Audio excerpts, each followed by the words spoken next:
Yes. The Leaf Spring Army sends its regards.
Hello, everyone. I'm the Enforcer, and I'm coming to you by Enforcer Matt.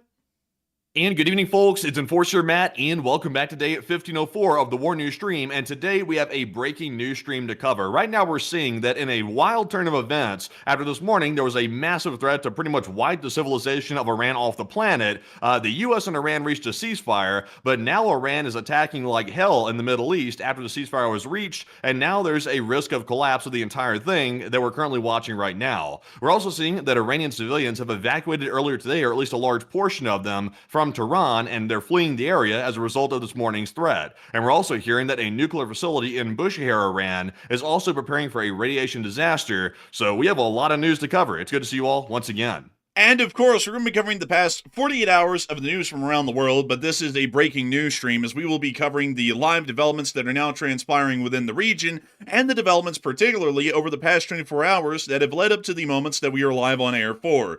We have been able to hear that earlier this morning, the President of the United States appears to have issued some sort of a threat threatening to wipe the entirety of the civilization of the Islamic Republic of Iran off of the face of the map if they did not reopen the Strait of Hormuz, largely more so aligning towards the concept of some sort of an attempted genocide that would be conducted against the Islamic Republic of Iran if they did not open the Strait of Hormuz. Apparently, later on today, we were able to hear that in the past few hours before we went live, the United States and Iran were conducting significant negotiations in Pakistan that were largely started and encouraged by the Prime Minister of Pakistan, Shehbaz Sharif, and we understand that they were able to lead to some sort of a conclusion of a ceasefire within about an hour ago, or an hour and a half ago at this point. That ceasefire was declared to be in effect immediately according to the statements of the President of the United States, and then other U.S. officials came out and stated that the ceasefire would only go into effect once the Strait of Hormuz had been opened. Regardless, we're not really sure when the ceasefire is supposed to technically be in effect, but according to what we understand from the President of the United States, the ceasefire went into effect immediately as soon as he made the statement. About 20 minutes after that, the Islamic Republic of Iran conducted one of the largest attacks that we've seen since the start of the war 5 months ago, and major attacks have been conducted inside of Israel, Saudi Arabia, Qatar for the first time in a week, Bahrain, the United Arab Emirates, Kuwait, Iraq, and multiple other countries throughout the region, showing us that at least at this moment, it appears that the Islamic Republic of Iran has conducted a feint with its attempt at negotiation, and even still, we're not exactly sure what the negotiated agreement was between the two sides, as Islamic Revolutionary of Iran state television started to largely state that it was an absolute victory for them, and the United States agreed to all 10 of their ceasefire plan points that they proposed to the United States of America, which we're not entirely sure of at the moment, as we have not been able to hear exactly what the U.S. government actually agreed to, according to the U.S. government itself. So we're still waiting to try and get some further information on that. And also, just to clarify that real quick to make this perfectly clear, the U.S. position is that they are going to start negotiating. The 10-point plan that Iran has proposed is a workable point to start negotiations over the next 2 weeks. The U.S. has not agreed to that plan, but the Iranians are claiming that they forced the United States to agree to it, and they're broadcasting all over their state TV that the U.S. government has basically surrendered for the most part. So it's not believed to be true. It's not believed that the U.S. agreed to that 10-point plan, just to make that perfectly clear. And so, while we are hearing that clarification there at the moment, we've also been able to hear of some other significant developments throughout the region, as the United States of America has conducted significant strikes on the Islamic Republic of Iran over the past 24 hours, and the state of Israel also conducted major airstrikes this morning within the northwestern area of Iran, striking and destroying a large number of critical bridges, to the tune of about 8, at least at a minimum. We've also been able to hear that iodine tablets are being issued around the area of the Bushehr nuclear power plant, which seems to be suggesting that the Islamic Republic of Iran is expecting that the Bushehr nuclear power plant could be hit at some point in the future if the United States decides to start hitting energy infrastructure throughout the area. The Yemeni Houthis have also joined in on the attacks that have been conducted after the ceasefire was supposedly declared, with the Yemeni Houthis in western Yemen conducting their own missile and drone attacks against the state of Israel.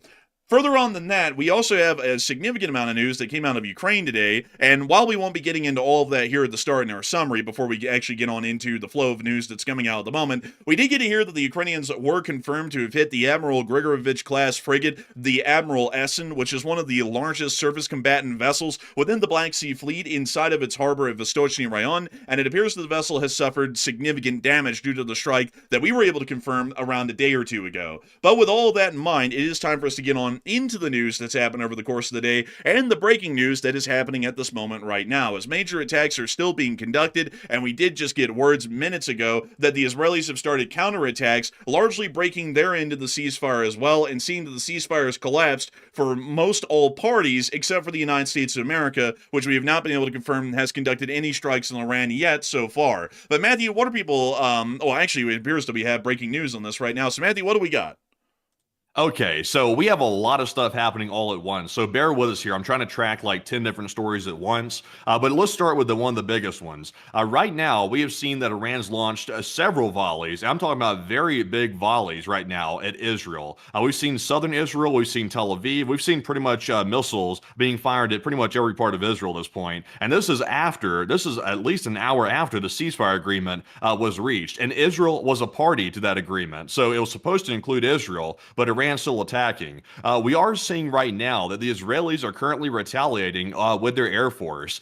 There are big reports of explosions in Kermanshah and also another Iranian city, and eyewitnesses on the ground are reporting very powerful explosions, and it's believed to be that this is Israeli airstrikes taking place inside of Iran. So, you know, a ceasefire means you cease firing. So right now, Iran's still firing and Israel still counterattacking inside of Iran. So it doesn't appear that's going so well. Also, another big story right here. Once again, we did hear that the U.S. allegedly reached a ceasefire deal with Iran earlier today, just about a couple hours ago. We're currently getting word that apparently and allegedly the 2-week ceasefire plan included allowing both Iran and Oman to charge fees on ships transiting through the Strait of Hormuz.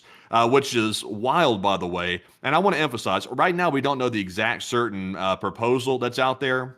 It's being said that it's the 10-point plan that Iran had previously proposed. That's the current belief, but the U.S. government is not being very transparent about what that plan includes, and it could be because it's not favorable to the United States, possibly. So, this is going very strangely right now, but Enforcer, what say you? I'd have to say that we're seeing, of course, wild developments happening on air. We are hearing that at the moment, it does appear that there are still significant strikes happening within the area of Kermanshah and Sharekord, which are generally within the western area of the country of the Islamic Republic of Iran. And we're also hearing that apparently there are still incoming Iranian missiles, I believe the last I heard before we went live on air, that were still inbound towards Israel as well and other countries throughout the region. So we are getting a very clear understanding at this moment that the ceasefire is completely collapsed in all effective purposes between Israel and Iran, which the ceasefire only included 3 signing members, mind you all. It included the Islamic Republic of Iran, the State of Israel, and the United States of America. And at this moment, we have seen that Iran and Israel have resumed strikes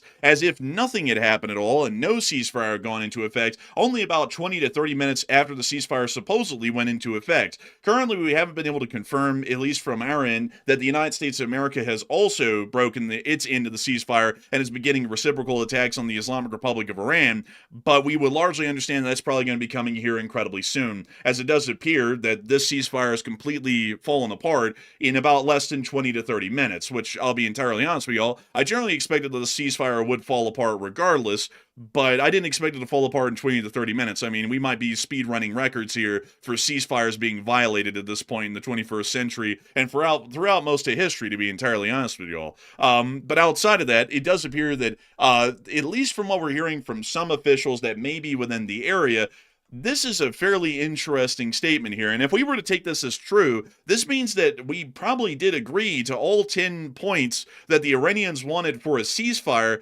which were heavily aligned more to their interest and were basically screwing us in the Western sphere of influence over. Also, on top of that, I don't really know how in the world Oman and Iran would be able to charge excises and fees for ships to pass through an international waterway that technically would be illegal due to international law. Well, also, by the way, I still don't think the U.S. actually agreed to the 10-point plan, and we'll get to that 10-point plan in just a minute. There's a whole bunch of really horrible terms that are not favorable to the United States in that alleged 10-point plan. But I think what the U.S. did is they told Iran that they're willing to discuss it. Previously, the U.S. had refused to even discuss the 10-point plan for the most part. So, I mean, now it appears like they're open to talking about it, but they're not agreeing to it necessarily. So, you know, from what the IRGC is claiming, they're saying that they're going to leave the Strait of Hormuz, you know, semi-open for the next 2 weeks or so, and they're going to start charging, according to this report, a fee for these ships to go through. But here's the catch, though. The IRGC is going to be checking every single vessel that's going through the Strait of Hormuz. It's not going to be wide open like it was before the war started. It's still highly restricted. They're still letting ships through, and we'll have to see whether or not they actually hold up their end of the bargain on that, because I obviously have some doubts about it. The Iranians are highly untrustworthy, and, you know, trying to rely on them to open the Strait of Hormuz, you know, that seems to be a little bit of a stretch, I would say, to say the least.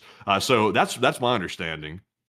And it does appear that that might be the case at the moment. We'll have to see as the details, of course, come on out, because at the moment, folks, we're kind of hearing some things here and there that this might just be a starting point. We'll talk about the details over the ceasefire period. But I don't really think that's going to be happening either, because the ceasefire has just collapsed. So I don't know what we agreed to, if we agreed to anything to even start a ceasefire, because usually we have to make some sort of concessions to achieve a ceasefire, much like the Russians have always stated. If the Ukrainians want a ceasefire, here's the terms that the Ukraine would have to agree to, which is basically surrendering to see a ceasefire happen. That might have been a similar thing that the Iranians were pushing for at the negotiating table, and we might have actually agreed to that, because if we're hearing that a regional official within the area is stating this, and if we were to take this at face value that this is an accurate statement, this may be giving us an idea that the United States had just agreed to a whole bunch of crazy provisions, and now that the ceasefire is broken, we won't be holden to them and have to follow through with them, but we'll have to generally see as we get more information. But to give you all a little bit of the timeline, regardless of guessworking what exactly even brought the ceasefire into being and what was going to happen after the ceasefire, all of that's generally for naught, as the ceasefire has already been broken in about 20 minutes. So let me try and get y'all through the details of the day of what we saw before we started to see the strikes that were happening right now and are still ongoing while we're live on air. Earlier in the day, the President of the United States made a statement on Truth Social, so he socialed something, I guess is how you would call it, but he made the following statement here, and it was this one right here, and I'll make sure to read this off to y'all at the moment. All of civilization will die tonight, never to be brought back again. I don't want that to happen, but it probably will. However, now that we have complete and total regime change, where different, smarter, and less radicalized minds prevail, maybe something revolutionarily wonderful can happen. Who knows? We'll find out tonight.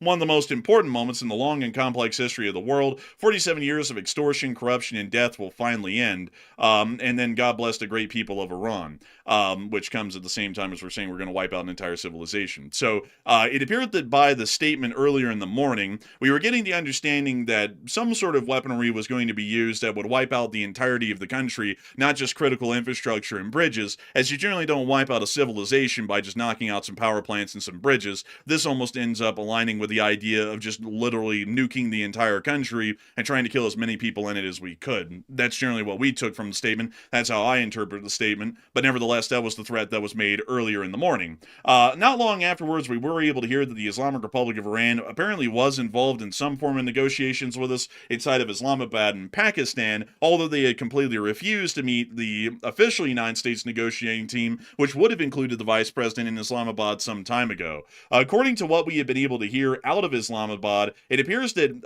at the moment, future talks at a minimum will be held in Islamabad to finalize details with the aim of confirming Iran's battlefield achievements politically within a maximum of 15 days, is what we're understanding at the moment. We then heard that apparently a ceasefire was getting close to being completed, and then we were able to hear that a ceasefire was completed, and this was the statement by the President of the United States about that ceasefire. Based on conversations with Prime Minister Shehbaz Sharif and Field Marshal Asim Munir of Pakistan, and wherein they requested that I hold off the destructive force being sent tonight to Iran and subject to the Islamic Republic of Iran, agreeing to the complete, immediate, and safe opening of the Strait of Hormuz, I agree to suspend the bombing and attack of Iran for a period of 2 weeks. This will be a double-sided ceasefire. The reason for doing so is that we have already met and exceeded all military objectives and are very far along with a definitive agreement concerning long-term peace with Iran and peace in the Middle East. We received a 10-point proposal from Iran and believe it is a workable basis on which to negotiate. Almost all of the various points of past contention have been agreed to between the United States and Iran, but a 2-week period will allow the agreement to be finalized and consummated. On behalf of the United States as President and also representing the countries in the Middle East, it is an honor to have this long-term problem close to resolution.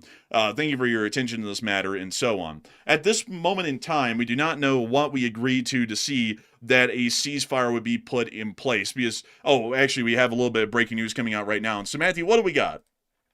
Okay, so we're seeing that Iran is still launching attacks on the Gulf states and also Israel as well, which is it's getting to the point where it's hard to even deny, because here's what the U.S. and also the Iranians are saying. They're claiming that it's taking some time to get the orders down to the lower ranks of the IRGC inside of Iran, and that's why these attacks are allegedly still taking place. But at this point, as time goes by, it's getting harder and harder to say that that could be true, because I mean these attacks are pretty severe. Right now, we're seeing a video showing large fires breaking out at energy facilities in the eastern region of Saudi Arabia due to a recent Iranian missile attacks. And this is not the only place we're seeing this, but let's take a look at this one first.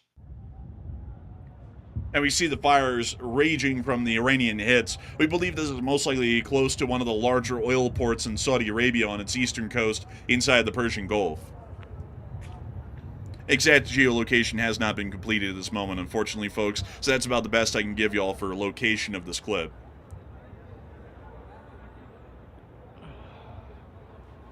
That's pretty bad right there. I had seen that Riyadh, which is the capital of Saudi Arabia, had some air raid alerts going off there in that location. So it's interesting. Saudi Arabia has been attacked before, but it's interesting, though, that after the ceasefire was reached, all of a sudden Saudi Arabia, which is not a common target all the way together, seems to get attacked right after that. Seems to be a more serious strike, to say the least, despite the ceasefire being reached. But what do you think about the whole thing about allegedly it takes time to get the orders down to the lower ranks? Is that a legitimate thing that could be happening here, or is it not?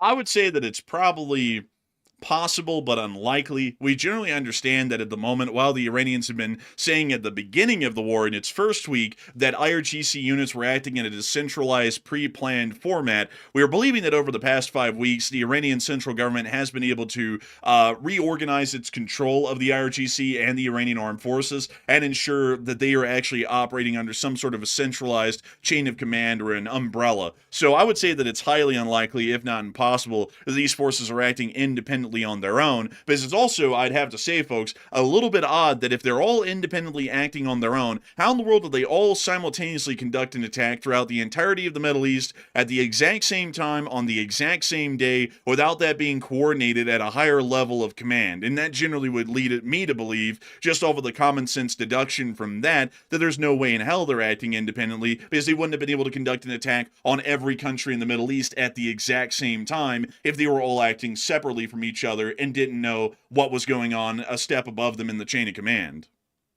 Yeah, and also get this. This came out 2 minutes ago. The report is that Iran's supreme leader, who I believe they're referring to Mujtaba at this point, the flamboyant leader here, has instructed all military units to stop firing, according to a statement read out loud on state-run Iranian news channels. So apparently he just made this statement, and this is all allegedly. I haven't seen it myself, so I don't know if it's true or not. But apparently the statement just went out. And remember, this is a couple of hours, or at least an hour after the ceasefire was announced. So, I don't know if maybe Iran's trying to get in some last blows in, like on Israel, the Gulf states, etc., or if they have no intention whatsoever of even trying to adhere to the ceasefire. I'm not really sure what they're doing, but clearly, though, I would say I don't really buy the whole idea that it takes too much time to get these orders down to the lower ranks. I'm not buying that whatsoever. Iran has satellite communications, and also they have advanced communications. Now, granted, they're not on the level of the United States or a superpower, but they have communications. They can get this order out to people if they wanted to. So I don't buy it.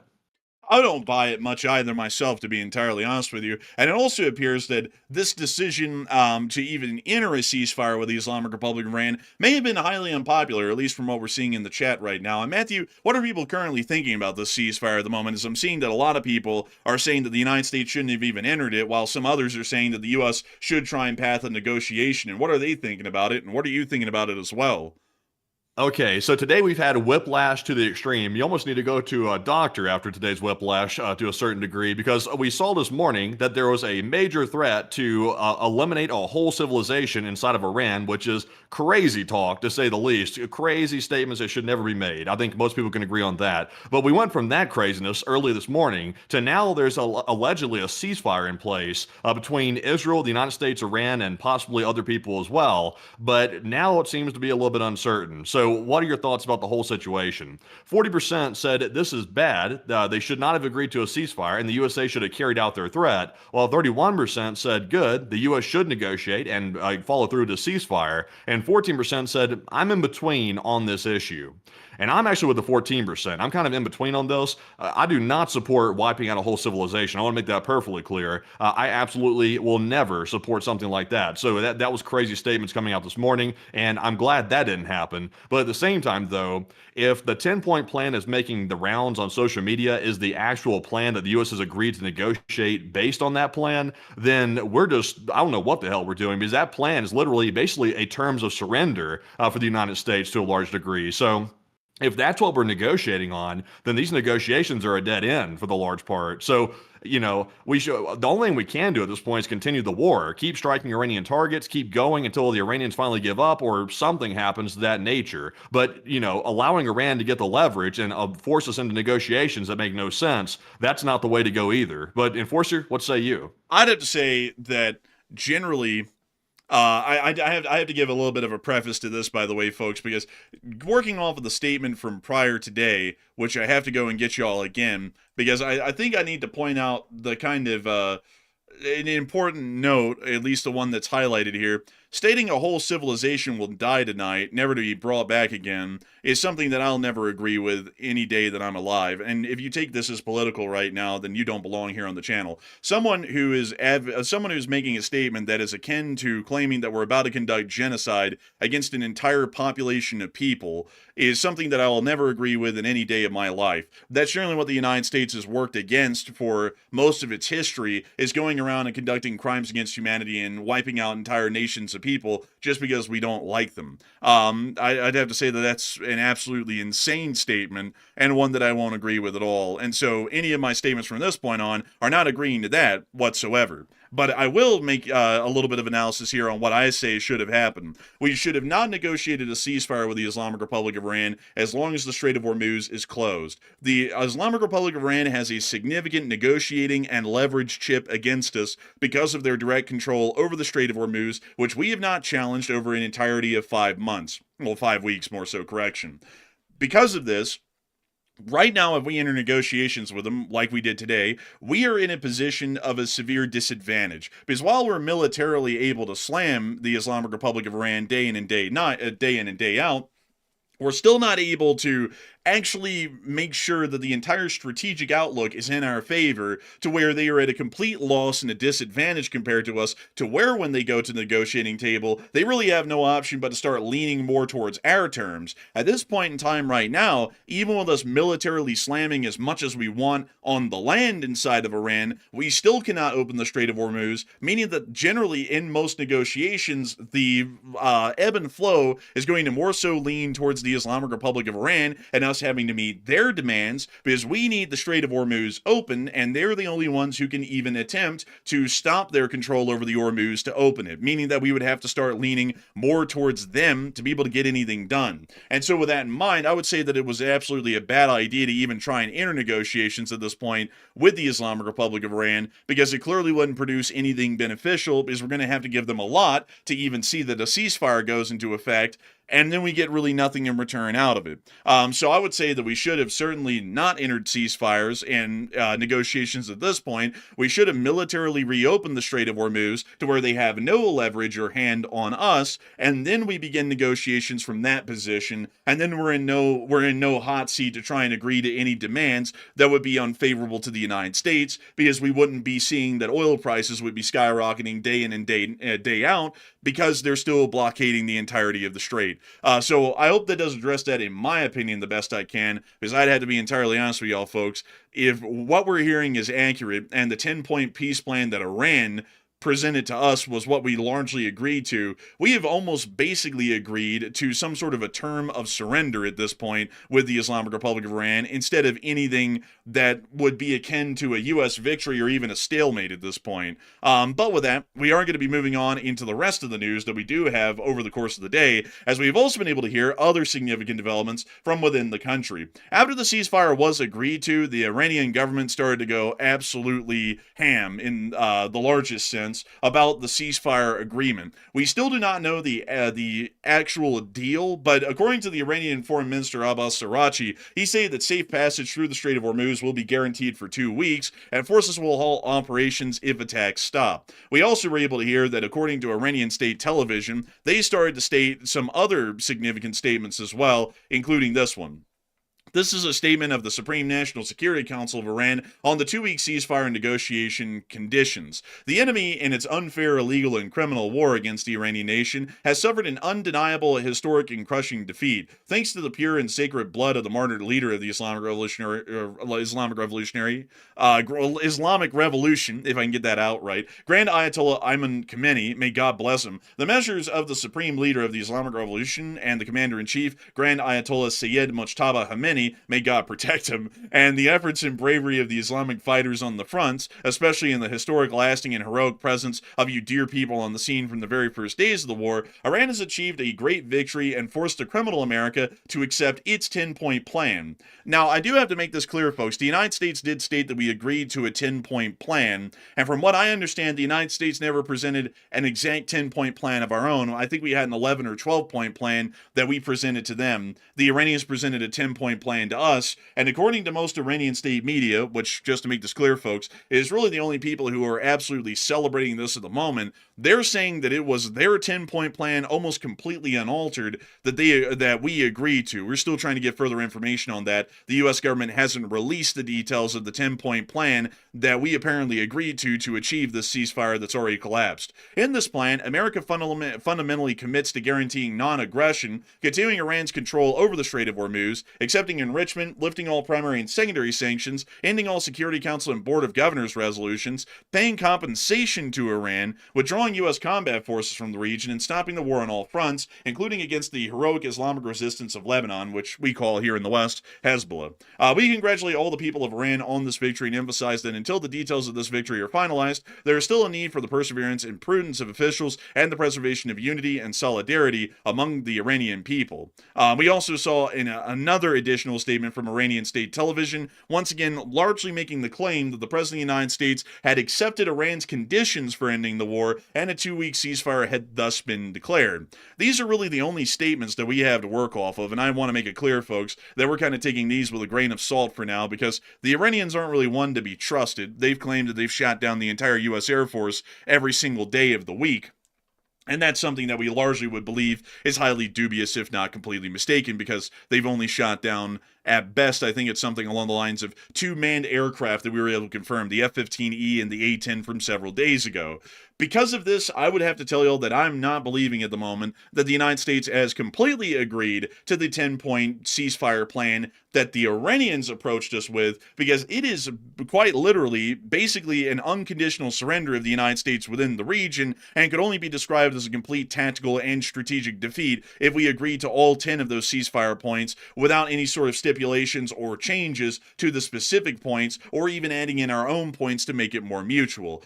And of course, folks, I do have to make it wildly clear that we have to wait for as long as we can at this point, probably until tomorrow, to be able to see what the hell the U.S. government says the 10-point ceasefire plan is. We haven't heard from any U.S. official yet the exact details of what that 10-point ceasefire plan made us agree to, so at the moment, we don't entirely know. But a lot of people are talking about right now, what is the assessment of the ceasefire plan that the U.S. appears to be negotiating with Iran, and Matthew, what are people thinking about it, and what are you thinking about it as well?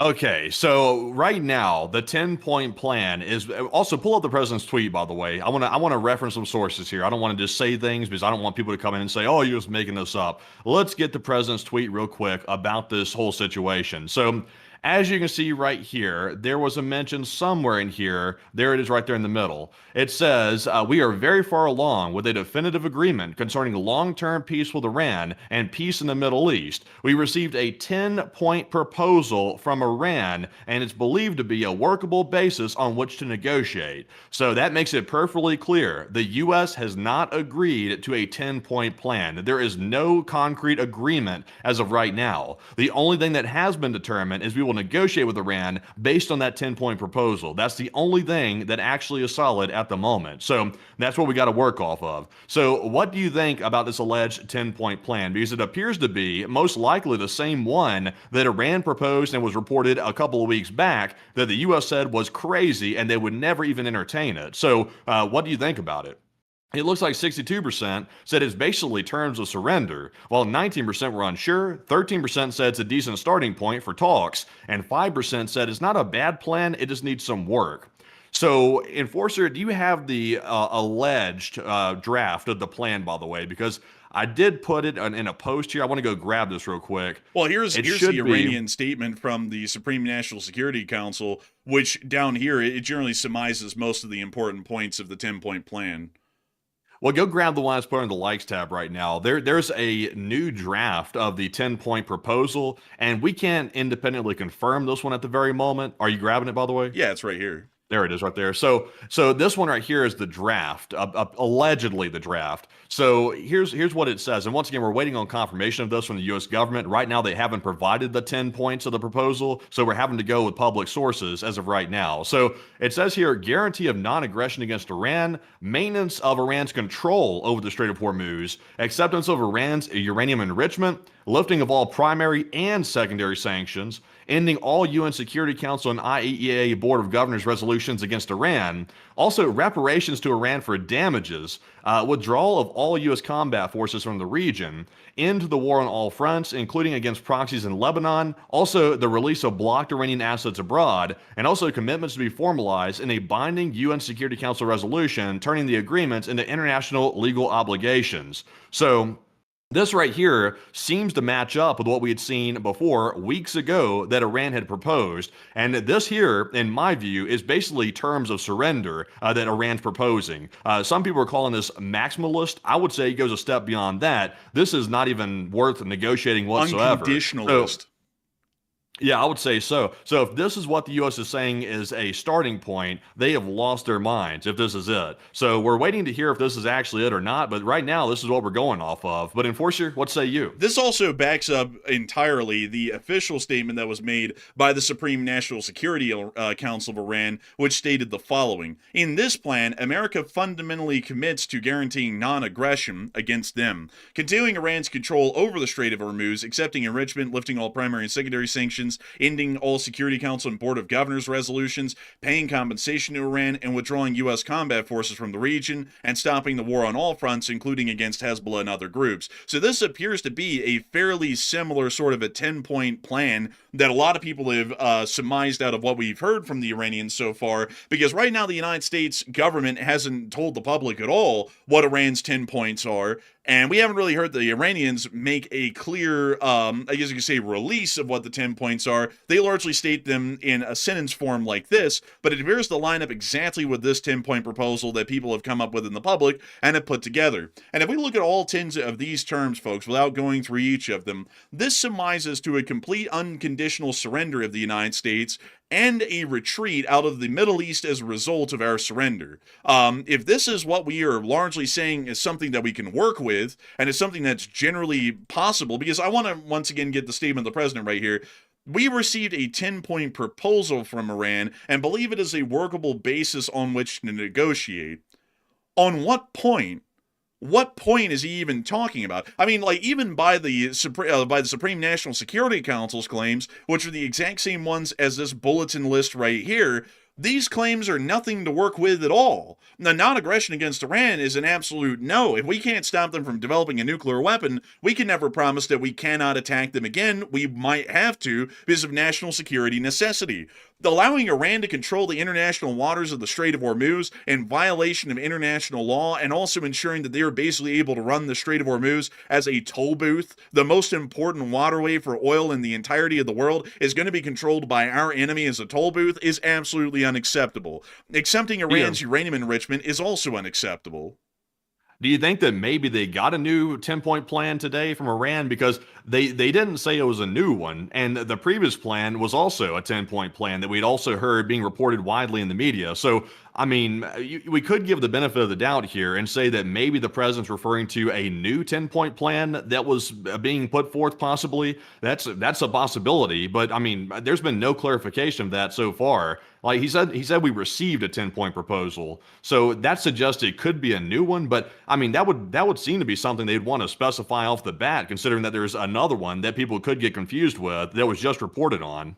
I think if they got a new one, he would have said a new one. But this makes it sound like this was in past tense, like at some point prior, who knows when, they gave the 10-point plan to us, which they did. I think it was like a week and a half ago. And apparently we're now saying that it's a workable basis on which to negotiate. But I mean, look at the additional ones that I didn't even list off, folks. A lifting of all primary and secondary sanctions. They killed 40,000 people in January. They support terrorist groups throughout the region. They're still working on a nuclear weapon to try and kill us. And they're also working on ICBM to shoot that nuke at us. Why in the hell will we ever lift the sanctions on them? Ending all UN Security Council and IAEA Board of Governors resolutions against them as well. That means that they would be allowed to produce a nuclear weapon with literally no oversight at all. We can't even look into their country at that point through the UN or anyone else to see if they're working on one. We're completely blind at that point inside their country. Then we got to pay them reparations. Now, that's obviously not acceptable. We're not going to sit there and pay the Iranian government for producing weapons of terror against us. I mean, hell, we might as well just start flying pallets of cash on private jets back over to them again, if that's a workable basis, and that's what the president's talking about. A withdrawal of all U.S. combat forces from the region. So we're literally going, if we say that that's agreeable, we're literally going to take all of our forces that hold down that area of our sphere of influence, ours going to move them out if that's what the Iranians' 10-point plan is. And into the war on all fronts throughout the Middle East and throughout the rest of the world against their terrorist forces, including against proxies in Lebanon, the release of blocked Iranian assets abroad, so we're now going to allow their assets to become fluid again, and commitments to be formalized in a binding UN Security Council resolution, turning the agreement into international legal obligations, meaning that this would become international law if we somehow agreed to this 10-point peace plan at all. And even if we have significant alterations conducted to 60% or 70% of this, even 30% of this remaining intact in its original form would be absolutely destructive to the United States of America in any combination.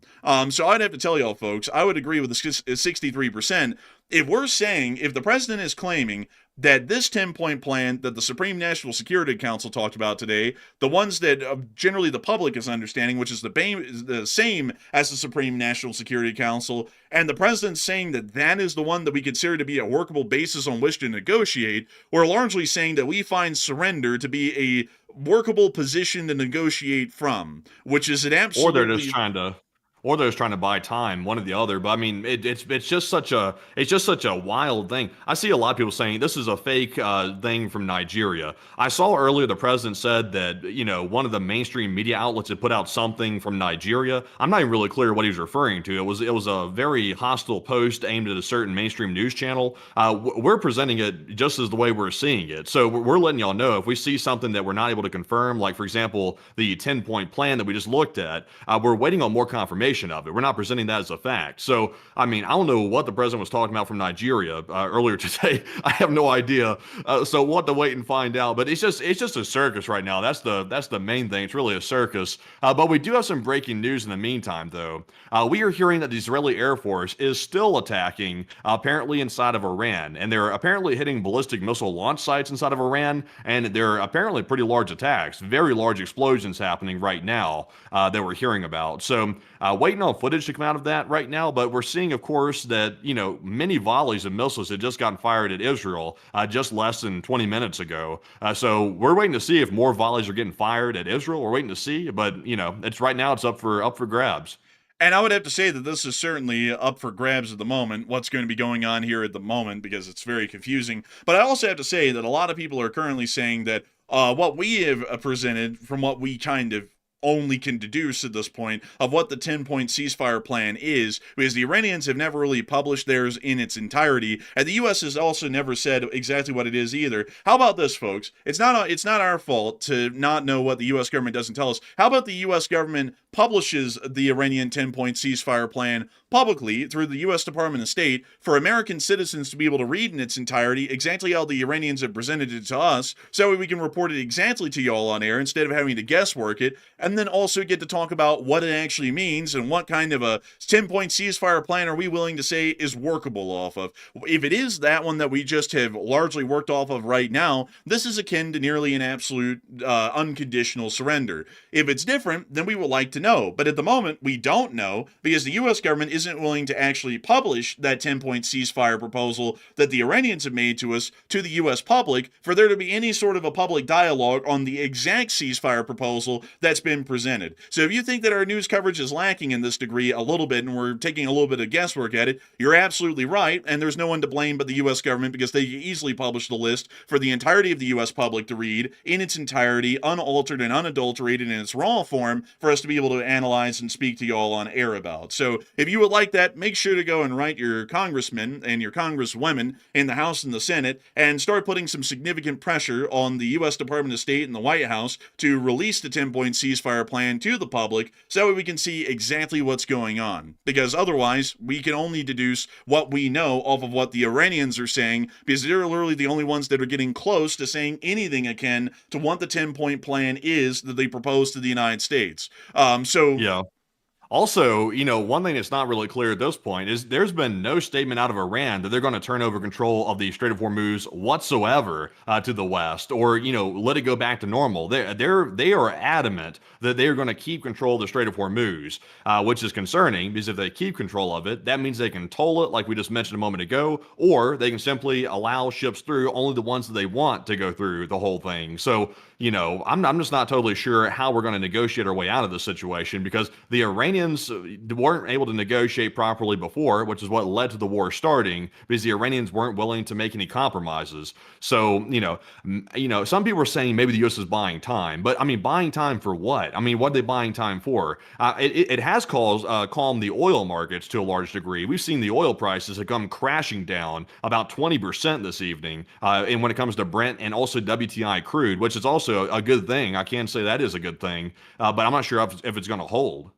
I would say I don't think it's going to be holding either. And also to get y'all into that news here in the Strait of Hormuz, we did get to hear that according to the Iranian foreign minister, they stated that passage through the Strait of Hormuz will be allowed for the next 2 weeks under Iranian military management, giving us an understanding that the Iranians are still going to be controlling the entirety of the Strait of Hormuz as if it's their waters. And this also means that they will be able to regulate who goes through and who doesn't go through, even during the ceasefire period. Meaning that, to be entirely honest with y'all, if we're taking that statement at face value for what it is, the Strait of Hormuz could be managed during that entire 2-week ceasefire period like it's already been managed in the midst of the ongoing war, to where the Iranians allow basically nobody through, and if they want to come through, they have to pay a toll, and they also have to meet the Iranians ideologically where they're satisfied to be able to pass through the strait.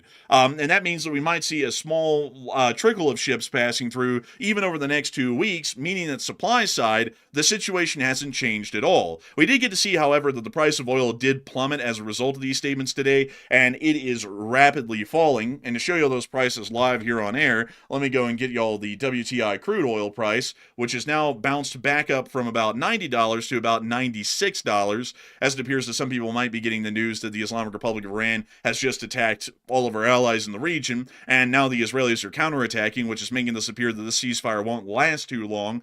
So it has bounced up a little bit more, but it's fallen significantly from where it was earlier in the day. And we also were able to see that the Brent crude oil price also appears to have plummeted as well, but it has once again bounced back up to about $94 to $95 trading value at the moment right now per barrel. So we do understand that the prices did plummet as a result of this announcement, but beyond that, I don't believe we're seeing any physical changes yet either inside the Strait of Hormuz. And to quickly show you this right now, the Strait of Hormuz is still completely closed. It only has been an hour, of course, and it takes about an hour or even several hours to be able to weigh anchor and set sail to a new location or to even start getting underway. So I would have to tell y'all, we're probably not going to see any direct change in the Strait of Hormuz during the entirety of the time that we're live tonight. But I think that this is going to be a permanent situation. This isn't going to change even in the days to follow. Yeah, and also, by the way, just to tell y'all what the Iranians are saying right now about the Strait of Hormuz, Iran is saying they'll allow ship passage through the Strait of Hormuz, and it's possible, they're saying it's possible for 2 weeks only with IRGC permission on a case-by-case basis, and you still have to pay the toll from the sounds of it. So the only thing that's changed is Iran said, okay, we might let some of your ships through, these Western-flagged vessels, through our strait, but you'll pay us for it, and also we'll determine on a case-by-case basis whether or not we're going to let that specific ship through or not. So, technically, I guess you could say the strait has been open somewhat. I guess you could say that. But, Iran is not saying they're letting the floodgates wide open. That's not what they're saying. And also, the ships have to coordinate with the IRGC because as we know it and understand it, there's apparently some mines floating around the Strait of Hormuz. So the ships aren't going to risk going straight through the middle of it. They could hit a mine possibly if they're still out there. So they have to coordinate with the IRGC. So they still have basically the West by the balls to a large degree because of that whole mining situation. They really do, and here's the other issue, folks. The only shipping lane that we know of right now to pass through the Strait of Hormuz goes between the island of Larak and Qashem. This gives us an understanding that the entirety of the international waters has been mined to some extent, and even if the strait reopens, the Iranians are probably not going to disclose the exact locations of these mines because it will completely remove the threat that this minefield has at the moment because nobody knows exactly where the mines are, meaning that even if ships want to pass through the strait, they still wouldn't be able to use the international waters. They would have to go deliberately into Iranian territorial waters and then try and make the passage. This could lead to the ships being seized and the crews held hostage by the IRGC, and this also allows for Iran to largely have unilateral control of all ship passages through this region, and not only that, stop them and conduct spot inspections and possible seizures because these vessels will be within Iran's territorial waters, meaning that really whatever Iran wants to do to these ships once they're in their waters is allowable because it's technically their sovereign waters and their sovereign right to do as they please within their own territorial waters. So that would, of course, not really change the situation right now because I'm sure a lot of companies out there in the world would not trust sending their large multi-billion-dollar container ships and oil tankers through the waters of a terrorist state that might seize the vessel and also take the crews hostage. So we might not be seeing that anything changes at all as far as the situation regarding to the Strait of Hormuz. We did get to hear, however, that apparently the U.S. did confirm that its operations had halted, and we actually were able to hear that more breaking news is coming out at this moment. And so, Matthew, what do we got?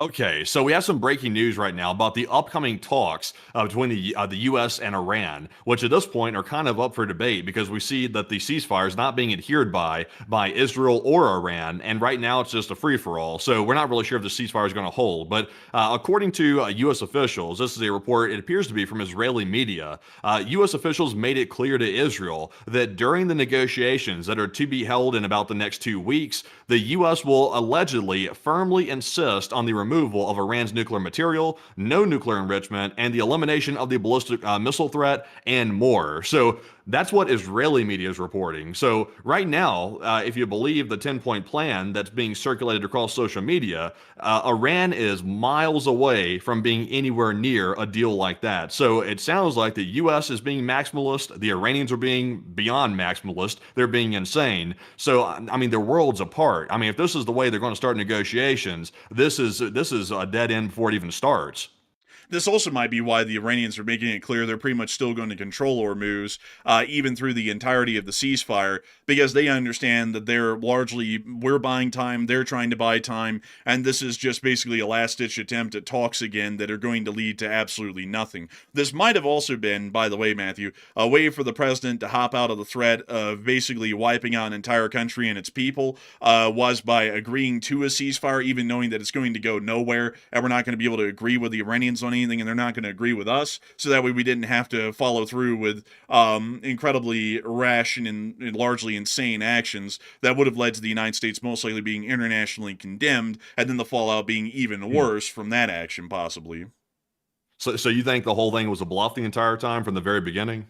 I would say that it wasn't a bluff. It probably was legitimately threatened up until the last minute, but probably over the last day or two, because we did hear that the president apparently stayed at the White House. Apparently, I would bet that there was a lot of advisors up there freaking out and saying, if we do something like nuke Iran and we just start lobbing nukes in their country and killing everybody in the world is going to sanction the United States of America. We're going to be internationally condemned. This is going to end up being even worse for us than whatever is going on with the war in Iran. So maybe we ought to just try and agree to some ceasefire and make it sound like we're willing to talk about the 10-point plan, maybe, so that way they'll at least agree to this, so that way we can back out of that threat and then say that it's 2 weeks from now or something like that, so that way we're not having to start this today. We might just be able to brush this under the rug and forget it from here on, maybe.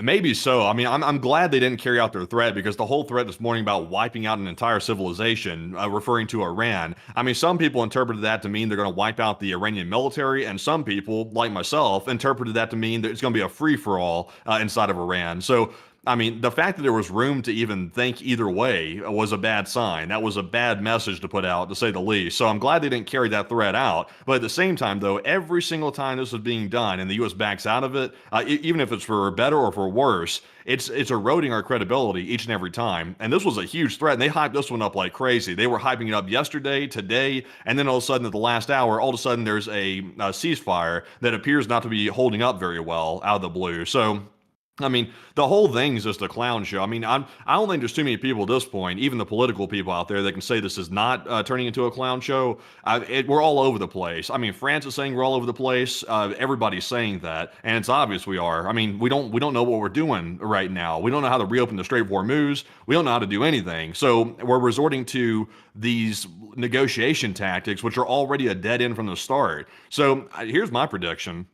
In about the next day or two, we're probably going to end up striking Iran yet again. There will be no ceasefire, and the war will go back to status quo. That's my prediction, because the talks aren't going anywhere. Also, I doubt the U.S. will carry out a threat to wipe out a civilization, because that's going to have some huge backlash here domestically. Nobody's going to be in favor of that, because we're not barbarians here. We're not in favor of hurting civilians.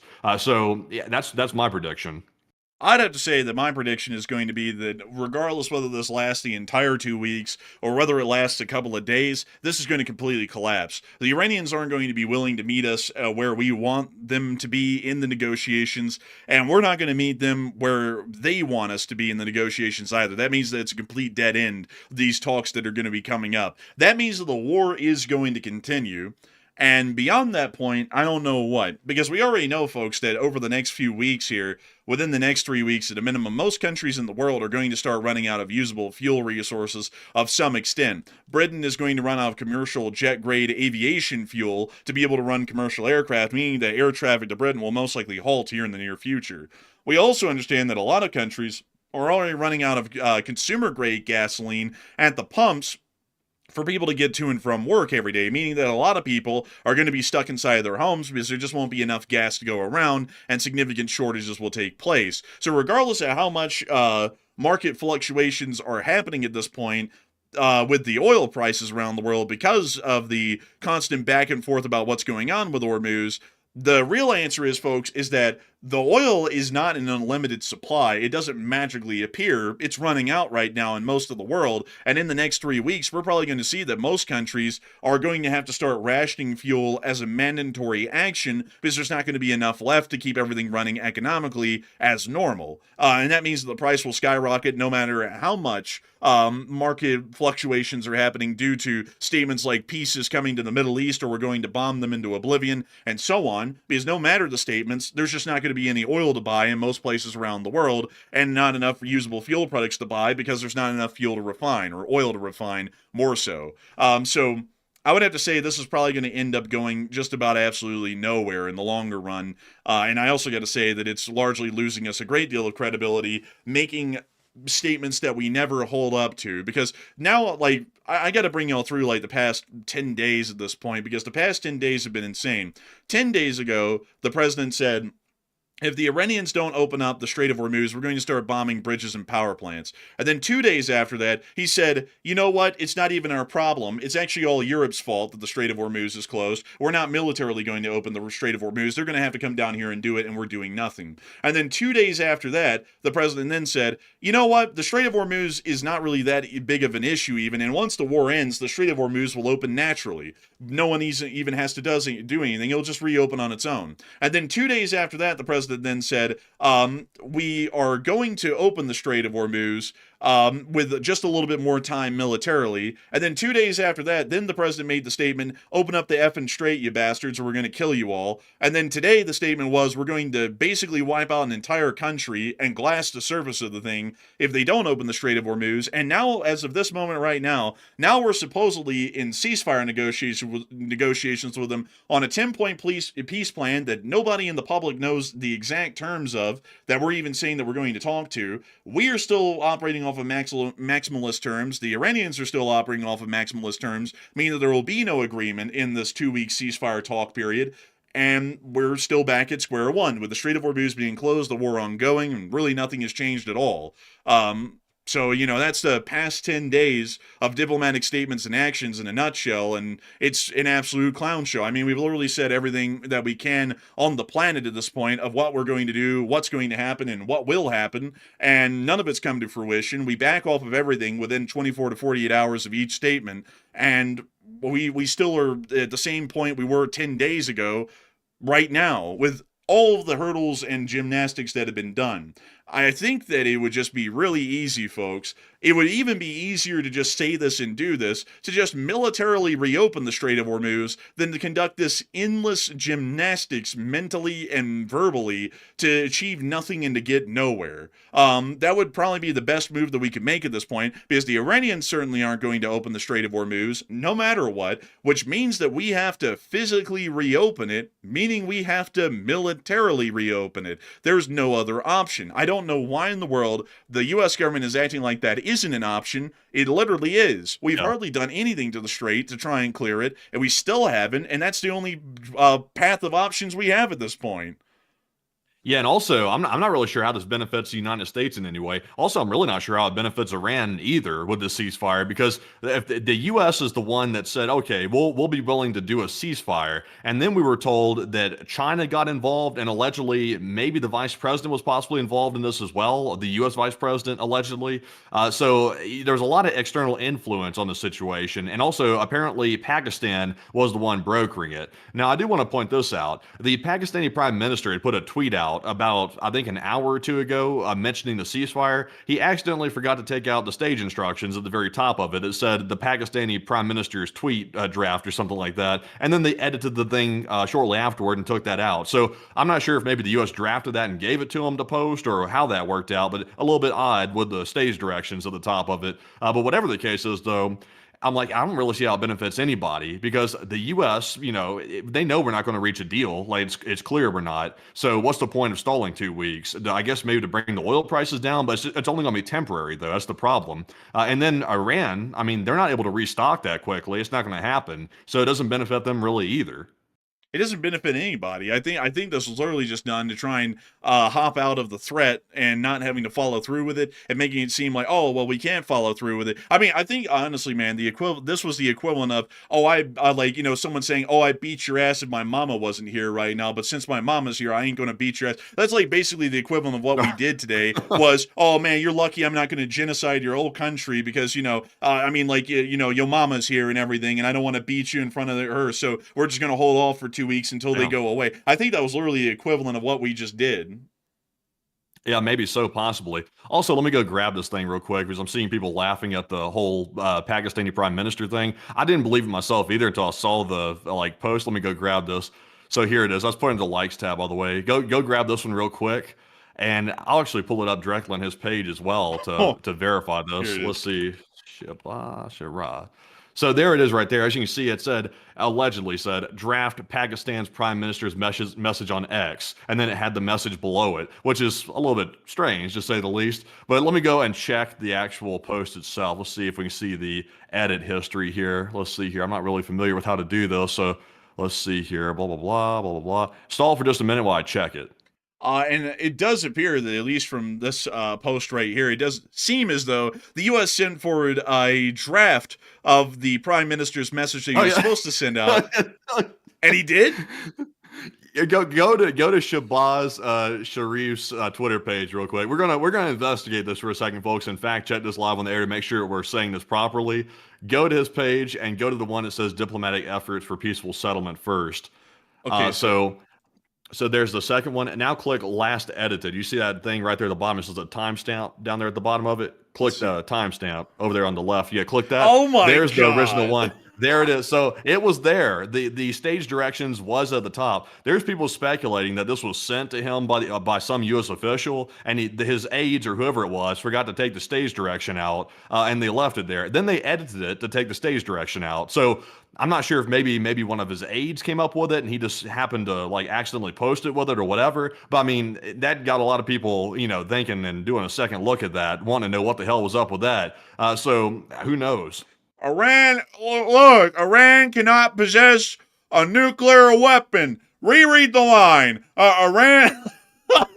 Oh my God. I can't believe that. That's crazy, man. They literally just copied and pasted this thing off of an email somewhere and then put it out on Twitter. That is crazy, honestly.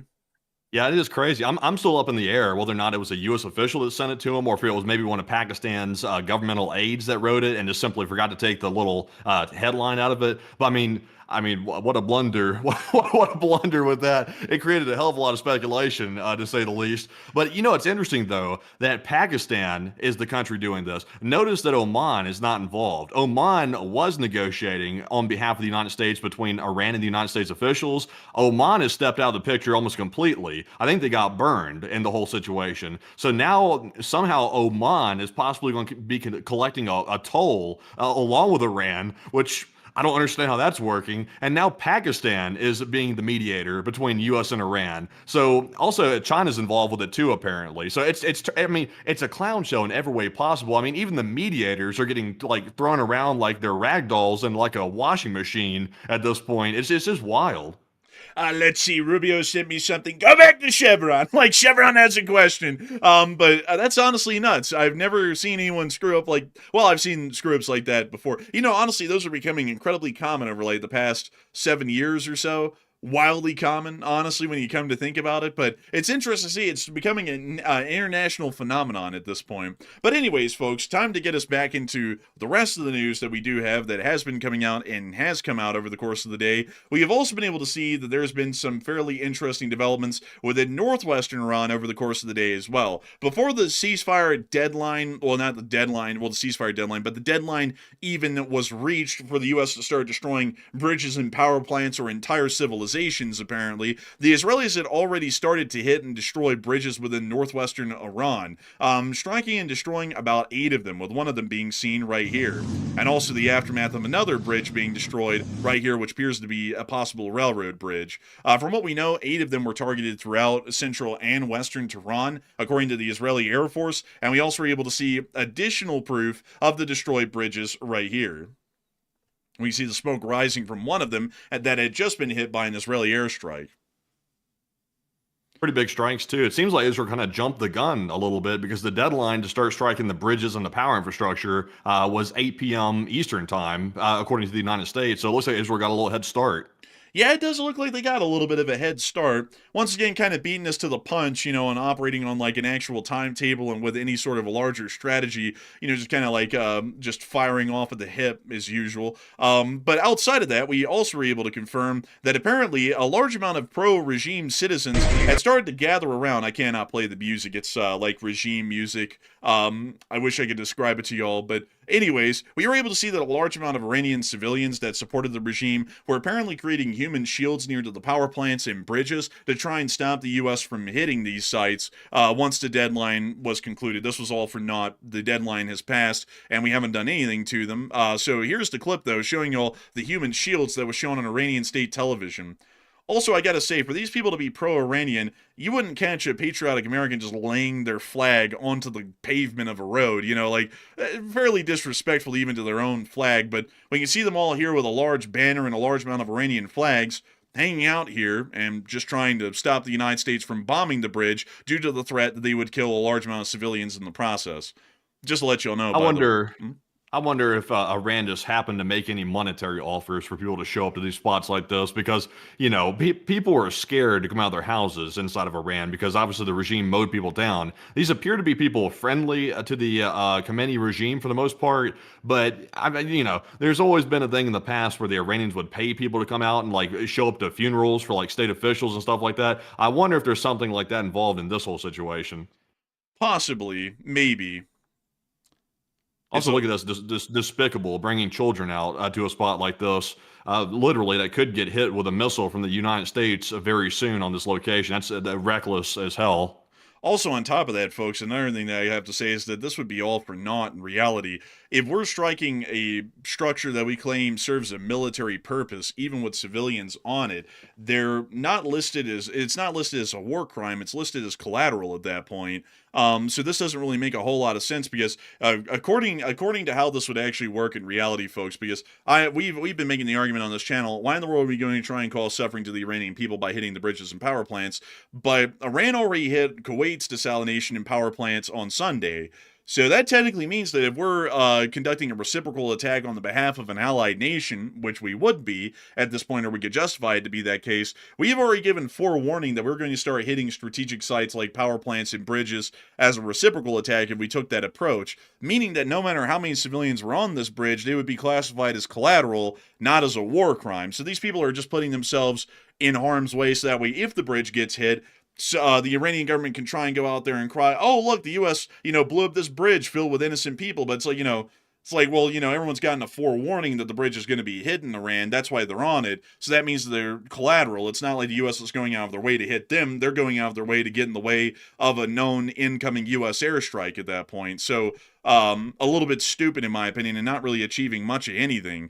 We did get to hear that apparently the President of the United States said the Iranian government using people as human shields, like that instance right there, is unacceptable. I would definitely agree with that. It's obviously unacceptable. For one, if those citizens did it on their own volition, well, I mean, the reason why they're there is because they know the bridge is going to get hit. We're not calling off a strike because they all decided to crowd onto the bridge, just to be entirely honest with y'all. That's not how it works. So they would just be collateral, and that would be that. And if the Iranian government has forced them there, that's absolutely criminal. Or if the Iranian government has somehow paid them or encouraged them to be there, that's absolutely criminal to every extent, to put people, innocent civilians like that, in harm's way, whether they support the regime or not, in all honest truth. But moving us on out of that little bit of news, we also heard that apparently the United States hit a major aluminum manufactory inside of Iraq. Apparently the Iranian aluminum company in Iraq was hit by U.S. airstrikes today, and we also were able to see pictures confirming the hits right here inside of Iraq. I'd have to be entirely honest with y'all, aluminum is used in a wide variety of products and applications. It is also used in military applications as well, so I'm supposing that this served as a military target. Regardless, it is a heavy industry, so heavy industries generally are not given any protections under the Geneva Convention, so generally justified strike in the midst of an ongoing war, and it does appear that we are trying to cause further long-term strategic damage in these forms of strikes against the Islamic Republic of Iran. But right now, a lot of people are talking about how long they think the ceasefire is going to last that the U.S. president has claimed that we have already entered, and we're already seeing that Iran and Israel are shooting at each other like nothing's happened. And Matthew, what are people thinking about this ceasefire and how long it's going to last? And what are you thinking about it as well? Okay, so how long is this magical ceasefire going to last, but in the Middle East? 65% said it's basically over right now, while 18% were unsure, 8% said the war will be ended permanently soon, and 9% said it'll probably last the entire 2-week term that was specified. And I would say it's largely over now. The question is the United States and Israel going to ignore the fact that Iran already violated it? And I think there's a pretty decent chance of that. Right now, it does appear there's a temporary calming right now. I'm not seeing any new attacks being launched. I think Israel might be wrapping up their retaliation on Iran. So we'll see if maybe they decide to ignore it and try to let this thing stay together. It could be possible that maybe it was like a last couple of blows that Iran was trying to get in on people. They got in some decent blows. It looks like there were some confirmed impacts as well. So I'm going to say basically over now, but it could be salvaged possibly. But Enforcer, what say you? I would say I would generally be with the 65%. I think it might be over at the moment right now, because the Israelis had already claimed earlier today that they didn't really like the ceasefire, but they were going to adhere to it to see some sort of a conclusion. And the fact that they're already striking Iran again is giving us an idea that they may have just completely reversed course on that claim, and they're now back to conducting normal attacks on the Iranians because the Iranians conducted another large attack on them. And we might see that it ends up being a circular cycle once again where the Iranian attack led to an Israeli attack, and then the Israeli attack led to an Iranian counterattack, and so on and so forth, and then it might become a self-feeding reaction at that point. So I would say that generally, in my opinion, it might be over at this moment right now, and I don't really think there's going to be much of a hope of seeing this thing salvaged, at least in my honest opinion. And also on top of that, folks, even if it is somehow salvaged, we're probably not going to see anything beneficial come out of this, because the Iranians aren't willing to meet us where we're at in negotiations. We're not willing to meet them where they're at in the negotiations either, meaning that we're not going to be able to reach a middle-of-the-road conclusion that both sides are equally unhappy with as a compromise, and that means that the war will resume even if somehow the ceasefire is actually brought back into control and the ceasefire is actually enforced. So that would be my 2 cents on the situation right now. I have very low hopes and aspirations for what this is going to be turning into over the future. Oh, and also, by the way, we have some more breaking news right here. This isn't as consequential as our other breaking news, but we do want to read this off to you because it is from the executive branch office. So we're hearing that the press secretary of the White House has put out a tweet, it looks like, and says, let me go grab this actually from her actual page just to make sure here. You got to double check everything these days. But it says here, this is Caroline Levitt speaking. It says, this is a victory for the United States that the president and our incredible military made happen. And from the very beginning of Operation Epic Fury, they estimated it would be a 4 to 6 week operation. And they also said more on that tomorrow from the Secretary of War and Chairman Kane, who also, by the way, a side note here, will be giving a briefing apparently tomorrow morning, so we'll definitely be tuning in for that. They said that the success of the military created maximum leverage, allowing the president to engage in tough negotiations, and have now created an opening for a diplomatic solution and long-term peace. And additionally, the president got the Strait of Hormuz reopened. And then there's some, added bits here, a little bit of glazing. Can't help but glaze a little bit. But as you can see here, though, they're claiming the Strait of Hormuz is reopened, and they're saying that there's a possibility of a diplomatic solution. So, largely, I didn't get a chance to proofread this. Largely, it's a lot of glazing, to be honest. There's really not anything factual or very much factual here when it comes to any new information for the most part. But that's what she said. I would have to say, let's see, from the very beginning of the operation, we assumed it would be a 4 to 6 week operation. Why wasn't that ever said up until right now? They never said that, ever. Like, they said, it's going to be a couple of days, then, it might be a couple of months, might be all the way into September, might be a few weeks. They never said 4 to 6 weeks exactly. Like, that's retroactively going, oh, yes, this one according to plan. Like, that would be like me going into a room and saying, I'm going to beat everyone's ass. And then I only beat 5 people's ass and the rest of them jump on me and beat me. Yep. And then I come out and go, exactly this plan. I got 3 of them. Not the cheese. Like, it's like, you can't do that. It's like that sounds like you're just trying to make up for, the inadequacies. I should have known better than to read off a White House press secretary. Also, by the way, not any, not directing any hatred toward a specific one press secretary right here, but generally speaking, though, the press secretary of the White House in any administration is largely they're like the chief glazer, like at the donut shop or something like that. They just glaze nonstop because their job is to make the president, their boss, look good. That's their job. Their job isn't necessarily to, bring us really groundbreaking information for the most part. That's usually reserved for the president to a large degree. So I was expecting something of note in there, but I just read it off on the air, but there's really nothing new in that statement. Also, I see a lot of people saying they did say 4 to 6 weeks. Matthew, did you ever hear that? Because I didn't. They probably said it at some point. I think they said pretty much everything at one point. Maybe they did. I mean, there's so many damn things that have been said. You could come up with anything because at one point they were saying it could last until September. So I don't really think if they were very certain that it lasts 4 to 6 weeks, we would only have 4 to 6 weeks to work with. We have a million different timetables to work with. It was supposed to last 3 days. It was supposed to last months. It's supposed to last a couple of weeks. Maybe they did say 4 to 6 weeks in it. I don't specifically remember that. But beyond that, though. We'll generally have to see how the rest of that pans out. I will say I think they did say that. I see some people saying y'all guys said on the stream. Folks, we try to remember a lot of stuff every day. Like it's we might have just forgotten about it. I think we might have said that the White House said that at some point. I think we did. I mean, maybe they did. I'll have to go back and look because we have to remember a million things every week, folks. And I got to say, that one might have fallen through the gap because, I mean, literally we've worked off of every single statement. The last one that we got was from the president where he actually said out of his own mouth he only expected the war to last for 3 days because it was going to be over if the British tried to join on the 5th day of the war because it would only last for 3 days. He literally said that in his own words. So, taking the idea that they've just been just going with a 4 to 6 week timetable without changing. I mean, we've watched them do that. We've watched them change the timetable almost every other day. So maybe they said that at some point, but they weren't stuck with that as a guarantee of 4 to 6 weeks from what we know. But anyways, with that, it is time for us to move on and into the rest of the news that we were able to get out of the region. After the ceasefire concluded, we did also get to hear that the Houthis had apparently started their attacks on Israel as well, and we also have a little bit of news coming out of the region to show y'all who came under attack and where. The United Arab Emirates did not come under attack after the ceasefire was supposed to have gone into effect. We also were able to hear that within the Persian Gulf there were more attacks on the Gulf states, including Bahrain and Qatar, along with the UAE, and this being the first time that attacks had been conducted over the entirety of a week on the capital of Qatar in Doha. We also saw that the Firm satellite was showing on for fires within the area of the Al Jubail port, that there were significant fires that had broken out near to the area of the refinery and the surrounding area of the city. And we also saw that apparently, according to the Saudi Arabians, they claimed to have shot down around 5 Iranian ballistic missiles in their eastern region over the course of the night. We also were able to hear that Israel did come under significant attack, and there were also explosions near to the U.S. Embassy today as well, but this happened before the ceasefire supposedly went into effect. We hear anti-aircraft fire in the area.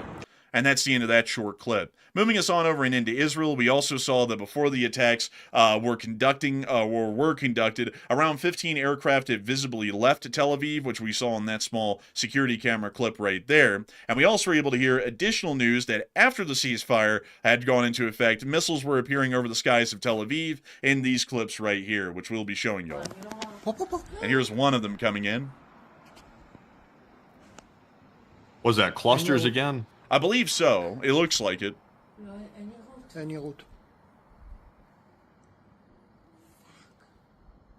Moving us on from that clip, for some reason, the Israelis really love the F-bomb, like almost in every clip you hear it. But moving on from that, we also were able to see another incoming Iranian missile here as well. That's the end of that clip. And moving us on from that and into something that happened before the ceasefire went into effect, we had been able to hear that there were major missile alerts within the southern area of Israel over the course of the day, and we also saw some impacts within southern Israel. All of this happening before the ceasefire supposedly went into effect. Yo, oh my God. And there's the impacts. And we also saw another clip. Xenophone. I wonder if they were trying to hit the Dimona nuclear facility out there, since it's also near the Negev desert for the large degree. I wonder if they were trying to target that again. Maybe. They might have been trying to target it again. It looks like the spread was pretty wide for the air raid alerts. It went all the way from the coast to Ashkelon and all the way over to the Negev Nuclear Research Center. So these impacts could have happened over a very broad area of southern Israel. And we haven't been able to get exact geolocation of those impacts yet either, unfortunately. Before the ceasefire was broken, the Israelis had actually stated that they had agreed to the temporary 2-week ceasefire, according to a White House official who spoke to CNN. So we can generally see the best idea at the moment is that everybody was supposed to have agreed to the ceasefire going into effect, and then the Iranians attacked the Israelis, and now the Israelis are attacking Iran. And we haven't seen the United States attack Iran yet either, but that might be coming around sometime here in the future. We also were able to hear that the only British warship within the area, which is the HMS Dragon, apparently had to dock in the Mediterranean due to a minor water system issue. So apparently one of the taps was running a little cold, so they brought it into port somewhere in the Mediterranean. To fix the tap, they called up probably a couple of Greek plumbers, got to work on it, and now they're going to be sending it back underway at sea to be able to continue to try and conduct screening and air protection of the British Royal Air Force bases at Akrotiri and Dhekelia on the island of Cyprus. Additionally, we also saw that significant strikes had been conducted inside of Iran before the ceasefire went into effect today as well. Inside of the city of Shiraz, significant airstrikes were reported on the southern mountain range, which we saw in this clip right here, showing us the absolute fire and fury that happened on that hill. Holy moly. Damn.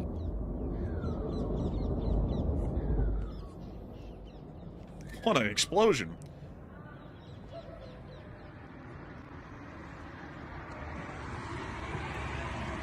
We can see them continuing to observe the smoke that's rising off of that mountainside.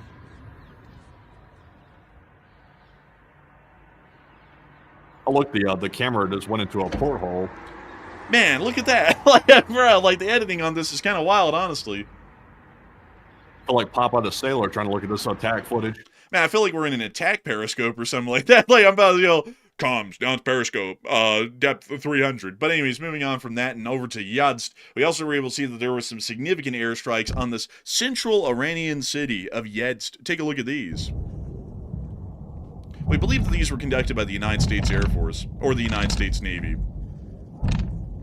Isn't Yazd where the missile cities are at, or some of them are at the perimeter of the city? There's one of them in Yazd. There's also another one in Shiraz. Generally, they actually have a lot of these missile cities, but they have one at almost every major city somewhere within the central area of the country.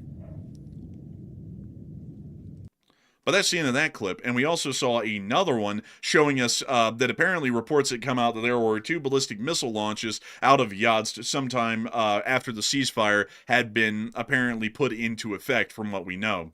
Moving us on up and into Tehran, we also saw that Tomahawks were flying into the city of Tehran earlier in the day. There it is, and there it goes. Damn. That's crazy. It's always wild to see the missiles flying over. Like, the missiles are just like, they're horrifying and also kind of majestic at the same time in a sort of twisted way. It is kind of a little bit majestic in a twisted way, I suppose. You know, American weaponry has that sort of effect. We also saw major hits on Mafrabad with almost the entirety of the airport on fire. We're believing that a lot of the Iranian Air Force was probably knocked out again in this strike. We're kind of piecemealing everything at Mafrabad. We knock out a couple of aircraft each day. So eventually we'll knock out every single operational Iranian Air Force aircraft at the Mafrabad International Airport in due time. We also saw that smoke was rising inside of western Tehran as well from additional strikes that were also conducted earlier today before the ceasefire went into effect. Outside of all of that, while the deadline was approaching inside of Iran for the U.S. to apparently obliterate or wipe out their entire civilization, we were able to see that residents were fleeing from the Iranian capital in one of the largest exoduses since the conflict began, heading north towards the Caspian Sea amid fears of potential strikes on power plants, according to the New York Times. So it did appear that there was a significant reaction by the Tehranian citizenry, and they all began to flee towards to the Caspian Sea coastline, which is just a little bit north of them. But we actually have breaking news coming out at this moment. And Matthew, what do we got?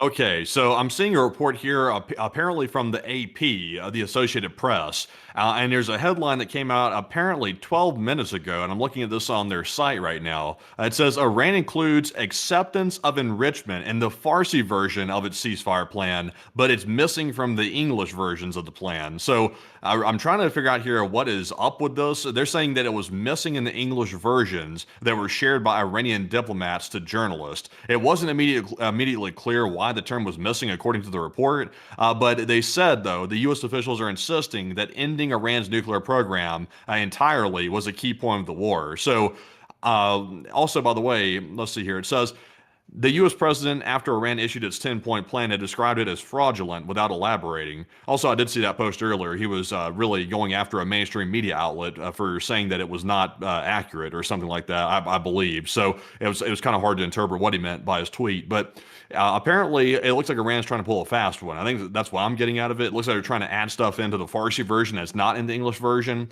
trying to, I guess, play technicalities, I guess. But ultimately, though, if the U.S. finds out about it, which we just did, it's not going to work. It's going to be found out. So a very con man routine by Iran, apparently. But Enforcer, what say you? Man, a terrorist state being dishonest and lying. I mean, that's crazy right there. I mean, that's nuts. Like, really, imagine pulling the used car salesman like shyster routine. Like, what the hell's going on, man? This is goofy as hell to do something like that. Yeah, we're about to get a peace treaty with a 15% APR.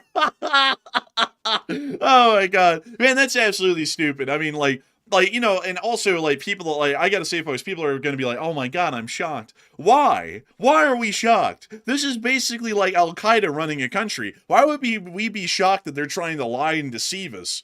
That's what these kinds of groups do. Like, terrorist groups, extremist ones that are ideologically driven like this.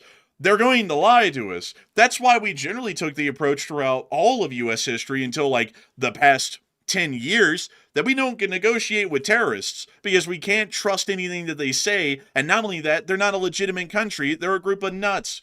Like, that, like, I don't get it, folks. I don't get it at all. Like, if we were negotiating with them from a complete position of advantage, where the Strait of Hormuz was opened and we were just bombing them daily, then there really is no way that they could lie about an agreement that would hurt us. But because they control the Hormuz, if they lied about the agreement, then they could say retroactively later, oh, actually it says this. And then be like, no, that's not what it says. Well, that's what it says in the Farsi version. And then they could just unilaterally close the Strait of Hormuz again to force compliance. And that's the kind of world that we're living in, is that we're dealing with a terrorist nation that acts like terrorists, and they're going to lie about everything and deceive us and double cross us and swindle us. So why in the world? Like, I just don't get it, folks. We shouldn't be negotiating with this country, even with how the war has gone so far, which hasn't been well, until we clear the Strait of Hormuz and militarily reopen them. And I find something interesting, folks, because I've seen a lot of people in the chat over the course of the past 5 weeks really changed their tunes,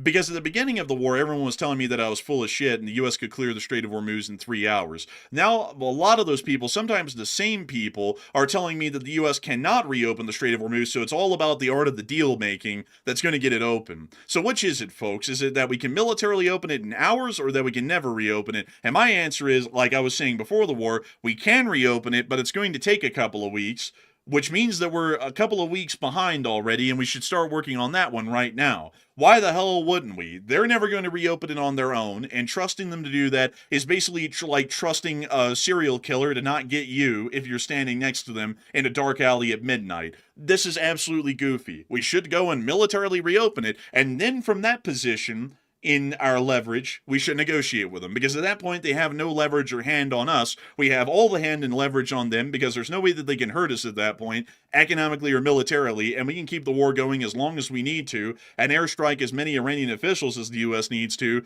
see that we eventually get some sort of a meaningful conclusion of the conflict that actually succeeds in achieving our original strategic objectives to some extent, rather than none. Yeah, I would say yeah, that might be a good idea, possibly. Yeah, I would definitely say so. I would say so. But before we move on into the rest of our news, folks, I do want to make sure that we take a brief moment before we start moving on around the rest of the world and covering all of the other major news and developments that we've gotten out of the day, to thank all of y'all so much for watching so far. We've been on air for about an hour and 30 minutes at this point, just about, I believe. And over the course of an hour and a half, 200,000 people have watched this stream. And I've got to thank you all massively for enjoying this show and enjoying our coverage. I hope that you'll have enjoyed the coverage that we've had and the analysis and our commentary. And before we move on into the rest of our news tonight, I do want to make sure that we take a brief moment to address 3 questions out of the chat, as a huge thanks to all of y'all watching so far and to get to talk to a couple of y'all. And then we're going to be moving on out of the Middle East, because of course we'll be returning whenever we have more breaking news of what's going on down there. But we will be leaving the Middle East for a while and moving on up into the United States and also into the war in Ukraine, as we have major developments that have come out of those regions over the course of the day. So Matthew, what do we got? All right, so jumping into our first of 3 super chats to address, and then getting right back into our breaking news, because there is some more coming out. We do have a $100 support, a very generous support from Hokey Redneck, and thank you very much, Hokey, for that very generous support, and also helping to keep us on the air during these very interesting and very trying times. And Hokey said, I have too many questions to ask, but give one to the chat. And I gotta thank you so much for the unbelievably massive and incredible support, Hokey Redneck. And I gotta say that too many questions to ask is not a bad thing. It's always great to have a lot of incredible questions. And I gotta thank you massively for always being here with this channel and supporting this thing and helping us to keep this thing running, because if it wasn't for folks like you, we wouldn't be able to make this thing possible and keep it running. And so I gotta thank you incredibly for that. And we will be making sure to get on into the live chat and get one in your honor. So Matthew, what do we got? All right, so the live chat question goes to Sean Willem. He said, I've heard that Israel is not part of the ceasefire, and is that true? Actually, they are a part of the ceasefire. From all accounts that we know, the Israelis stated they actually were a member of the ceasefire, and that they were going to be adhering to the terms of the ceasefire as well, and halting their military actions for 2 weeks as the ceasefire was, its term came to fruition. So that's generally what we know at the moment, is that the Israelis actually were a part of the ceasefire. So with that, I hope that I addressed it the best I can, and a humongous thanks to you once again for that incredible support, Hokey Redneck, and helping this channel to keep on running. And with that, we are on to the next one, the second question of the segment. All right, so we also have a 100 from Chris Feilbach, and thank you very much, Chris, for that 100 support again, and we do appreciate that. He said that the orb has returned and has more words. Today's orb word of the day is disorb. It means to throw a body outside its orbit. It's a great word, like all other orb words. It's a great word, I'm telling you. Also, by the way, that is interesting. I hadn't heard of that before. But speaking of the orb, since it's like this exotic technology that nobody's really ever seen or heard of before, except for maybe in a very blurry video or two, what's interesting is is there was an exotic technology that we learned today that was used by the CIA to find that missing F-15 weapons officer inside of Iran. They call it Ghost Whisperer, and apparently it's a bunch of microphones that are very, very sensitive, and also a bunch of sensors that were apparently on the ground that were deployed, which could detect the pilot's heartbeat from 40 miles away, and it could literally isolate it using artificial intelligence, and that's how they found the pilot. I'm kind of surprised they put it out in the media for the most part, because I thought they would keep that kind of stuff secret, but apparently they put it out, so we got to learn about it today. But Enforcer, what say you? I have to say, I think that was probably a slip up by someone. I don't think they were supposed to mention that because it sounds like a little bit too high tech of a tech that we're not supposed to disclose. But outside of that, it is a really interesting sort of a system. From what we know, it can pick up a heartbeat from an incredibly long distance away, which makes you wonder what else it can pick up if it can do that. But beyond that, I got to thank you so much, Chris Fieldbach, for putting in that orb word of the day and supporting this channel and helping it to keep on running. Because if it wasn't for folks like you, we wouldn't be able to keep this thing running and we wouldn't be able to make this thing possible. And I got to thank you massively for once again making this thing a reality. Because if it wasn't for folks like you, we wouldn't be able to keep this channel running. We wouldn't be able to hear the orb words of the day. And not only that, we wouldn't be able to cover the news as we have been tonight. And I got to thank you incredibly once again for the support and making this channel possible and helping this thing to keep on running. And with that, we are on to the last question of the segment. Huh? I just saw some reactions to that whole CIA like tech story right there. Someone said, "Yeah, it's a crock of shit." I was like, "Damn!" I was like, "I'm just repeating what I heard, folks." They say this. They're telling me that they had this. Also, it's called Ghost Murmur. It's not called Ghost Whisperer. So it was detecting a murmur out in the distance, I guess you could say.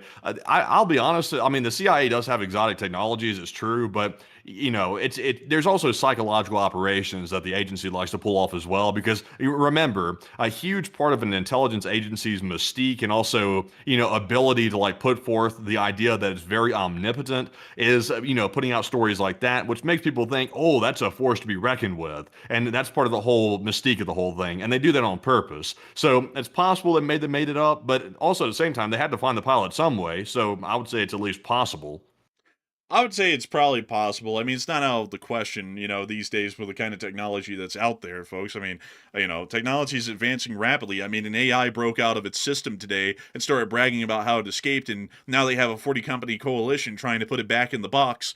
So, I mean, you know, anything's possible these days. You know, like, for example, the extermination of the human race via artificial intelligence. I mean, anything's possible. We're living in the future, basically. So, you know, you just got to get used to this sort of stuff, you know. I mean, who the hell's to say that that's not real? I mean, you know, I feel like that would be great for search and rescue efforts. You know, like if there was a missing person out in a forest somewhere, you just pick up their heartbeat and go find them that way, you know. But apparently we only use this for down pilots and such. So, you know, if you're just some person who broke your leg out in the middle of the Wasatch Range, F you, you know, crawl over and die. But if you're a pilot, we will find you with the special gadgetry.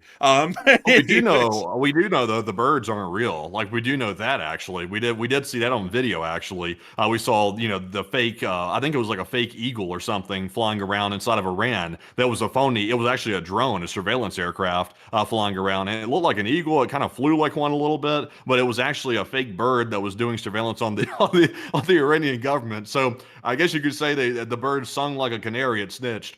Man, that bird was doing some work. Speaking of which, folks, I actually ran into a gang of wild turkeys on Monday on a hike. Matthew didn't go with me on this one. It was a really cool one, though. And I ran into a gang of wild turkeys, and when I saw them, the first thing I thought was, Erdogan, is that you? And then the second thing I thought is, wait a minute, the government's trying to keep an eye on me because the birds ain't real. That's a giant walking drone over there. But anyways, with that, I hope we've been able to address that well. And with that, it's time for us to move on into the final question of the segment, and then to get on into the rest of the news.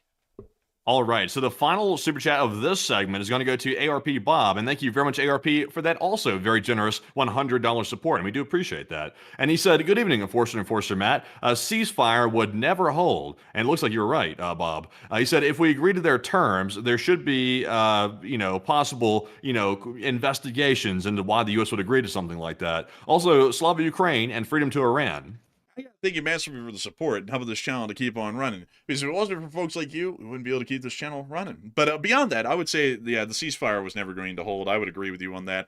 I think I actually agreed with you on that originally because I said, why in the world would they ever agree to anything? And I think I went through a whole analysis on the channel and say, they have advantage in hand on us right now because of the Hormuz closure. So they can just conduct that indefinitely and hold out and basically conduct a war of attrition and hope to economically starve us and our allies before we militarily completely destroy them to where they can't keep the strait closed any longer. So I would definitely agree with you, ERP Bob. That was my assessment as well.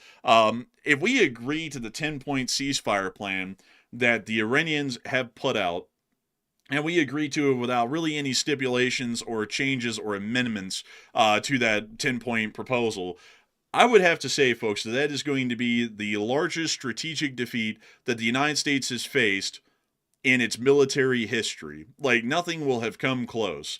I cannot even stress that enough at this point. There is not a defeat in U.S. history that has really meant a hill of beans of difference to us when we've actually lost, if people even argue, some of them, that we lost. The War of 1812, inconclusive. It really didn't do much of anything to change the United States. We just had to renovate the interior of the White House, the Capitol building, and a couple of other structures in Washington because they got burned out by the British. And Vietnam, for example, some people call that a U.S. defeat. I would say not really, because when South Vietnam lost, we hadn't even been there for 2 to 3 years at that point. But outside of that, though, some people say that Vietnam was a defeat. Vietnam was just the spread of communism to a Southeast Asian nation. And while that isn't good for us strategically, it really didn't affect a lot here on the home front and really didn't see any kind of impact. If we lose our control over the Middle East and we somehow agree to that 10-point peace plan at face value for what it is from what we're hearing right now, from the best guesses we can get, that would be so bad. We have basically just agreed to screw ourselves over in the Middle East and allow Iran to have a nuclear weapon and an ICBM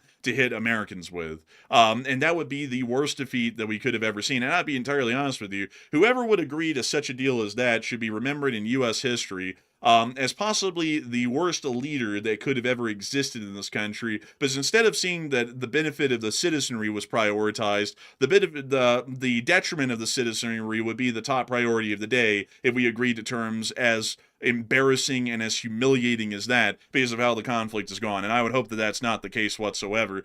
If that is the case, I'm going to be blown away. But anyways, outside of that, a huge thanks to you for that incredible support, ARP Bob. And we also have breaking news coming out. So Matthew, what do we got?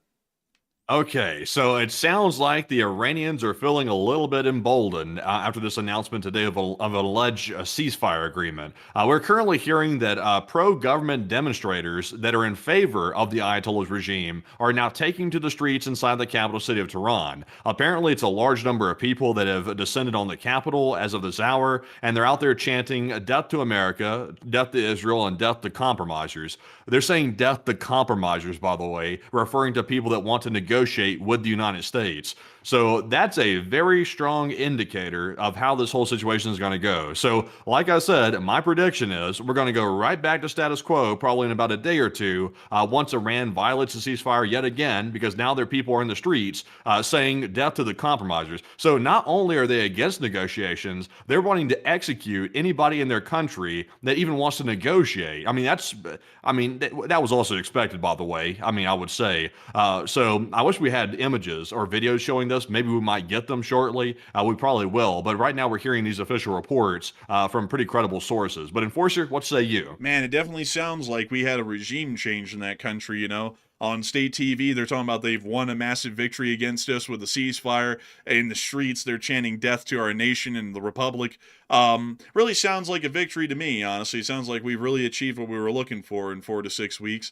Where in the world was the government overthrow? I gotta say, folks, this gets really aggravating. And here comes some people who are about to say, oh, look, the enforcers are so political because they're pointing out that this hasn't gone well. That clearly isn't good. If you have a whole crowd of people inside of a capital somewhere in a country that we claim that we've defeated, which are still chanting that they want us all dead, kind of seems to me like we haven't really done a lot. Considering that a government is still around over there that would really foster and support something along these lines. and this would be considered probably an official sanctioned demonstration in support of the Islamic regime. Doesn't really sound to me like we are doing much to really see that the Iranian regime that hates us and wants us all dead has ceased to exist at this point. But that's just my two Yeah, cents. I'm seeing right now. I'm seeing right now a former U.S. Army general saying right now that he doesn't trust the Iranians. He said they're liars and cheats, and he doesn't trust them at all. And he says there's still lots of targets out there, and if the deal blows up, it comes down to Karg Island. So I mean, that's also. I mean, I've obviously feel the same way. It's like you can't trust Iran. Like even if you were somehow able to reach a compromise, they're not going to adhere to it because they never have. I mean, that's the whole reason the nuclear situation fell apart. They weren't letting the inspectors come in to take a look at the nuclear facilities. So, I mean, they're not going to hold up to it even if they come to an agreement. And the odds of even getting to an agreement is like universes away of even getting to an agreement in the first place. So, I just don't know what the U.S. is doing. I don't know if they're just trying to get a breather, possibly. I'm not really sure. I don't really know, to be entirely honest. I have no clue. But it is, it's something else. But apparently, folks, pointing out how nonsensical some of it is gets some people really riled up because they can't stand to hear that their chosen one might not be the smartest or the sharpest tool in the shed, and then that gets some people really angry and miffed. And I gotta make it clear, folks, before we move on to the Ukraine war news. If you don't like what we're saying, that's unfortunate, but it's the analysis, it's the news. If something's not going good, we're not gonna pretend like it is. So if you don't like that, maybe you need to go watch some political show somewhere. But anyways, moving us on from that, it is time for us to get on into a little side note of positive news that we did get out of the United States. But before we do that, a little bit of news from the U.S. government. According to the president, he stated that using human shields is unacceptable, and we also were able to hear that according to some statements today, U.S. and Arab officials say that talks are now centering around a deadline extension and not a deal. That came out before the ceasefire was announced, and it does appear that that was true. That was some form of a deadline extension of some form to extend another 2 weeks, the famous one.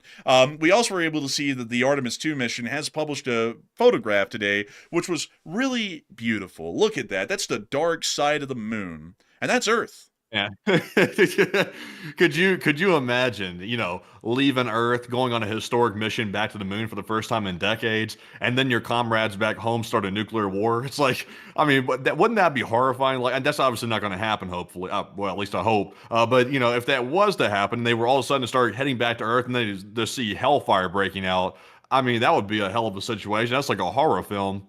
Yeah, that honestly kind of, I mean, wouldn't it? Wouldn't that suck, Matthew, if the U.S. was nuked while these guys were up there? Like, and say a hypothetical scenario like the Russians or the Chinese nuked us and we nuked them back, and mission control at every level at NASA was completely gone. There would really technically be no way at that point for them to re-enter the atmosphere safely and be recovered because most everything would be destroyed. So they basically just kind of be stuck up there until their orbit degraded, and then they'd be left to fend for themselves once they got on the ground. I'd go ahead and just set up shop on the moon. Personally, I'll just set up shop there and just hold out. And also, I would just like, don't they have like galactic eats or something like that? Like you can get delivery these days or something like that. All the demon craft that are flying around that we're being told about left and right. It's like can one of those like interdimensional like craft deliver a little bite to eat or something like that? Like can we get a little something, just a morsel? Man, you sit there and order up on Galuber Eats, like some like Galoop Shaloop, and then like some demon comes out of a spacecraft and he goes, in the name of Baal, here's your burger. It's like, oh, thank you. It's like, do I tip you? Yes, that'd be good. Well, what do I tip you? Rocks. I don't know. Like, there's no currency up here. It's like, here's some rocks. Honestly though, man, like it's not that bad of a deal because I heard that the moon was made out of cheese. So I mean, you could just eat the moon, You could possibly. I mean, there's a lot of people out there that claim they're made of cheese. Like, all the tech bros say they're made of cheese and stuff like that. They get that cheese like they're from Vermont these days. Oh man, but I do have to say though, outside of all of our corny jokes here, the moon pictures were really impressive today. This was just one of them. But it's really cool to think, folks, we have astronauts that are orbiting the moon again right now, so that's a really cool thing to see. And hopefully they'll be able to return with a successful mission. We do understand that the capsule is a little cold and the toilet had some issues, but outside of that, the rest of it's gone fairly well. And considering that this is the first manned operation that we've ever had to the moon for about 60 years or so, there are clearly going to be a couple of minor technical inconveniences, and luckily that's all they've been so far are minor inconveniences, and they'll most likely sort those out and fix them for the Artemis 3 mission and the Artemis 4 missions that are going to be coming here in the near future. So once again, nice to see the space exploration side of things going. And you know, folks, there was actually some pictures that I took as well around the same time that these guys were taking their pictures, but we'll get to those later on in the stream after we get through all the news. But moving us on out of that, and out of Florida, it is, well, actually that's around the moon, but I had to put it on Florida somewhere. But moving us on out of Florida, it's time for us to get on over and into Europe, because we have to cover everything that's happened in Europa. And there's been a lot. I'm just going to move you all into the biggest news up front, which is going to be down in Novorossiysk, because we were able to see something very, very lucky happen. Here's the clip, folks. I'm just going to show this to y'all, witness and observe. So we see the air defense missiles that were fired at the drone that failed, and then we can see them going up right up to the ship. Now, I'm going to skip forward a little bit so that way we can get back to that part of the clip. So this is an Admiral Grigorovich class frigate. And let me go show y'all one of these here. Admiral Grigorovich. Here we are, and let me go get the picture. So this is what it looks like in real color. In Technicolor, that's what it looks like. The Admiral Grigorovich class frigates are some of the largest remaining surface combatants in the Black Sea Fleet. After the Moskva and a couple of other ships have been destroyed, this is largely the largest one that's left. And we were able to see that this strike on the vessel appears to have been a dead-on hit, from what we can tell, when the footage cut off. Right, let's see here. It should be right here. So it looked like the drone was going in to hit the ship, and we're going to end the clip right there because we now have to show y'all what we have for today. The identity of the vessel is actually the Admiral Essen, which we were able to confirm is actually the vessel that appears to have been hit. Apparently, Visegrad 24 called it another of the class, the Burevestnik. It could have been the Burevestnik or the Admiral Essen, but most sources seem to be working off of the idea that this was highly likely the Admiral Essen instead of the Burevestnik. We also were able to see that apparently loading was halted at the oil loading port just south of the Vostochny Rayon, and now it's time for me to get y'all to the big news that we got out of this. Satellite photography came out today, which has shown the Russian Black Sea Fleet in all of its glory sitting here in the Vostochny Rayon. And if we get down to the area of the Admiral Essen, if you look right there, there's smoke coming off the ship, and there's visible significant damage to the bow of the frigate. So it does appear that a pretty decent amount, we would assume moderate damage, has been caused to the Admiral Essen, which seems to have knocked it out of service, at least for now. Repairs will most likely be affected. Those could take weeks or months depending on the damage, and the vessel will return back to service at some point, but the Ukrainians were able to land a pretty significant hit onto the Admiral Essen just on Sunday, well actually on Monday night, and were able to effectively knock out the vessel for a temporary period of time. So that is incredibly good news, because the Admiral Grigorovich class frigates are operating at this point in the war like stationary transport-erector launchers that are sea-based, and they are able to fire off caliber cruise missiles at the state of Ukraine from their vertical launch cells on board, meaning that with this vessel being knocked out, it may not be deemed usable for caliber missile launches, meaning that the number of those launches occurring per attack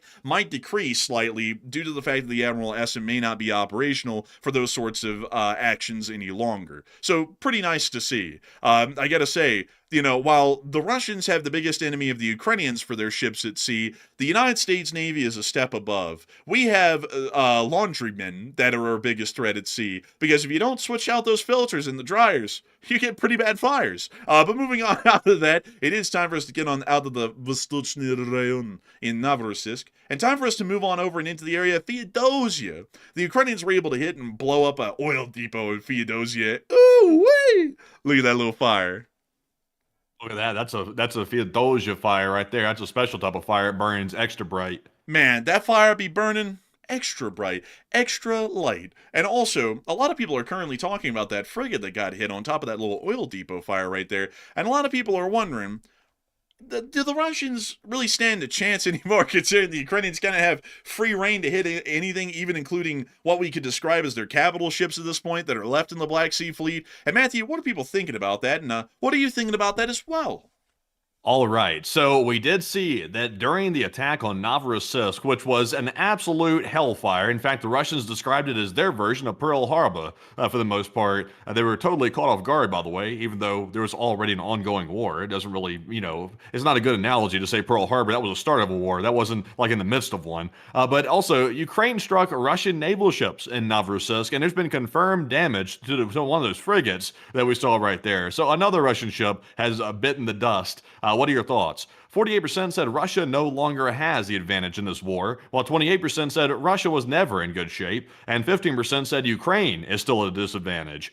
So I would say, I've seen a lot of analysts saying this today, Russia has been at a disadvantage for a long time because of Ukraine's drone innovations with the fiber optics and things like that, and also the fact that the Starlinks were turned off inside of Russia. Ukraine's been on the front foot for quite some time, and Russia's been on the back foot. They're getting pushed back on the front. They're having naval losses. Not to mention Ust-Luga and Primorsk, the oil export ports, including Novorossiysk, they got slammed left and right. So at this point, they're probably somewhere in the neighborhood of over 50% of Russia's oil export capabilities that's been completely knocked out just in a handful of Ukrainian attacks that they've conducted. So I mean, if that's not an advantage for Ukraine, I'm not sure what is. But Enforcer, what say you? I'd have to say that I'm well within the 48%. Russia no longer has any clear advantage over the state of Ukraine. They haven't for a while, and they certainly don't at this phase of the war. It's becoming even worse for them. Ukrainian attacks are being conducted really wherever the Ukrainians want against most any target, and they're seeing a great deal of success. And not only that, the Russian Federation seems largely helpless at this point, both on the battlefield in Ukraine and also on their own home fronts from these Ukrainian drone attacks, meaning that they're basically losing on all fronts militarily. Economically, they're also losing on those fronts as well. The sanctions being lifted haven't really helped them out much at all because the Ukrainians then struck all of the oil loading ports and have largely knocked out all of their operational capacity to load ships with oil and send them out to sea, meaning that even with the sanctions being lifted, the Russians can't sell any oil to anyone because they can't get it to the people who are wanting to buy it. So, in my honest opinion, they clearly do not have any advantage against the state of Ukraine, and as a matter of fact, the Ukrainians have largely turned the tide in their favor in most every way, strategically and economically. But moving us on out of the southern area of the Russian Federation, we also saw that there were some strikes that happened in Orenburg. Let's take a look. Твою мать, блядь. Oh, look, it's a heating situation in Orenburg. Man, that's the special heating operation, the SHO. Also, speaking of which, here's the things are getting pretty heated in Kostovo, because we were able to hear that the fourth largest oil refinery in Russia has had to halt all of its operations. This was the one based at Kostovo, due to the Ukrainian drone strike. At Lukoil's Nizhny Novgorod plant, a major gasoline producer, mind you all, stopped working on April 5th. Which is when the Ukrainian attack happened, with fuel supplies potentially disrupted until at least the end of the month. Now, isn't that a tragedy? What a shame. The largest oil refinery in Russia, damaged and knocked out for a little while. Oh, there was also explosions that happened just to the east of Moscow in the city of Vladimir. No relation to Putin, mind you all. Apparently, these were the fires and explosions. That is not the Aurora Borealis, by the way. That's some reflection from inside their car. But the orangish glow over the tree line is what we're really supposed to be focusing on here. And those were apparently some impacts within the area of military unit 427054 of the 1263rd Engineering Ammunition Arsenal in this area. So it looks like an ammunition depot might have been hit by a Ukrainian drone attack. Also, if the Russians thought that things were going to be getting any better, they're only going to be getting worse. Because apparently Zelensky said, "What's that? Ust-Luga might be getting back up and operational? Bomb them again." And they did. Here it is. Oh, no. Oh, no. Oh, твою мать, блядь! Oh! Wait a minute. Wait a second, man. The Russians never learn. It is crazy how the Russians never learn. They were still using small arms. Like, even during this attack, they're still using small arms. There's no missile-based air defense anywhere here. They didn't even move it there. Well, I mean, honestly, Matthew, would it really help them if there was missile-based air defense there, given what happened down in Novorossiysk when they did have it? I mean, it would at least be a good token of like we're trying to protect our port or something. They still didn't move any there. I mean, Putin literally won't spare a single missile air defense from around his dachas. He will not spare a single one. That is the most greedy bastard right there when it comes to like even protecting Russia's own infrastructure. It's crazy. They're still using like AKs to shoot at these things. Man, honestly, man, I bet if they put an air defense system around there, it would be probably on the other side of this little bay, and they'd be like, "Oh, blad, here they come! whoosh, they fire off a missile and it goes flying straight into an oil silo over there at the port of Islamic and blows it up itself. Because that's what happened in Novorossiysk is both of the S-400 missiles that were fired were flung right into the city and blew up on some residential buildings. So I have a feeling that it probably wouldn't be doing them any good. Honestly, man, what's the irony of it is that if the Ukrainians ever try and attack Putin's houses, those missiles are probably going to be launched, do a flip, and then go flying right into Putin's house and blow them up anyways without the Ukrainians even hitting the place. They're not even going to bother hitting Putin's houses again. It's like that's like the least important target of them all. It's like, who cares about Putin's houses? The Ukrainians surely don't. That's why they haven't tried to strike them. But yet, that's the mindset here. It's like, oh, you got to protect the great leader stuff inside of Russia because that's what's most important. Not the fact that the whole economy is going to come tumbling down like Jenga blocks if the oil economy gets destroyed. But I mean, geez. Man, I gotta say, man, honestly, like truthfully, it is absolute stupidity. But moving us on out of that and into the actual war in Ukraine on the front lines, we did get to see some pretty interesting developments over the course of the day. The Russian casualty report was pretty decent today, and holy moly, 3 Bobcat skid steers. 3 for me again? What are the Ukrainians doing here? Trying to like run like a what are they doing? I don't even know where I'm going with that. But damn good job on those Ukrainians. They brought the cards back out again. The cards. Everyone told me, you don't have the cards. Well, now they're bogged down in the Middle East, and I have all the cards. It's like, look at me. But anyways, with that, we were able to hear the Mist East and Keeper of the Records say that 248 supply trucks is the 5th highest daily loss, no tanks but plenty of artillery, and MLRS, AA, and special equipment. And over the course of the past 24 hours, we were able to see that 980 Russian soldiers were wounded and killed, along with 4 APCs, 248 supply trucks, 65 artillery pieces, 1,945 drones. That was a pretty good year, folks, 1945. You know what happened in 1945, Matthew? I'm sure something happened. It sounds remarkable. It does sound remarkable. Think, Matthew, think there was a little man with a mustache, and there was, 2 cities that got obliterated, and then the country surrendered right after that. What happened in 1945? What happened then? I'm using my 2 brain cells, and I just can't remember. I can't remember. It was the end of something. It was a pretty big deal, really defining. Don't say it, man. Say it. World War II. It was the end of World War II, Matthew. It was victory in Europe and victory in Japan and all that. The Second World War. Oh, good. Trying to ask me to remember something like that in the middle of the stream, that's a little bit hard to do because I'm doing so many things at once, but go right ahead. Oh, well, I mean, But anyways, beyond that, 3 MLRSs were also lost, along with 2 anti-aircraft warfare systems and 3 Bobcat skid steers. All in all, a pretty decent day. And good to see that the Ukrainians were able to inflict some significant losses onto the Russian Federation's armed forces. Now, getting us onto those front lines, we can really see how they inflicted those losses onto the Russian armed forces. Call it Pearl Harbor, the way the Ukrainians be slamming them down like a ship in in low waters. Let's take a look. The Ukrainians are about to ambush a little fella right here with a couple of their drones, maybe a dozen of them here. Oh, and look, there's the Russians. And they're trying to make a run for it. It's just not going to work. It never does. Wow, they did this in real slow motion. They did oh, jeez. Oh, my God. Oh, also, someone's a big Ron said 2 brain cells, LOL. Honestly, I'm trying to get myself in shape to be the president. I'm trying to limit my brain cells as much as possible. I'm restraining the other million. I'm trying to just keep the 2 running. I'm running on two remaining cylinders here, folks. I'm turning up the performance. Man, honestly, man, I mean, you're doing pretty good. Matthew's got a lot that he's doing. It's just that the 1945 question might have been placed at a bad time because he's probably doing a lot when I asked that question. But beyond that, though, we can see them hitting the Russian soldiers right here, hiding in these bushes in this thicket right here. Take a look at that. Oh, man. Man. Also, man, I gotta say, the best comments that I've ever seen, man, tonight are, why in the world would you say that the president said he's going to wipe out a civilization when he only said he was going to wipe out a civilization? Don't you all know context? It's like, oh, thank you. You know what kills me? You know what kills me about that right here? It's like people say, you're reading into a statement too literally. It's like, well, what am I supposed to do? Like read into it figuratively? It's like I mean, I take people's words at face value. Okay, it's like when I say something that's figurative or like symbolic, I make it clear, or I try to attempt to make it clear. I mean, we can't like go reading into stuff like it's. I mean, that's irresponsible to start reading into it. We're just taking it at face value. If he wants to clarify something, he can come out and issue a clarification if he wants. But I mean, we can't start reading into between the lines.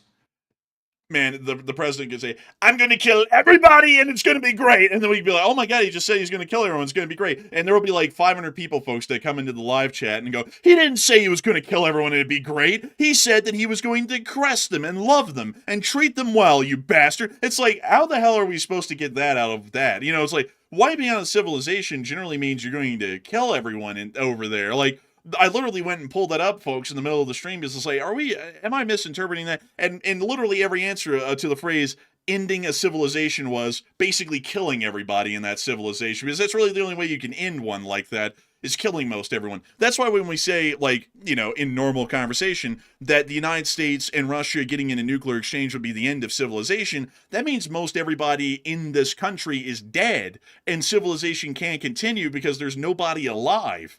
That's generally what it means. You know, like, it's really stupid to take statements that literally are said as, I'm going to end a civilization, and then dumb it down into something way less, like that he's just going to blow up a bridge or something. It really like it drags me down like to see like Americans out there defending speech like that. It's like I don't care which party the president's from. If I heard any president make comments, and let's go grab his tweet here real quick and see what exactly the exact wordage was here. Let's see if we can go grab that. It's always hard to find stuff when you need it.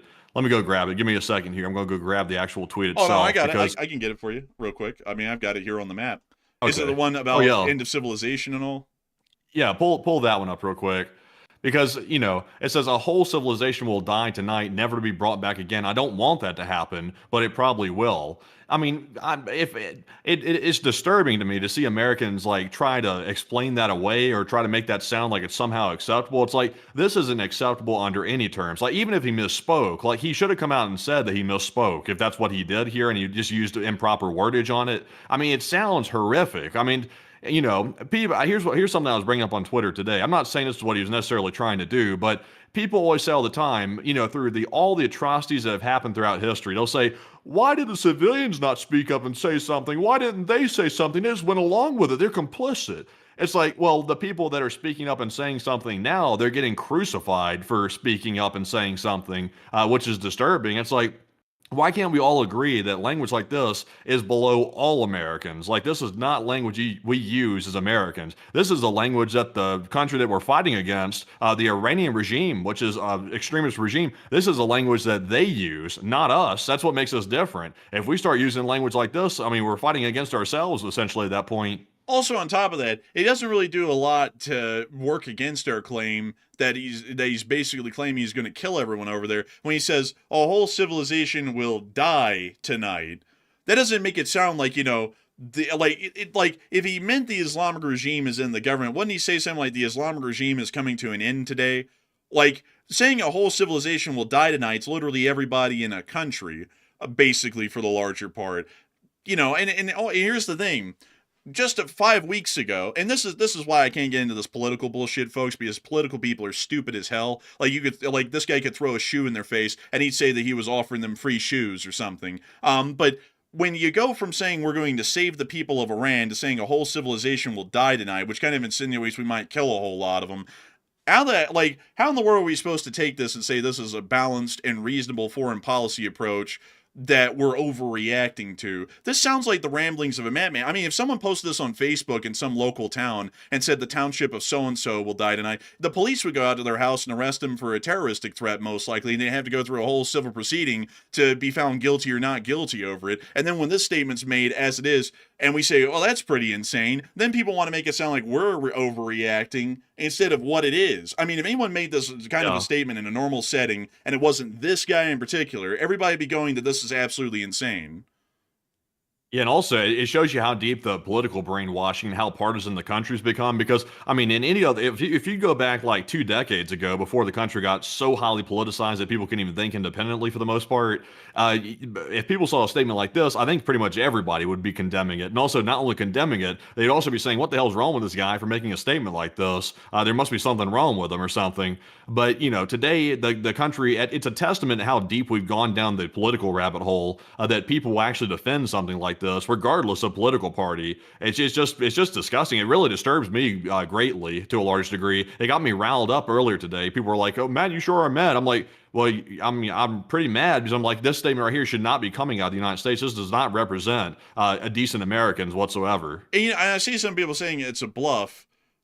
Well, that's a really stupid way of looking at it, don't you think? Because couldn't you have said that about the guy who was running Germany in the 30s before the whole thing happened where a whole bunch of people got exterminated? That he was just having a whole bunch of bluster and rhetoric about certain people in Germany, and he really didn't mean it. It was just a bluff to scare them to leave the country. I mean, couldn't you say the same thing? Couldn't you say that about everything? I mean, for people that have just over, like, and to be entirely honest, folks, just overreacted in the last administration about a myriad of things. It sure is weird how these same people downplay everything when those things back then were truly insane, and this is truly insane, and to just always downplay whatever is going on your side because you can't say that that's uncalled for. I mean, I don't know why people defend political folks so much from either end, because have y'all personally met them? Do y'all personally know them? Are you related to them? Are you family? You're not to none of these people. So why the hell do people act like their entire reputation and livelihood depends on defending these people as much as they can? I mean, they don't even know who the hell you are. They don't even know you're defending them.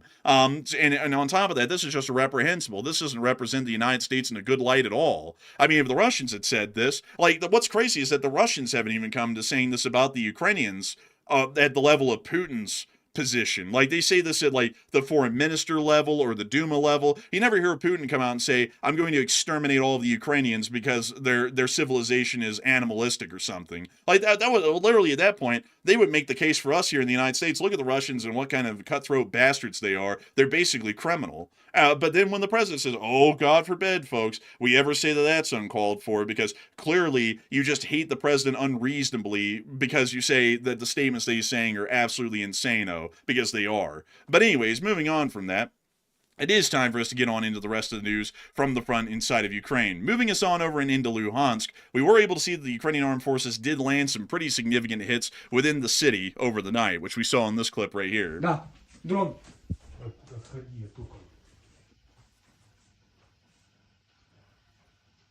And there was the hit. На. Блять, еще летит. Ебануться можно. And moving us on from that clip, we also have a bow. And a lot of people are currently saying that the Ukrainians launched new attacks at Ust-Luga and other ports. And will Ukraine keep crippling these bloods until they're unusable? And Matthew, what are people thinking about them? And what are you thinking about them as well? Okay, so a really quick question here on this poll. It said Ukraine launched its attacks on Ust-Luga, which is obviously a major Russian oil port. We'd already seen it get taken out, and it looks like Ukraine came back to do some more damage, some critical damage this time, and they actually pulled it off again. And also other Russian oil ports, including Novorossiysk and also Primorsk, were also hit again as well. So will Ukraine cripple Russia completely when it comes to their oil exports? 39% said yes, that's very feasible and also likely. 27% said no, that's too lofty of a goal. 23% said it's possible, but I'm not entirely sure.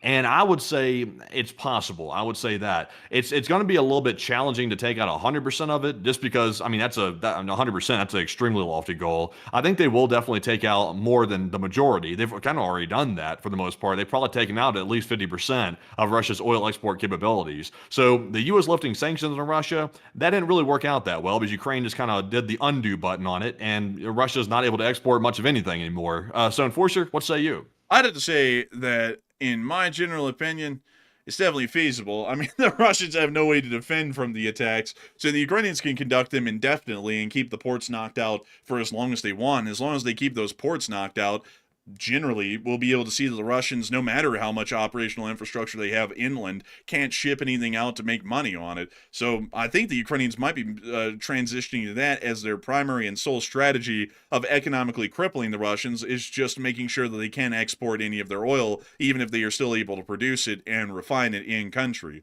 But moving us on into Luhansk and the rest of the clips that we also got to see the fire in Luhansk. Oh, boy. We don't know exactly what they hit. We know they hit a power plant the other day in Luhansk, but it appears they went for other targets last night. Now, moving us on to the front lines, we also saw the Ukrainian armed forces were engaging some drones in the Konstantinivka front. Oh, and they got that techno. I don't know why I even unmute Ukrainian clips anymore, because they all have music in them. Mortal Kombat, finish him. Oh, look, it's the Ukrainian police. Oh man, that's a bad sign when you see the police playing Mortal Kombat music behind their clips. Those police right there, you don't want to mess with them. We do not have a warrant, but we're coming in. Like that. We say no knock and no sound. Remain silent, please. Man, honestly, and they are going off. We can also see a Ukrainian soldier down there looking through a small opening. I don't know what he was looking for, to be honest with y'all, but we can now see them moving through a frozen village, an abandoned one at that as well.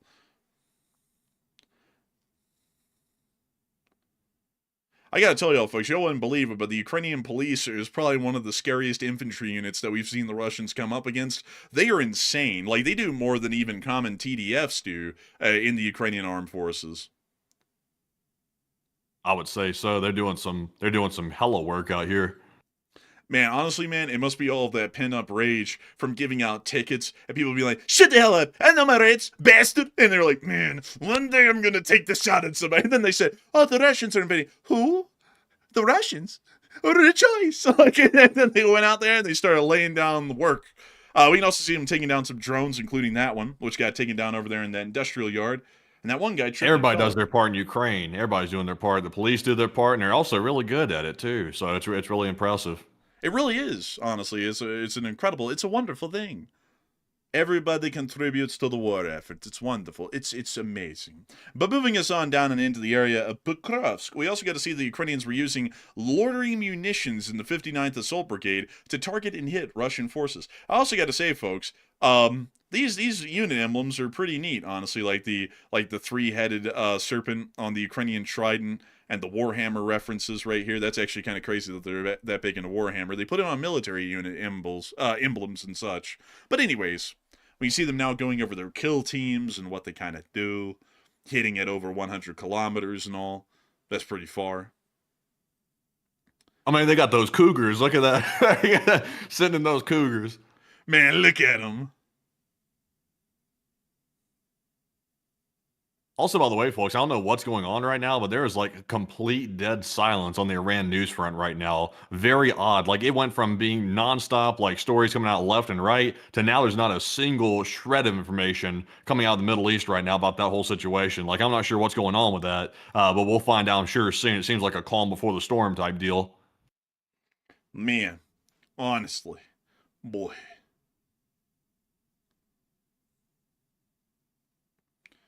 We see them that here. Says tank right there. Look at that. Top, it says tank. It says K. This means like a little bit of a truck.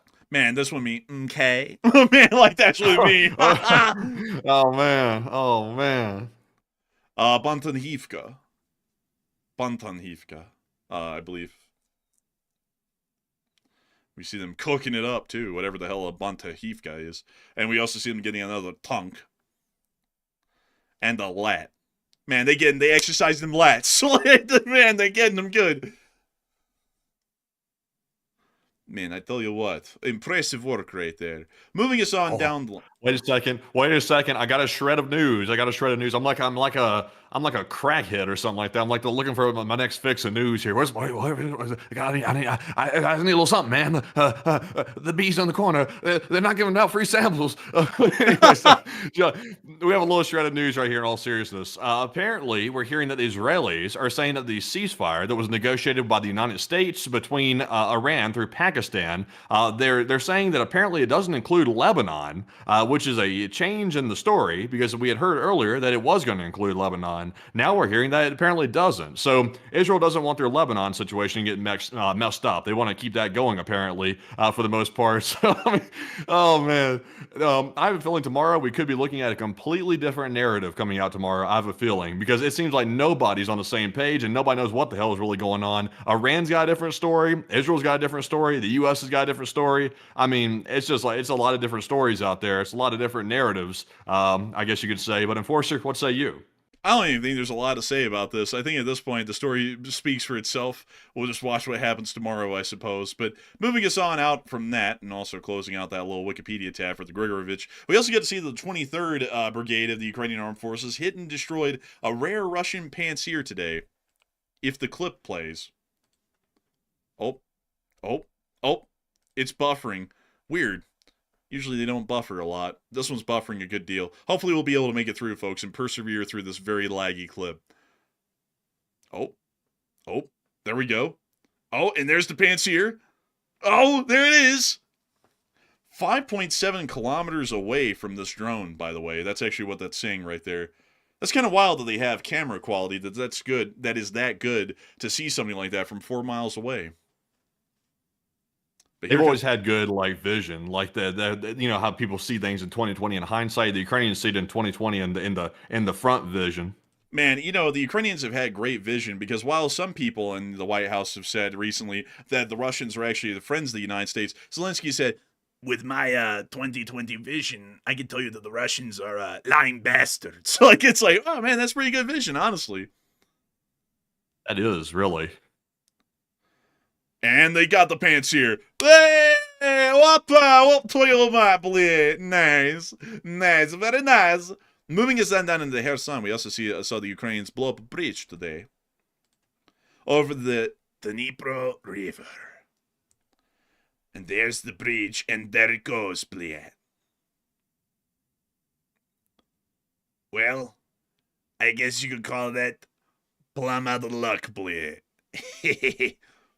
But that's the end of the clip.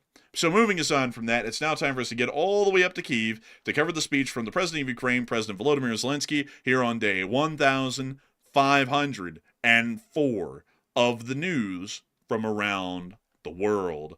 And so, without further ado, we go to Zelensky's dripped-out office for him to speak. And so, without further ado, speech! Шановні українці, українки, сьогодні кілька важливих речей. Перше, нарада з урядовцями, прем'єр-міністр та економічний блок уряду. Має бути і є чітке наше внутрішнє реагування на нестабільність, якої зараз дуже багато через ситуацію навколо Ірану. Ситуацію, що надто довго не вирішується. Фактично, всі ринки світу дестабілізовані, і економічні наслідки можуть бути значними. Потрібні наші внутрішні рішення, щоб Україна і на цей час була забезпечена всім необхідним, щоб довгостроково ми могли забезпечувати нашу оборону, нашу економіку, соціальні потреби. Важливо, що є у нас домовленості по постачанню пального в Україну, і зараз за березень, квітень імпортуються необхідні обсяги. Я дякую всім компаніям, і державним компаніям, і приватному сектору. Ми працюємо щодо постачання із європейськими партнерами, також з країнами Близького Сходу. Це, зокрема, частина нашої нової співпраці. Україна експортує безпеку і отримує необхідне для внутрішньої впевненості та для енергетичної безпеки. Ми говорили сьогодні з урядовцями і про те, як підтримати людей в умовах зростання цін. Зовнішня нестабільність завжди проявляється в дуже чутливих цінових коливаннях. Уряд має підготувати кроки щодо цього, розраховує на системні рішення. Друге, ми готуємо зараз європейську частину наших безпекових пропозицій, які цими тижнями були представлені, прийняті на перемовинах на Близькому Сході та в країнах Затоки. Вони зараз у війні, на жаль. Їхній захист потребував термінової експертизи, термінового реагування. Ми це забезпечили, українська експертиза спрацювала, всі це визнають. Як результат, є довготривалі домовленості про співпрацю, саме про безпекову співпрацю. Так само це потрібно і в Європі. Наступні тижні будуть присвячені саме такій роботі з нашими партнерами в Європі, наші спільні виробництва, наша модернізація оборони, програми фінансування оборони, координація в безпекових діях. Українські військові беруть участь в консультаціях щодо того, як далі працюватиме Ормузька протока, безпечне мореплавство – це глобальна цінність. Ми це знаємо по досвіду захисту в Чорному морі. Потрібно, щоб всі у світі це також цінували. Звісно, ситуація зараз може змінюватися щодня і доволі суттєво, особливо зважаючи на те, що відбувається з Іраном та у відносинах між Європою та Америкою. Але інтереси наші довготривалі. Усіх в Європі. Передусім, це інтерес безпековий. У наших дипломатів є і відповідний запит від країн Азії. Я доручив все це оперативно пропрацювати. Будуть контакти із лідерами і робота на рівні МЗС та на рівні інших міністерств. Головне, щоб ми постійно забезпечували Україні реальні можливості для захисту. Зараз росіяни намагаються масштабувати своє сафарі проти наших людей. Тривають жорстокі, дуже цинічні удари дронів саме по людях. Фактично кожного дня в Нікополі, Херсоні, в інших містах та громадах поблизу фронту були удари російських дронів на Чернігівщині, Прилуки, Новгород-Сіверський і по Харківщині. І треба мати інструменти, всі необхідні інструменти від достатніх фінансів до реальної зброї, щоб продовжувати масштабування нашого захисту від росіян та нашу можливість цілком справедливо повертати війну в Росію нашою далекобійністю. Саме це ми і робимо. І ще одне, я хочу подякувати парламентарям. Верховна Рада України ухвалила сьогодні важливі рішення, які потрібні. Саме такий парламент, функціонуючий парламент, весь час повномасштабної війни забезпечує свою частину роботи для стійкості нашої держави, наших людей. Це потрібно і надалі. Пройти треба цей час війни, і давати Україні все, щоб наші люди могли вистояти. Обов'язково захистимо незалежність України. Обов'язково відповімо на всі виклики. Я дякую кожному, хто працює на нашу державу, хто захищає Україну. Слава Україні! And with that, that is the end of the speech from the president of Ukraine. Very, very tame. I got to be honest with y'all, compared to the statements coming out of the office of the president here in the United States, a lot more enjoyable to listen to them in a real rational and level-headed format instead of that like an insano. But outside of that, it is time for us to move on into the second segment of the stream to where we get to talk to each and every single one of y'all. And I got to say, folks, it's going to be an absolute blast. We can talk about literally anything and everything except for religion, politics, climate change, or whether the A-10 is relevant in modern warfare or not. But we have a lot to get into. And apparently we have some mild news coming out right now. Apparently some sweet and milds. Matthew, what do we got there? All right, so we have a little bit of mild breaking news, not the full-on, like, you know, the crazy breaking news, but we have a little bit of news, though. So some more details about the Israelis saying that the ceasefire does not apply to the Lebanon situation. Apparently, Israel confirmed the ceasefire with Iran does not apply for its front with Hezbollah. So even though they have a ceasefire with Iran, I guess Bibi and them said, we won't let that apply to Hezbollah. And Hezbollah went, gulp. So I guess Hezbollah is the odd man out, it sounds like. It sounds like Israel's not willing to give up their front against Hezbollah in the ceasefire. So, you know, it looks like Hezbollah is going to be over there probably shitting bricks over this whole thing, because now they're going to be the sole focus of Israel to a large degree until the ceasefire breaks apart in about 48 hours or so. Apparently, also, by the way, I heard earlier that apparently the Israelis were livid because it sounds like the U.S. might have gone ahead and basically met this agreement with the Pakistanis and then just told the Israelis to fall in line to the large degree. So they were livid, to say the least. And also, there were some U.S. senators that were apparently livid about this as well, that are very pro-war, to say the least. But Enforcer, what say you? Man, you know, meanwhile in Israel, oh yes, it's the end of the war for a little bit. Now we can finally try and get to having that trial on possible criminal prosecution. Wait a minute.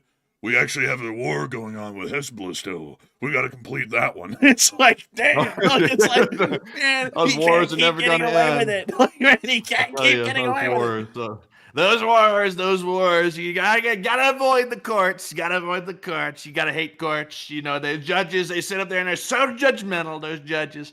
It's almost like it's their job. It's a judgmental position. It's a really sick position. They said, thou shalt judge. And they get up there and they do it anyway. Those bastards. Look at these idiots called judges. They judge my decisions and say whether they're right or not. What authority do they have for that? It's not like their job is literally called judge. That's stupid. But anyways, outside of that, though, I'd have to say that's interesting. Honestly, it sounds like this whole thing's falling apart already. Doesn't it sound like it to you? It sounds like the Israelis just made their own clause because they didn't agree to anything earlier, and the U.S. basically did it for them, and now they're like, well, actually, we're going to still be bombing Hezbollah. And that's probably going to make the whole thing collapse, because knowing Israel, folks, tomorrow they're going to bomb Schwab Bib Habibi, who's like the most important guy in Hezbollah, and then Iran's going to go, oh, well, they just did it. They can kiss my whole ass, and start attacking them again, and the whole thing will fall apart permanently after that. Probably. That's what I would assume. So I can tell you. I think it's going to follow. I think it's going to fall apart. I mean, does anybody really think it's going to hold itself together? Like, if it did, I would be surprised, and I would have to eat my foot live on the air, which I don't want to really do. So I have a feeling it's not going to work out. You know, I have a feeling that this isn't going to be working out either, folks. Probably not at all. So that's my 2 cents on it. Actually, just be straight up with y'all. This is if y'all thought that the circus was about to be over, it's not over yet. The circus is only starting, and it's about to get crazier. So we'll have to see what's going on with it from here. But anyways, with that, I hope that does address that the best that I can. And it's time for us, folks, to move on and into all of our questions. And so, Matthew, what do we got? Okay, so jumping into our super chat questions and then our live chat questions, we have a whole lot of stuff to go over right now, by the way. And I'm currently looking at our breaking news right now to make sure that we're not missing anything, because we're still seeing a little bit of a lull in the breaking news right now. And it looks like we're still seeing a lull right now, apparently. So, excuse me, by the way. I'm currently looking and I don't see anything new. So we're going to be jumping right back into our super chats like we were about to get to. And this one is going to go to none other than Bad Skipper, who puts in a 50. And thank you very much, Bad Skipper, for that support. He said at first green will be, let's see here. He said at Sports Arena San Diego with Starlink LC700 skid loader. Oh, he's talking about that company that makes the electric Bobcats, I think. Man, that's going to be crazy right there. Really cool, honestly. That's really cool. Bad Skipper. And I got to say, I would like to check out those first green Bobcats. They sound really interesting, to be entirely honest with you. And I've always been a little bit curious with them. Lately, though, we've been wandering around, folks, getting down to business, doing things around here. Because sadly, folks, because of how our schedule works with our job, we really don't ever get to do anything that's that far away from our houses, because we have to come back and we have to cover all the news if anything happens like today. And so while we can't really go down there to go check out those first green Bobcats, which would be pretty neat, the one thing that we can do is we can do stuff in the Salt Lake area. And a little bit later on, folks, if y'all want to hear about it, I took a little hike and it was really cool, and I took a lot of neat pictures up the Bell Canyon, and I made it. Well, I didn't make it. I almost made it. I didn't know this when I turned around, because I had Strava on, and apparently, Matthew, I turned around like 900 feet away from the Bell Canyon waterfall, like the lower fall, but I made it almost all the way up to the Bell Canyon lower fall, and then I was like, damn, it's like 5 o'clock now, and it's like 5:10 actually, and I was like, and honestly, I'm kind of getting a little bit tired, and I don't know how much further this fall is, but I'm going to turn around. And then I turned around and I came all the way back down and out of this place. But the scenery was really something, and it was really cool. So if y'all want, I can show you all the pictures here in a little bit, but only if it seems like a lot of people are interested in it. But a humongous thanks to you for the incredible support, Bad Skipper, and help with this channel to keep on running, because if it wasn't for folks like you, we wouldn't be able to make this channel possible. We wouldn't be able to keep this thing running, and we wouldn't be able to know about those interesting electrical Bobcat skid steers. And so big thanks to you once again. And with that, we're on to the next one. And our next super chat's going to go to Old Warrior Fella. And thank you very much, Old Warrior, for that $50 support. We do appreciate that. And he said, my position favoring a ceasefire is primarily fueled by the incompetence of the civilian administration and all programs currently happening. And that spreads to the military, manifested by plummeting morale and command paralysis due to conflicting orders.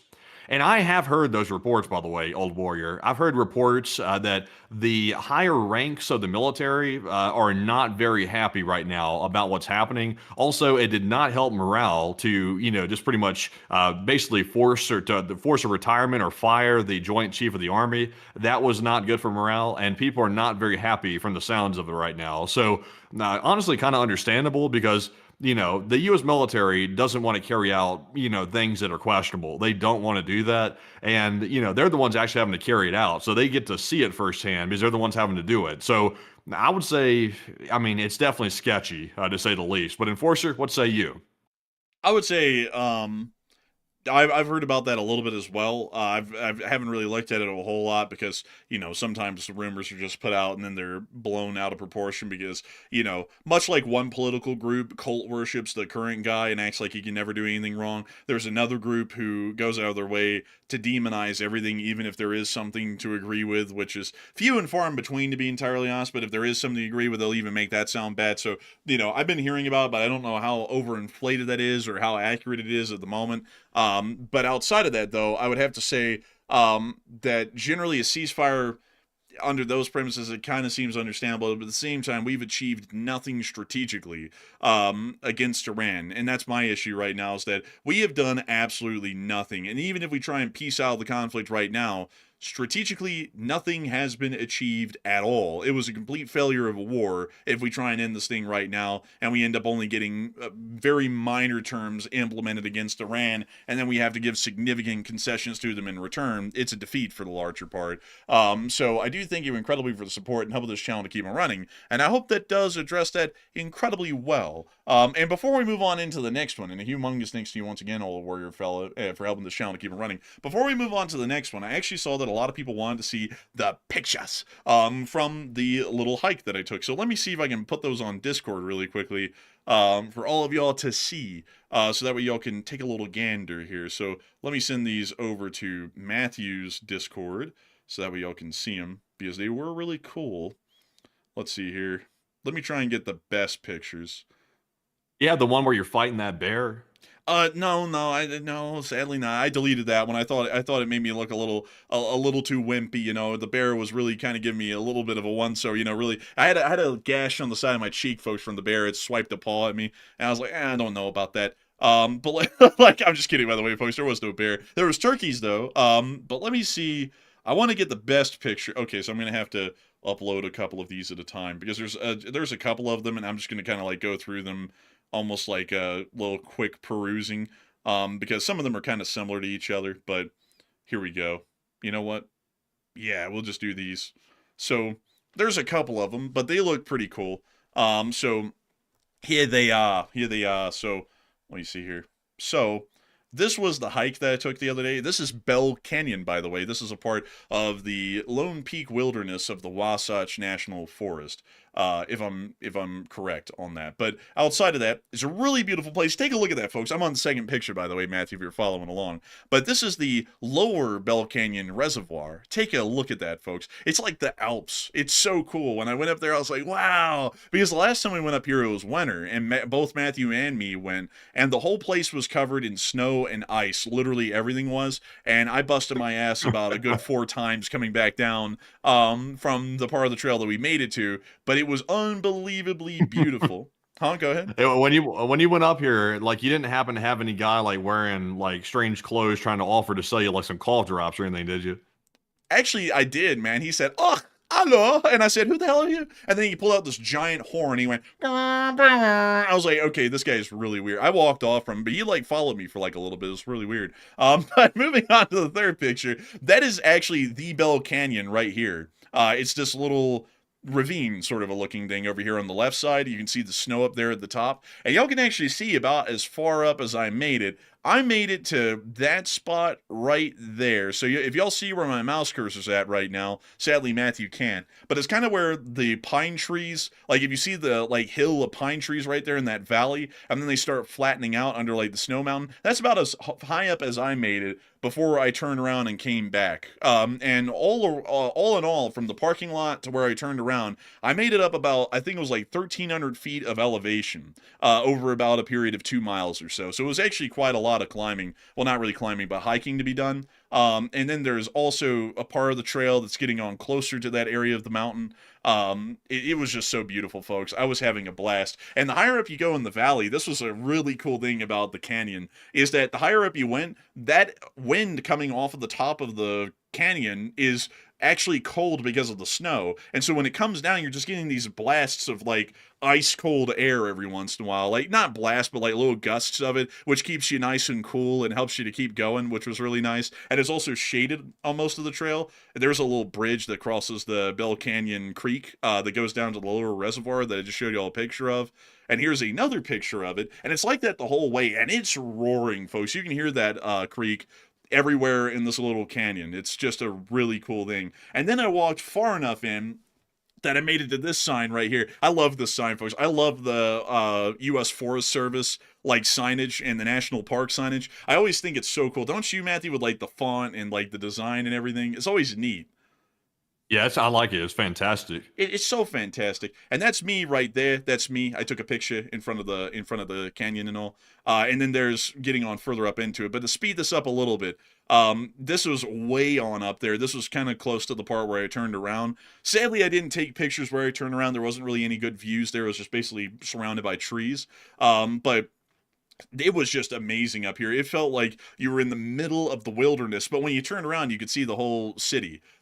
It was really something else, but there you can see it. That's how far up I made it. And then I finally started to turn around and I saw some wild turkeys. Look at that. Look at that. Beautiful little turkeys. And they were making their turkey calls and everything too. And then that's when I was getting off the sun right here. This is the last picture, folks. The sun was starting to get a little bit lower. And I was like, oh, damn. I was like, I need to get out of here. So then I got out of here, but it was so nice looking by then I had to take one last picture. But that was basically the whole little trip. It was the longest hike I've ever done. It was 5 miles round trip and a vertical elevation. Well, it was like 4.7, I think, but it was like 4.7 miles and about 1,300 feet of elevation, which was crazy for me. I mean, like that would literally be from sea level to the tallest peak in Alabama if you tried to do it. And I was like, damn, and my legs have been shredded today. Like they are so sore. But it was a really cool little hike. I loved it. And I got to be honest with y'all, folks, it's hard to not love the outdoors out here in Utah. In Alabama, it's all kind of flat and basically it's nothing but longleaf pines, so you don't really even get a variety of trees or anything. So it kind of gets monotonous pretty quick, and it's hot as hell in Alabama with like 100% humidity. Out here, though, it's just really enjoyable. Like I gotta say, folks, the outdoors, I would suppose even of the Rockies, it is probably the primest, nicest outdoor nature that you could see. Probably next to the Pacific Northwest, which is also really pretty too. But anyways, enough of that, folks. I just wanted to sit there and show you a little bit of my journey right there. But anyways, with that, folks, I hope that does address that well, and it's time for us to get on and into the next one. All right, and our next super chat goes to Wisdom, who puts in a 50, and thank you, Wisdom, as well, for that support. And he said, does the Iranian foreign minister hold any real power or influence over Iran's Supreme National Security Council? And great coverage as always.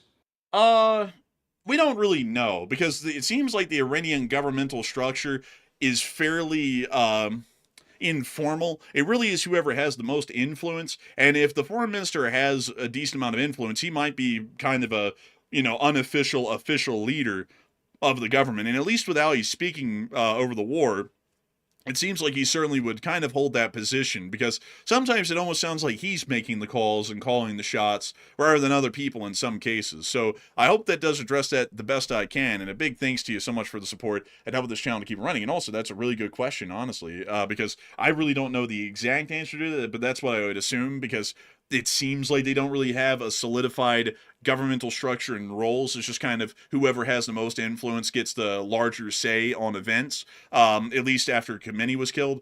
So I do thank you incredibly for support, and thank you so much for the kind words and helping the channel to keep on running.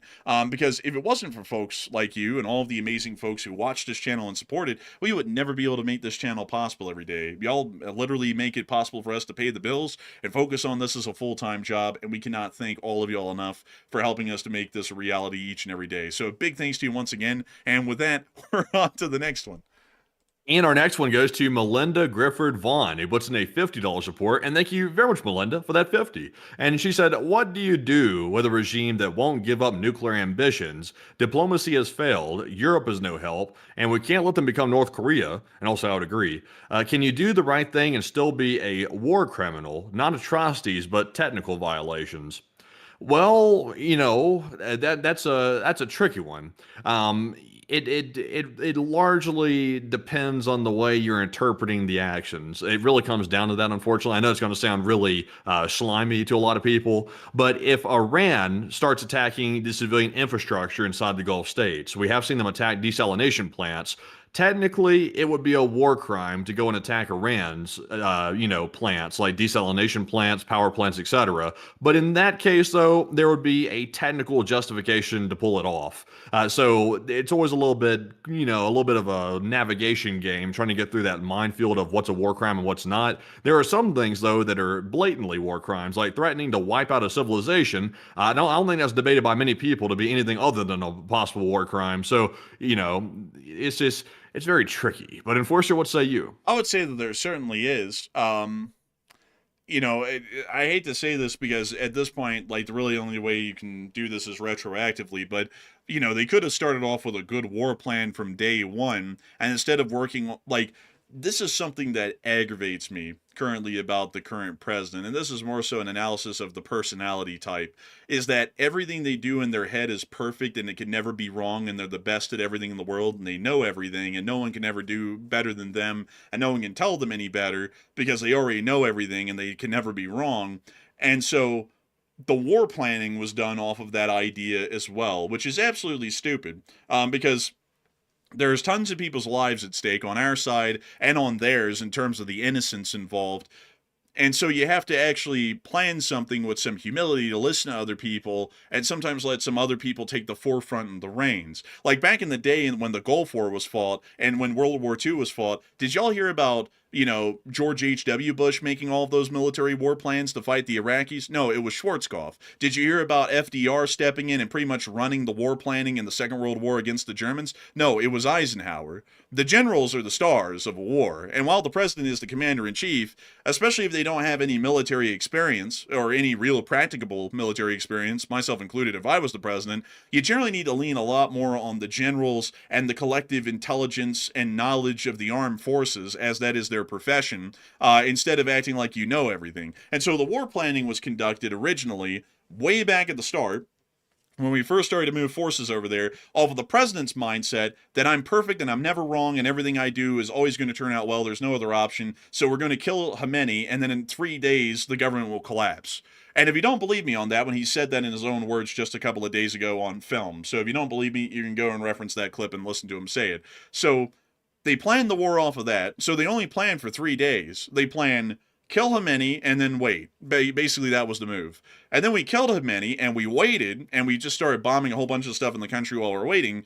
And then that didn't happen. The Iranian government didn't collapse, and then they started a blockade. And that's never how military planning is supposed to be done. Everybody knows in the public, and the military always talks about this, that they plan off of the worst case scenario. Because if you plan off the worst case scenario, anything that's better than the worst case scenario means that the plan's going exceptionally well. And that's not what we've seen so far. If we wanted to see that this war was successful, we would have generally let the military's general staff and officers do most of the war planning and execute the war plan and let them be the stars of the show. If anyone got the bragging rights, it would be the generals, not the president. But because of how it works up there, the president's got to get all the bragging rights and he's got to say he did all the planning. So the plan was conducted that way, and it's gone somewhat poorly since then. But at this moment right now, with the cards we're dealt, I would say that the only thing we can do is just focus all of our firepower at the Strait of Hormuz, try and reopen that, and once we do that, if we can, then we're largely in a position to where we can continue the war on indefinitely with really no detriment to us and only detriment to the Iranian side, which puts them in a position where they have to peace out or else they're going to face utter destruction, at least at the level of the Islamic regime and its government. So I hope that does address it the best I can, both retroactively and having to deal with it as we're seeing it today. But I got to thank you incredibly for the support and help of this channel to keep on running. And with that, we're on to the next one.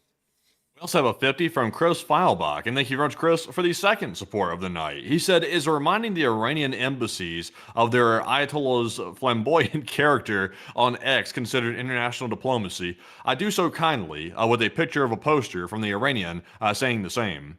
And it is a little bit interesting. It seems like every new iteration of a leader brings in new progressive policies. In North Korea, Kim Jong-un, the current leader, brought in new progressive policies. Like, people got a little bit more leeway with what they could say, and people got a little bit more leeway with they can maybe have a bite to eat. And then inside of Iran, they get new leeway with different progressive policies. The leader of Iran is a flamboyant man, Kathleen. He's just a flamboyant man. It's like very interesting. But Enforcer, what say you? Man, I've been hearing that he's getting ahead of the situation. Like beyond that, I had to say, I would say that that's definitely diplomacy. At this point, Iran is an enemy of the Republic. Anything you want to say towards them, whether it be polite or offensive, generally doesn't matter because it's not like they're an ally, and it's not like there's a reputation to be lost there or a friendship to be lost. The Iranians aren't our friends, so you can say whatever you want to them, and it tends to be diplomacy and good diplomacy at that. But a big thanks to you so much once again. I hope that this address said incredibly well, and with that, we're on to the next one. We also have a super chat from Praise Be to Jenna. And thank you very much for that $20 support. They said, I hope the ceasefire holds so we can talk about the Epstein files. Oh, dear. You're still on that? Are you still talking about Jeffrey Epstein? I mean, who the hell cares about that guy? Anyway, but, I saw a report that came out today. In fact, it was sort of interesting that a report came out analyzing this, but they said it's unlikely that the Iran war situation is going to take the focus off the Epstein files, which I would generally agree. Like, yeah, I think they're underestimating how big of a scandal that was. It's not going to go away just because the Iran war started. It will come back eventually, and people are going to be talking about that. That kind of thing like that just doesn't simply go away. But Enforcer, what say you? I'd have to say that I generally agree. And also, I find it funny. You're still talking about that? It's like, well, yeah, like some people, that one, campaigned on it for a whole year, about, when I get in there, day one, we're going to do it. It's like, well, where is it? But beyond that, though, I'd have to say, I think that once this whole, I would be honest with you, I think that should be ongoing in the midst of this, but once this whole thing concludes, if that's necessary, we should return back to trying to find those people and hold them accountable for their crimes, at least as much as can be done, because sadly, folks, I hate to tell you all this, but I looked into it, and with the specific crimes that were conducted around that whole Epstein deal, the statute of limitations on a lot of those crimes is passed. And if y'all don't know about what a statute of limitations is, a statute of limitations is a provision within the law that says that a crime is only able to be prosecuted within a certain period of time after the alleged crime was conducted. And almost every single criminal offense, and even generally even civil offenses, generally has something along the lines of a statute of limitations. And I believe for most of them, it was something like 20 years or 15 years. And sadly, most of all those have passed statute of limitations. So sadly, there wouldn't really be a lot of criminal prosecutions that could be done regardless. But you could certainly let the public know what kind of dastardly people were involved in this sort of an affair with this whole deal, and at least let the public know so that way they can take the appropriate actions and respond accordingly however they would wish to that information once it's disclosed. So and also I see some people asking about specific crimes dealing with a carnal nature. Yeah, sadly for all of it has statute of limitations. There's really no such thing as an unlimited statute of limitations where you can prosecute for a crime like 80 years after it happened. There really is no such provision that I know of in statute of limitations that lasts that long. Most of it, I think, the longest is like 15 to 20 years. And then after that, you can't prosecute for the crimes. And there's a whole bunch of technical reasons for that. Like, after a certain period of time, like even at 10 years for some of them, most of the evidence is completely gone or it's very hard to track down. And then on top of that, there's a whole bunch of other things involved with that as far as the legal principle behind it. But statute of limitations have been around as long as the United States has been. But anyways. But though, there is a big but. The original crime might not be able to be prosecuted, but there are secondary crimes that could be committed trying to conceal the original crime. Like, for example, if someone goes in and goes under oath, like in a deposition or something like that, or any environment where they're under oath, and they lie under oath about that crime, that's a crime in itself. Perjury. So, I mean, there are things that can come out of it like that. Like if somebody's going out there and said, oh, no, I didn't do anything like this, I didn't do anything like that, and it turns out they lied, well, that could be later prosecuted, and that would be obviously not barred by the statute of limitations. So the original crime isn't going to be prosecuted, unfortunately, if it did happen. But there are other things that could be prosecuted. But anyway, so moving on to our next one here. This one goes to Mary, who puts in a 20. And thank you very much, Mary, for that $20 support. And then they said Israel isn't in NATO. So why is the U.S. Lending support while other NATO countries stay more limited? And what's the real reason behind that gap? And Matthew, do you understand what they're asking right here? Because for some reason it's kind of going over my head. So let's see here. So why is the U.S. leading support while other NATO countries stay more limited? What's the real reason behind the gap? So Israel, it's true, Israel's not in NATO. They're definitely not. But at the same time, though, why is the U.S. Lending support while other NATO countries are staying limited? That's because the U.S. started the war to a large degree. They started the war by dealing preemptively with Iran's nuclear threat, and Israel was obviously our partner in the situation, so they went in with us. Europe had no hand in it. They didn't start it, and after it got started, the U.S. tried to bully them into compliance, and it didn't really work. So that's the real reason. They're not obligated to help inside of NATO. Oh, so yeah, I mean that like I was thinking like the question kind of answered itself a little bit. Israel isn't in NATO, so NATO doesn't have to give any support. And on top of that, that's up to each of these sovereign countries to do as they wish. And I think a lot of people miss that because I find it quite interesting how everyone acts like some people act like they hate globalists, but then they want people to react in a globalist way if we do something, to where basically everyone in Europe doesn't have a say in what they want to do. They just have to do what we want to do. Like, for example, like to explain this here really quickly, if in Germany, well, let's not use that example in this situation. If in Poland, for example, the Polish citizens don't really like Israel, and they don't really like the idea of militarily, economically, or diplomatically supporting Israel in really any capacity, they can vote in elected officials in their government that support policies that generally do not support Israel. And that means that if the United States starts a war against Iran and Israel hops in, Poland doesn't have to do anything, because those citizens in Poland have voted that they don't really like the Israelis as much as, say, some people in the U.S. government would, and that means that Poland doesn't have to come down and help. If their people don't want to do that, if the people of Poland don't want to do that, they don't have to do that, like in that hypothetical example. And I think a lot of people are missing that, because these countries aren't lapdogs of the United States. They're democratic nations, much like ours is. And so if for some reason the prevailing opinion in the Spanish parliament is that they don't really like the war against Iran and they don't want U.S. forces to be in their country, that's the will of the people of the Republic of Spain. I mean, we really don't have, like, we can say that that's not really a great thing, but, punishing the Spanish government is really more so punishing the people of that country at that point for their decision. And when it comes to foreign policy, if they don't want us to be in their country, we're going to go, hey, look, that's really unfortunate, but, we have a great alliance otherwise, and then we hope that we can still be friends afterwards. And, of course, it's very mutual to you as well, so I'm sure we will, but we won't conduct military operations from your country. Because a lot of people have always been unhappy in the United States when it seems like we're getting dragged around elsewhere by other countries. Like, some people say it's Israel or Europe as a whole or others. And much like we have a right in the United States to say, no, we're not doing this, and we will do that, regardless of what our allies want, they have the same right to do that as well, as allied nations with their own interests and their own elected democratic governments. And that's why a lot of those countries really aren't helping out. There isn't really a huge, I guess you could say, adoration for Israel in Europe as there is here in the United States. And on top of that, there's not really a huge push in most European countries to go around and basically hop into any war that they can find. A lot of them are currently focusing on preparing for a war with Russia, so that's really where most of their focal point and focus is at. And if they really don't want to help out Israel because they think that might jeopardize their strategic position in a defense against Russia and Europe, then that's what their government has decided is best for them. So I hope that does address that the best I can, because that's really the best explanation I can give, is that they don't really have to follow us around and do everything with us. They're allies, sure, but they can do what they want. They're independent countries with their own elected governments, much like ours. But a huge thanks to you for the support and helping this channel to keep on running. And with that, we are on to the next one. We also have another 20 from Mary, and thank you very much, Mary, for the second support of the night, and thank you for helping to keep the channel running with that support. And Mary said, if one side uses civilians on camera to deter strikes, does that change the rules of war, or just the optics?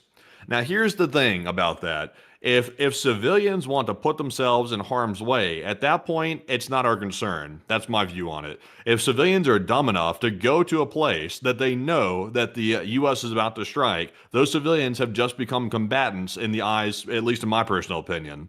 So, that's why you shouldn't go to places where missiles are about to strike. Now, the sad part about that is these sickos inside of Iran are dragging their children along. That's the sick part. I don't like that whatsoever, because obviously that puts us in a tough spot, and that's what the Iranians intended to do.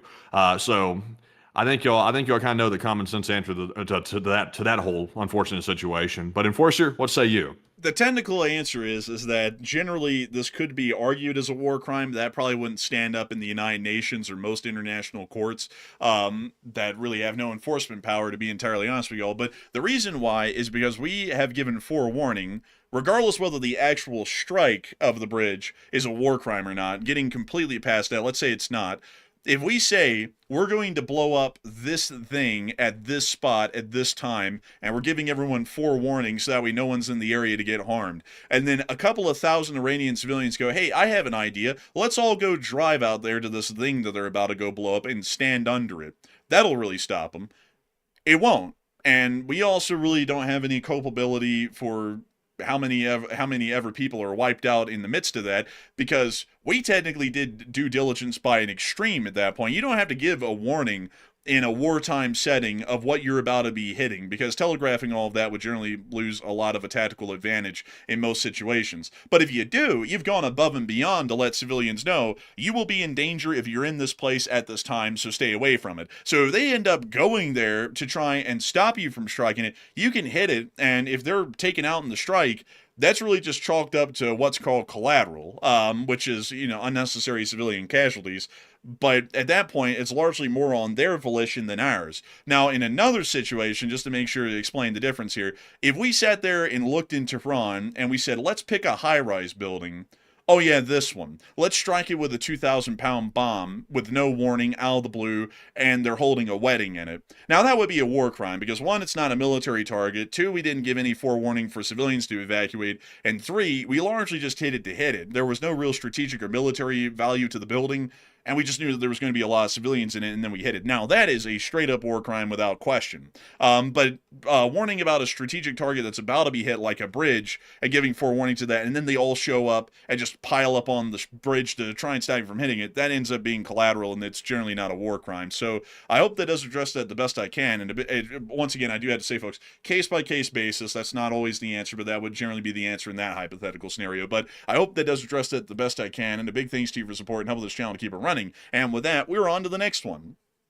Our next one goes to Clark, who puts in a 20. And thank you very much, Clark, for that support. He said, keep up the great work, gentlemen. And, I heard something there for a second. I had to check what that was, but it was something. I won't say what it is. I want to blow my OPSEC here. But Clark said, keep up the great work, gentlemen. And have been here since Ukraine war. I was still in the double digits. Get yourselves a few large coffees and take a question from the chat.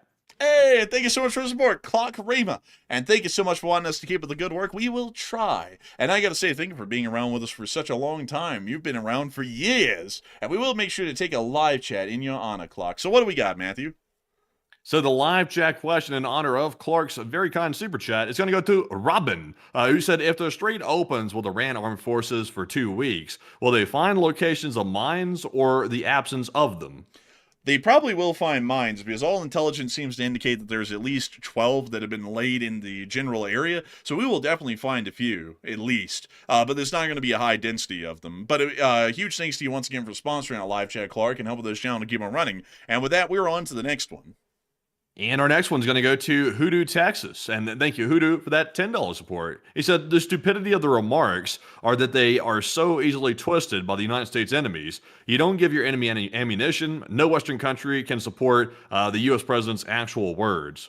And they can. And it is, you're exactly correct. It was propaganda fuel. And honestly, it's reality. It's not even really propaganda. If a foreign country's leader says they're going to wipe out your civilization, I mean, at that point, I mean, how much worse can you get? I mean, that's about as bad as the statements can even get. That's literally bottom of the barrel right there with stuff like that. That's why you can't make statements like that. And also, you shouldn't make them because we generally shouldn't think that. Like the fact that that comes across somebody's mind is a bad sign. But Enforcer, what say you? I would definitely say so, and on top of that, Hoodoo, I'd have to agree with that as well. There's been an influx of people, as always, who always want to make it sound like we're political for stating something that's common sense. If any other president had said anything similar to that at any point in modern history over the past 20 years, everyone would have acted like they had lost their minds, and honestly, a lot of people would be saying that they would need to be impeached for a statement like that.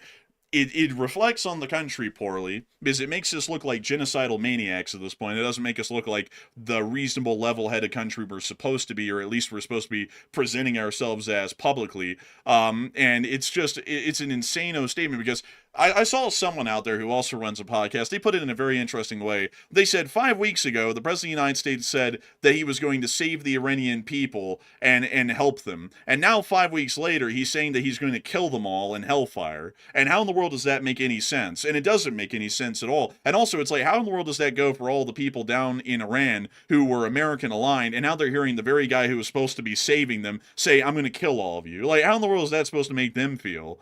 I have a feeling that's probably going to make them feel like they were just taken as chumps, and they're probably not going to support the United States anymore. If anything, they might like the Iranian government a lot more because they're like, damn, maybe the Iranian government had a point in saying these people are, bloodthirsty demons. It seems like they want to kill us all. And no one thinks about that. And then people these days are so politically clouded in their stupidity, they can't just take a flat out statement like, well, I'm going to kill everybody and go, damn, that's insane. He just said he's going to kill everybody. No, you're reading into it too much. You're reading it literally. He actually didn't mean he was going to kill everyone. He's just trolling them because, threatening to kill everyone's clearly just a joke. But I would have to definitely agree with you on that one, Hoodoo. It was absolutely insane, and it's propaganda fuel, of course. But a huge thanks to you once again for the support. And with that, we're on to the next one.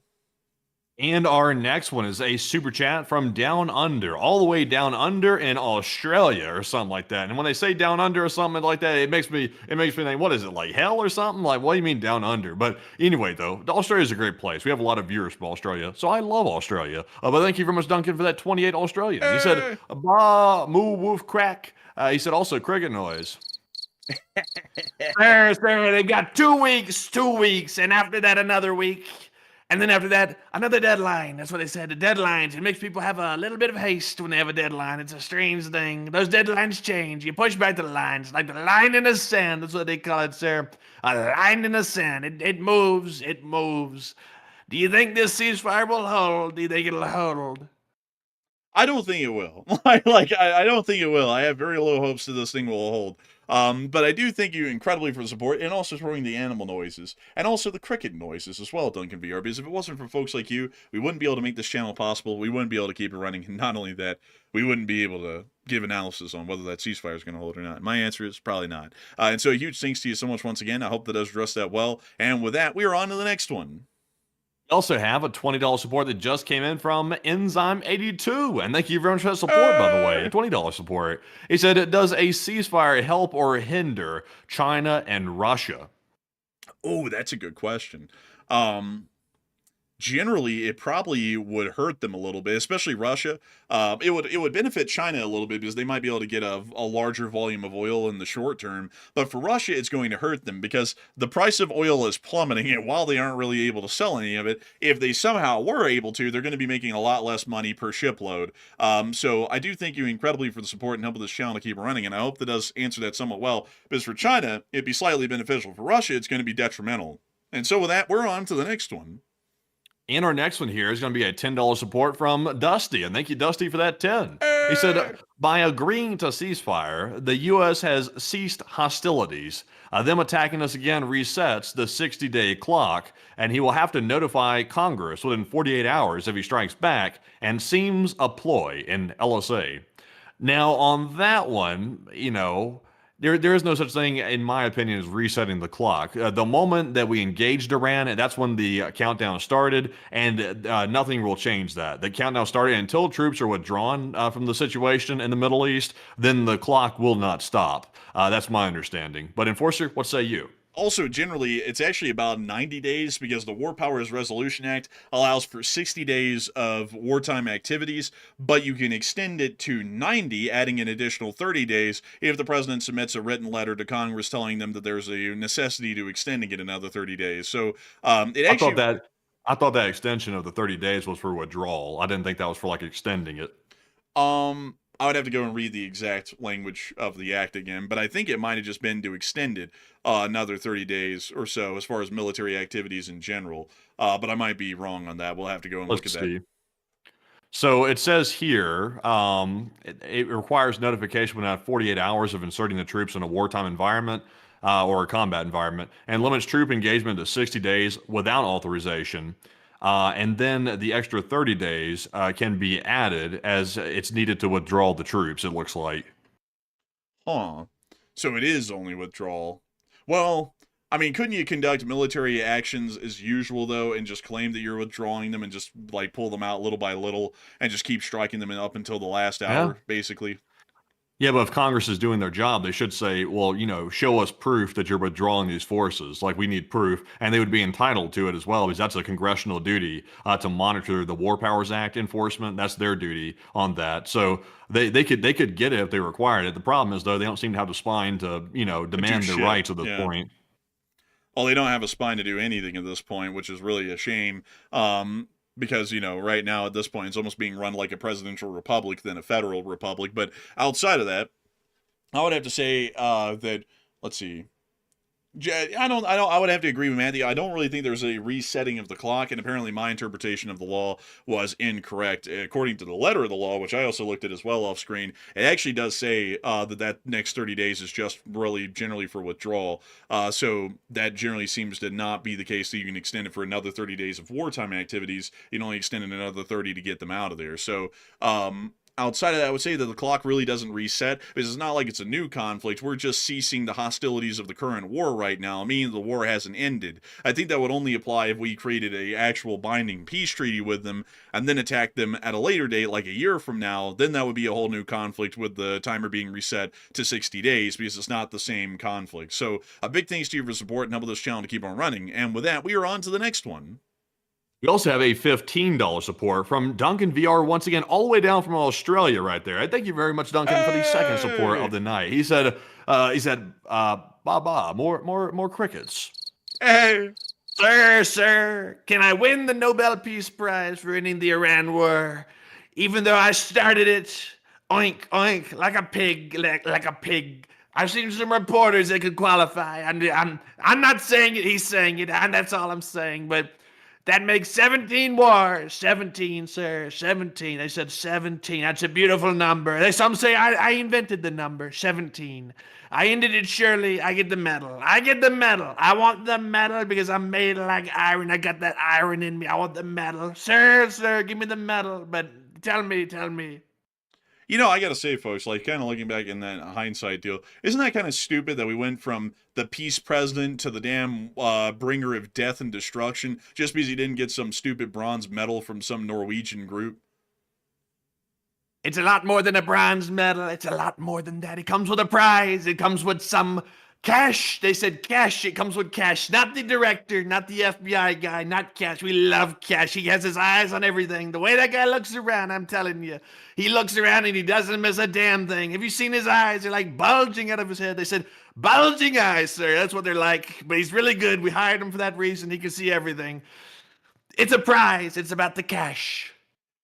It's about the money. We love the money. We say, sir, more money. But beyond that, though, yeah, you remember that, though, Mandy, when he sent that letter to the Danish, I think it was the prime minister. He's like, honestly, I really don't feel like peace anymore since I didn't get that stupid medal. So now I'm going to go to war with over Greenland. And then, like, that was the whole, like, snowball effect. And since then, we've been in, like, I think it was like a rumor or something. I think that was like a rumor.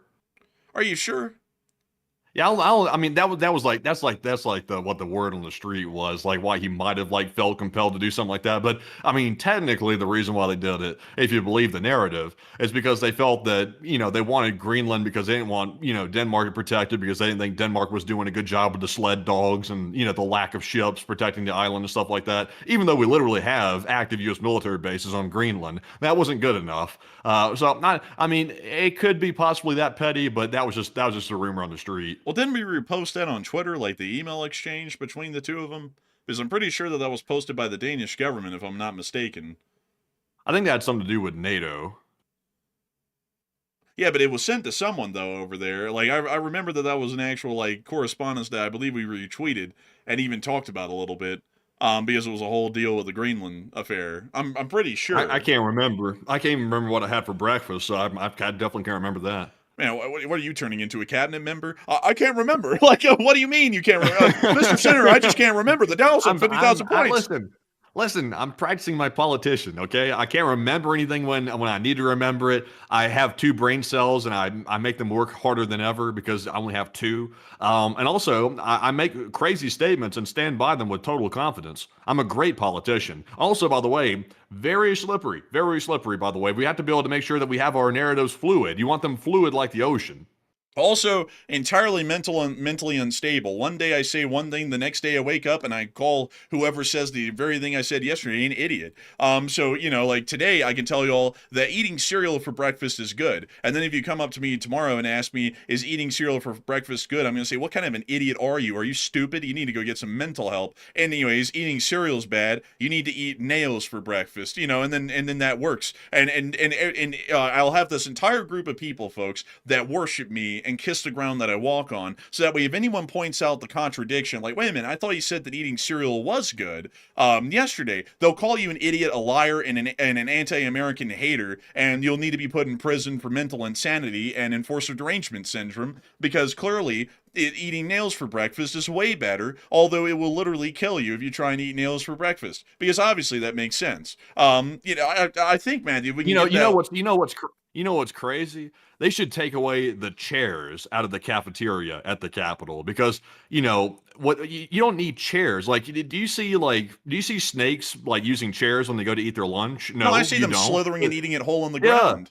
They slither up to it and they take it in one bite. That's all they do. Like, they slither up to it. They're not sitting down in chairs. Like, now Doge should have gotten on that. Like, when Doge was around and the Shiba Inu was running around finding all this wasteful spending, they should have taken the chairs away and just let them slither straight up to the table and just eat it that way. Man, I think that's a good idea. Also, we need to stop the clickism in the Congress with the stupid shit of they all hang out in different groups, because that is absolutely stupid. I don't know if y'all heard about that, but apparently they do that up there in the Capitol cafeteria. It's like, what the hell is this, school children? Y'all are supposed to be elected representatives. Why don't y'all, like, sit around with different people every once in a while, Like, this is a job. This isn't like, you're at college or something enjoying your time.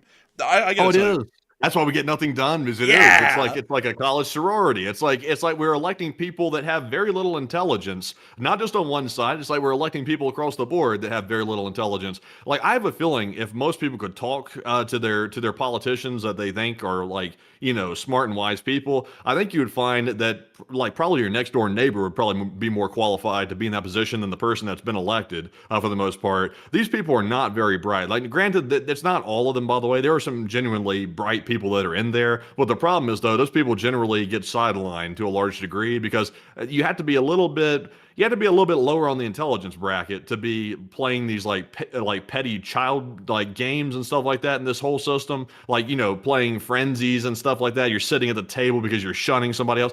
It's like, how about you actually do your job? Like, how about that?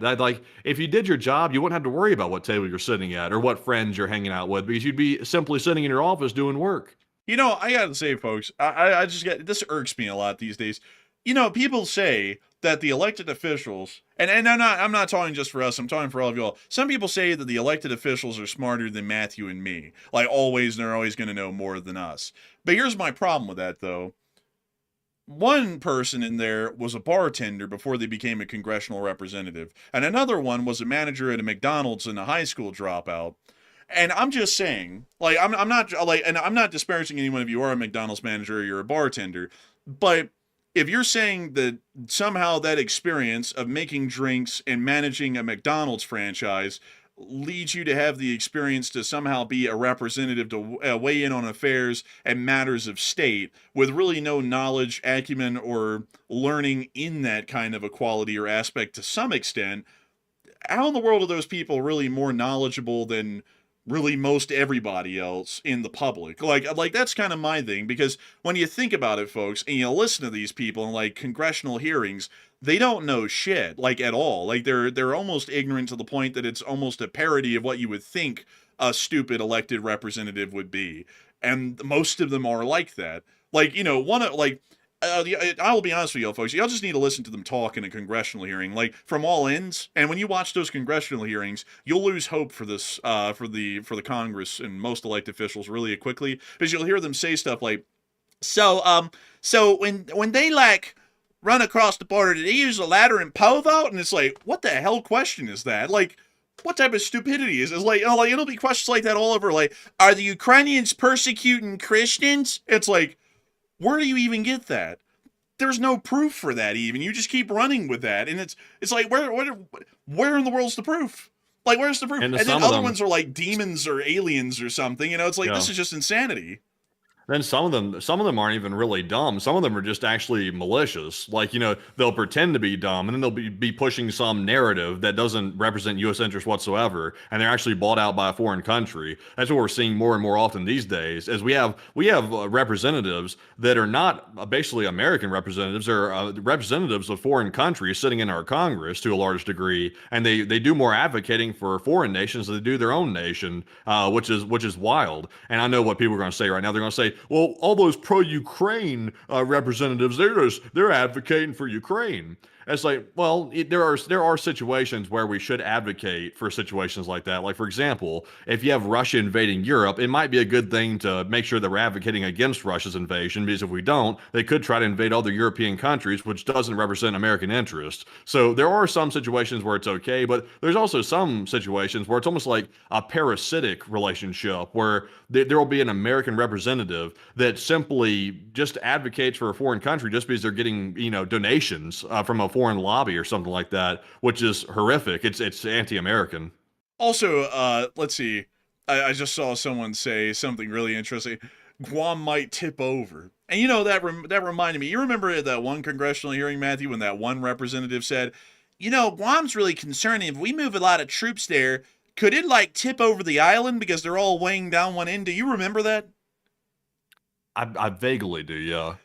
I remember that a little bit. Now that you bring that up, it's stuff like that, folks, that makes you think, should these people even be in their office anymore? Because if they don't understand that an island isn't like, a bar of soap in the bathtub, how stupid are they really? Like, can they really even weigh in on deeper philosophical matters, considering they don't even know that an island is an island? Me personally, I'm not too bothered by that because, not everybody's going to be an expert in geopolitics and stuff like that. I don't really find that to be necessarily a prerequisite to be in those positions. But the thing that I find very important is does somebody have a problem-solving ability? Like, if they're put with facts in front of their face, are they going to be able to come up with a good solution based on the facts that are in front of them? That's what's really important to me. They don't necessarily have to be experts on, like, the global geography, stuff like that. They can get stuff like that wrong. That's fine as long as they are able to correct it and fix it. But that's just my take. Yeah, that would be my take kind of as well. But I mean, at the same time, though, it's like that's kind of a common sense thing that an island can't physically tip over. It's not like it's a floating iceberg or something where if everyone gets on one side, it just kind of rolls over. Like it's like if you know that little, like on just like common sense stuff. It's like, how the hell can you really talk about matters of state that are far more complex than knowing that an island is an island? Like that's kind of what I'm saying. Because they do what they're told.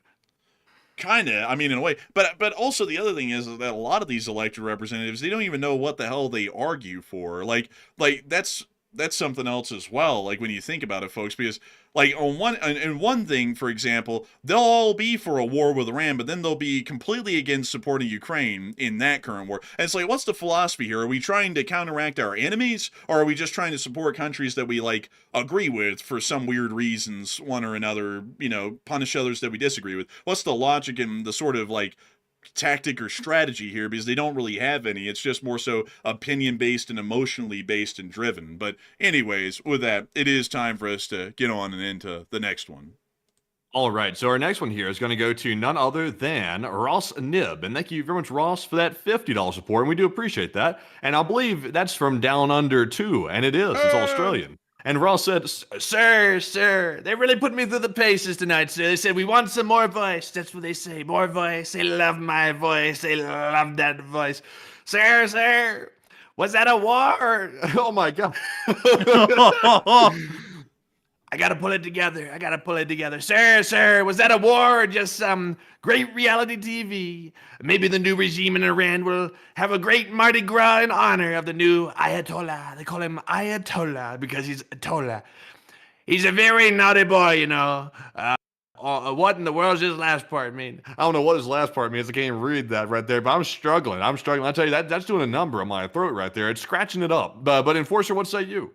Sir, was that a war? Just some great reality TV, great ratings, honestly, wonderful ratings, some of the best. Maybe the new regime in Iran will have a Mardi Gras in honor of the new Ayatollah. He's a very naughty boy, you know. He's a little flamboyant, I've heard. You know, he likes to hang around dudes. And really muscular ones. He likes to see them covered up in oil, which is something that I kind of like as well. I want to take their oil and spend it like crazy. Great money, wonderful money. We love money. It's great money. You know, we criticized all those wars in the Middle East for oil, and we said that no young American boys are going to be dying for oil, and now we're fighting and dying for oil. It really makes sense. All comes around. But beyond that, though, I gotta say, that last part might not be readable. He's currently at Fort Dix, and I'm not making that up. That's really where he's at, but I don't think we can comment on that a lot. But I can tell you that Mujtaba would get really excited about going to that prison. He'd love it there. You know, they put Diddy at Fort Dix. It's kind of ironic, honestly. It's kind of ironic. Ain't nothing like a Diddy prison. Well, I don't know about that. Well, I don't know about that either, but I'm just trying to make the joke work. You know what I mean? Like, fake news. But anyways, beyond that, an incredibly huge thanks to you for the support, Ross Niven. Over this channel, keep running. I hope I read that well. But anyways, with that, we are on to the next one. And our next one is going to go to Marion Deemert, who puts in a $50 support. And a huge shout out to you, Marion, for that generous support, by the way. And we do appreciate that. And Marion said, Article 25. But Enforcer, what say you? Oh, Article 25. Why, that must be the one on the L&N's railroad policies. That must be in the Railroad Handbook. I think that's the one that says that all trains coming eastbound have the right of way on the L&N's main lines, if I'm not mistaken. But correct me if I'm wrong. But a big thanks to you for the support and helping this channel to keep on running. And with that, we're on to the next one. We also have a support from Marcel Kern, FX. And thank you, Marcel, for that 20 Canadian, all the way from Canada. Look at that. We got an international audience, like we always do. We have an audience from around the world and stuff like that. It's really fantastic. And Marcel said, thanks for the skit in LSA. And thank you so much for enjoying the skit. We always love to have a good laugh around here. And a big thanks to you for supporting this channel. And long live the Lee Spring Army. And the Lee Spring Army will never truly die. And with that, we're on to the next one. And our next one here is going to go to none other than Mary once again, who puts in a 20. And thank you, Mary, for that support. And then they said, we don't negotiate with terrorists, but in a live stream war where civilians shape targeting decisions, are we being forced to anyway? And also, we gave up that whole not negotiating with terrorists thing. Once Bush left office, that pretty much went by the wayside. Negotiating with terrorists became commonplace. So once the Bush and Cheney combo, decided to call it a day, it was pretty much over with. But Enforcer, what say you? Sadly, I'd have to agree with Enforcer Matt there. It kind of ended right then and there. And it's so sad. It's so sad. It's a tragedy, honestly. Because I sit there and I think about how life could have been if we didn't negotiate with terrorists. We wouldn't be bamboozled every day of the week. But beyond that, I gotta say, sadly, that did all go out the window a good while ago, and it's a really annoying one. But big thanks to you for supporting and helping this channel to keep it running. And with that, we're on to the next one. We also have a $20 support that just came in from Chris Feilbach. And thank you very much, Chris, for that 20 once again. He said, do we know for sure that Senator Graham has never met Mujtaba, given his love for international affairs? I'm not really sure what that means, Chris, but thank you very much for that support. Enforcer, what say you? Listen, what is that supposed to mean? Bro, bro, chill out. Chill out.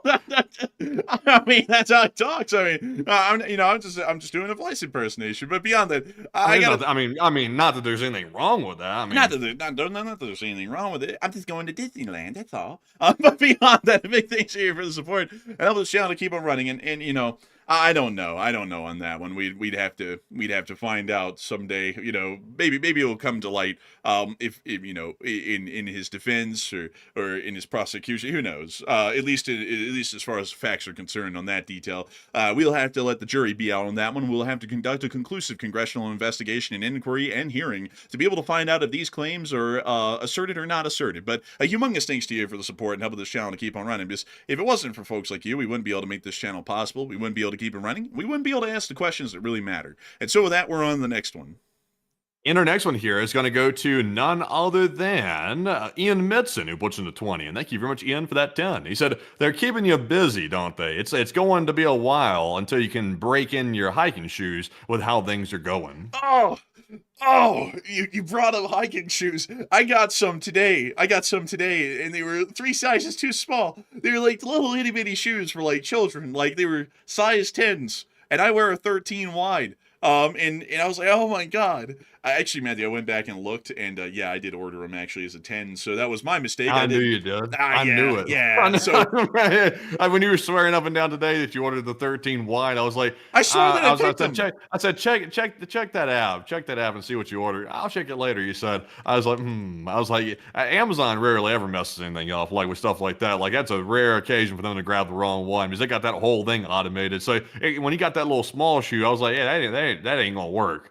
But I will tell y'all though, folks, one thing that I did get in the mail that was pretty cool, and I wished I could find it for y'all folks. I can't find the exact design, but it's one that's close enough that it kind of counts. I got myself a Wasatch National Forest t-shirt for the Wasatch National Forest around here, which I thought was pretty cool. I'm wearing that one right now, actually. It's a nice shade of green. And honestly, Matthew, I've never seen this before, but someone has made a U.S. Forestry Service t-shirt, and it's on Etsy. And I'm not going to lie, folks, I think that the U.S. Forestry Service's logo is one of the coolest in the government. I'm probably going to have to go and nab a shirt like that, Matthew, because I freaking love that logo. It looks so cool. Like, I don't know what it is about it, but it just has this really American outdoorsy vibe to it. I really like it. But anyways, a humongous thanks to you for the support and helping this channel to keep on running. And luckily, folks, I did already go ahead, Matthew, and order the size 13 wides, so they should be here eventually. Until then, though, I will have to wear my SpongeBob squeaky tennis shoes, which have been devastated by the trails around here. Like, after I did a couple of trails around here, my shoes now squeak with every step. Literally like SpongeBob shoes. It's like wearing clown shoes now. But anyways, we are on and into the next one. All right. And right now, what time is it in Eastern time right now? Does anybody happen to know right off the bat? What is it, like 12:09 p.m.? Yeah, it's like midnight. So the president apparently got up for a midnight snack. And he, unfortunately, got his hand back on the smartphone again. And he got access to Truth Social. So he's made multiple long posts at midnight, which is almost kind of like what I do, actually, on Twitter for the most part. Maybe I'm a little bit manic like the president, possibly. But let's see here. He put out 2 of them. Which one would you like to address first? The one about world peace or the one about okay, there's a U-Haul backing up in front of my house at midnight. But interesting. Please don't hurt me. But anyways, though, which one do you want first? The one about railing against the mainstream media or the one railing against world peace? You take your pick. It doesn't matter. Both of them will be a trip. So you can take your pick and I'll just pull up the right one. So let's see here. So we see here that on the one about the media, it looks like he's still in the CNN thing again. He said no one can believe that a mainstream outlet CNN put out a this is his words, by the way. I'm not saying what CNN put out was false or anything. I don't know what they put out. But he said, a knowingly false and dangerous statement pretending it came from the upper levels of the Iranian government. It didn't, claims the president. It was totally made up and posted as a headline for purpose of perhaps inflaming a very delicate situation. It was a new troublemaking site from Nigeria. one of those new troublemaking sites. Also, CNN allegedly, in his words, got caught cheating, a very dangerous thing to do in the president's words. So, I don't know what he means. He's really like caught up on this whole thing about a troublemaking site from Nigeria. I'm not sure why he keeps saying that, but I don't even know what he's referring to. Like, I wish he would reference the actual article that he's talking about, because he didn't reference it earlier either. So I don't know what the president's referring to be honest. But let's move on from that, because there's really not much to say about that. Let's move into the one about a big day for world peace, because we have a Toad and Frog style post. He said, a big day for world peace. Iran wants it to happen. I'm going to try not to laugh at this. Let me restart. A big day for world peace. Iran wants it to happen. They've had enough. Likewise, so has everyone else. Agreed. The United States of America will be helping with the traffic buildup in the Strait of Hormuz. There will be lots of positive action. Big money will be made.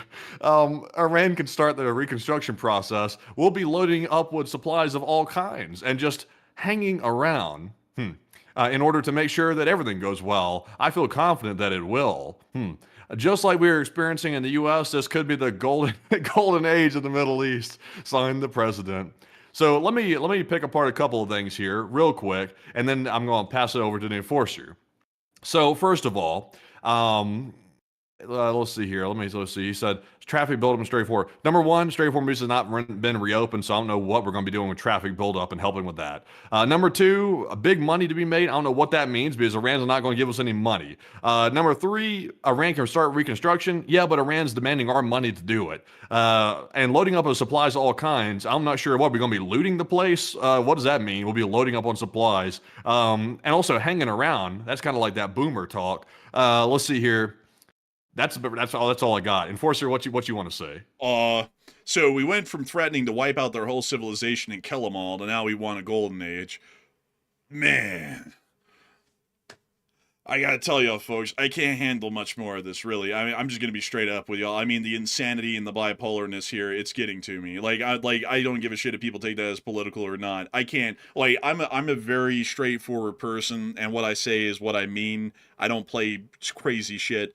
This shit's just crazy. I mean, that's all I can really say about it at this point. If you think that's political, maybe you've got mental issues. Because if you had a family member or someone that you knew that was like a distant friend of yours that was acting like this, you'd probably not be their friends anymore. This is getting old. But apparently, what does it mean? Like, what does it mean though? Like, I'm sitting here reading it while you were talking.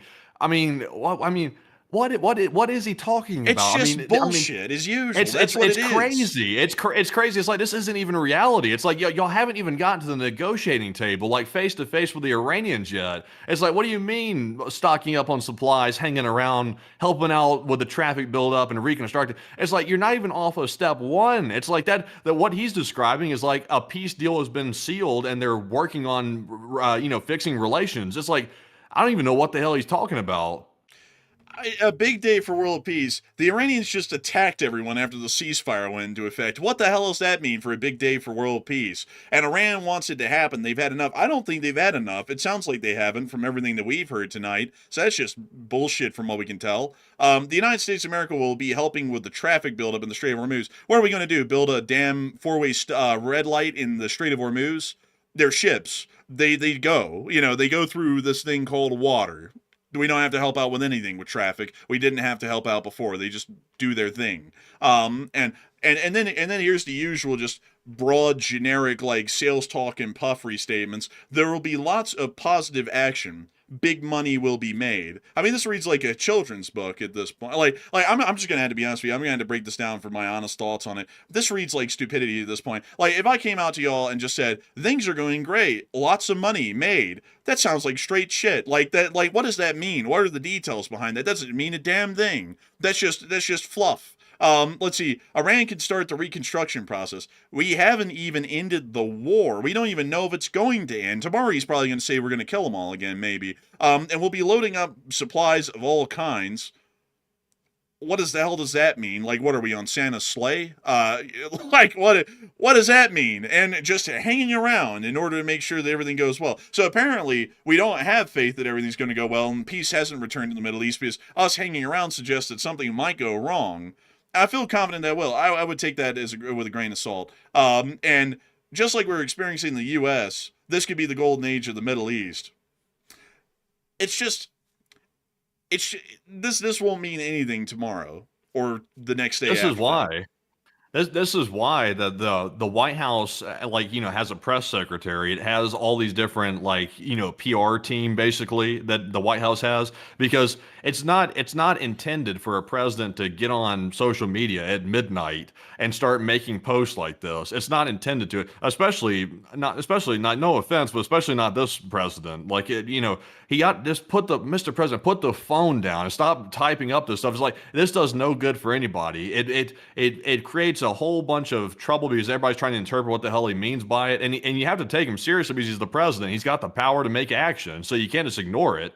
And you gotta look at it. So it's like, and also railing against the specific media outlets, like we don't need all this stuff. It's like this stuff is pointless. It's like, keep those thoughts to yourself. It's like, if you have personal feelings about a media outlet, keep it to yourself and stay focused on what the hell we're doing. It's like, right now the Iran war is not going too great. Right now the ceasefire is about to fall apart. It's like, come on. I mean, this. It's just delusional at this point. Like, I don't know what to make of it anymore. And the crazy thing is, folks, is that statements like this have been made about the war for 5 weeks. Like, every 3 days it comes out, we've totally won the war and it's all over and Iran wants it to end and they're negotiating, or the military is going to overthrow the government today and it's all over and we've won. And then the war continues for another week after that, and then he makes 5 more statements like that. This is very similar to that. Like, we're going to be in this phase either for the next few days or maybe the next week or 2 weeks until this whole thing falls apart, and then we'll be back to, it's the end of their civilization, it's going to die tonight and all that, because it's just wildly exaggerated statements every day that mean nothing and get us nowhere. It's getting annoying to even cover these at this point, folks, because I can only cover so many overhyped statements that amount to nothing so many times. But anyways, with that, we're on the next one.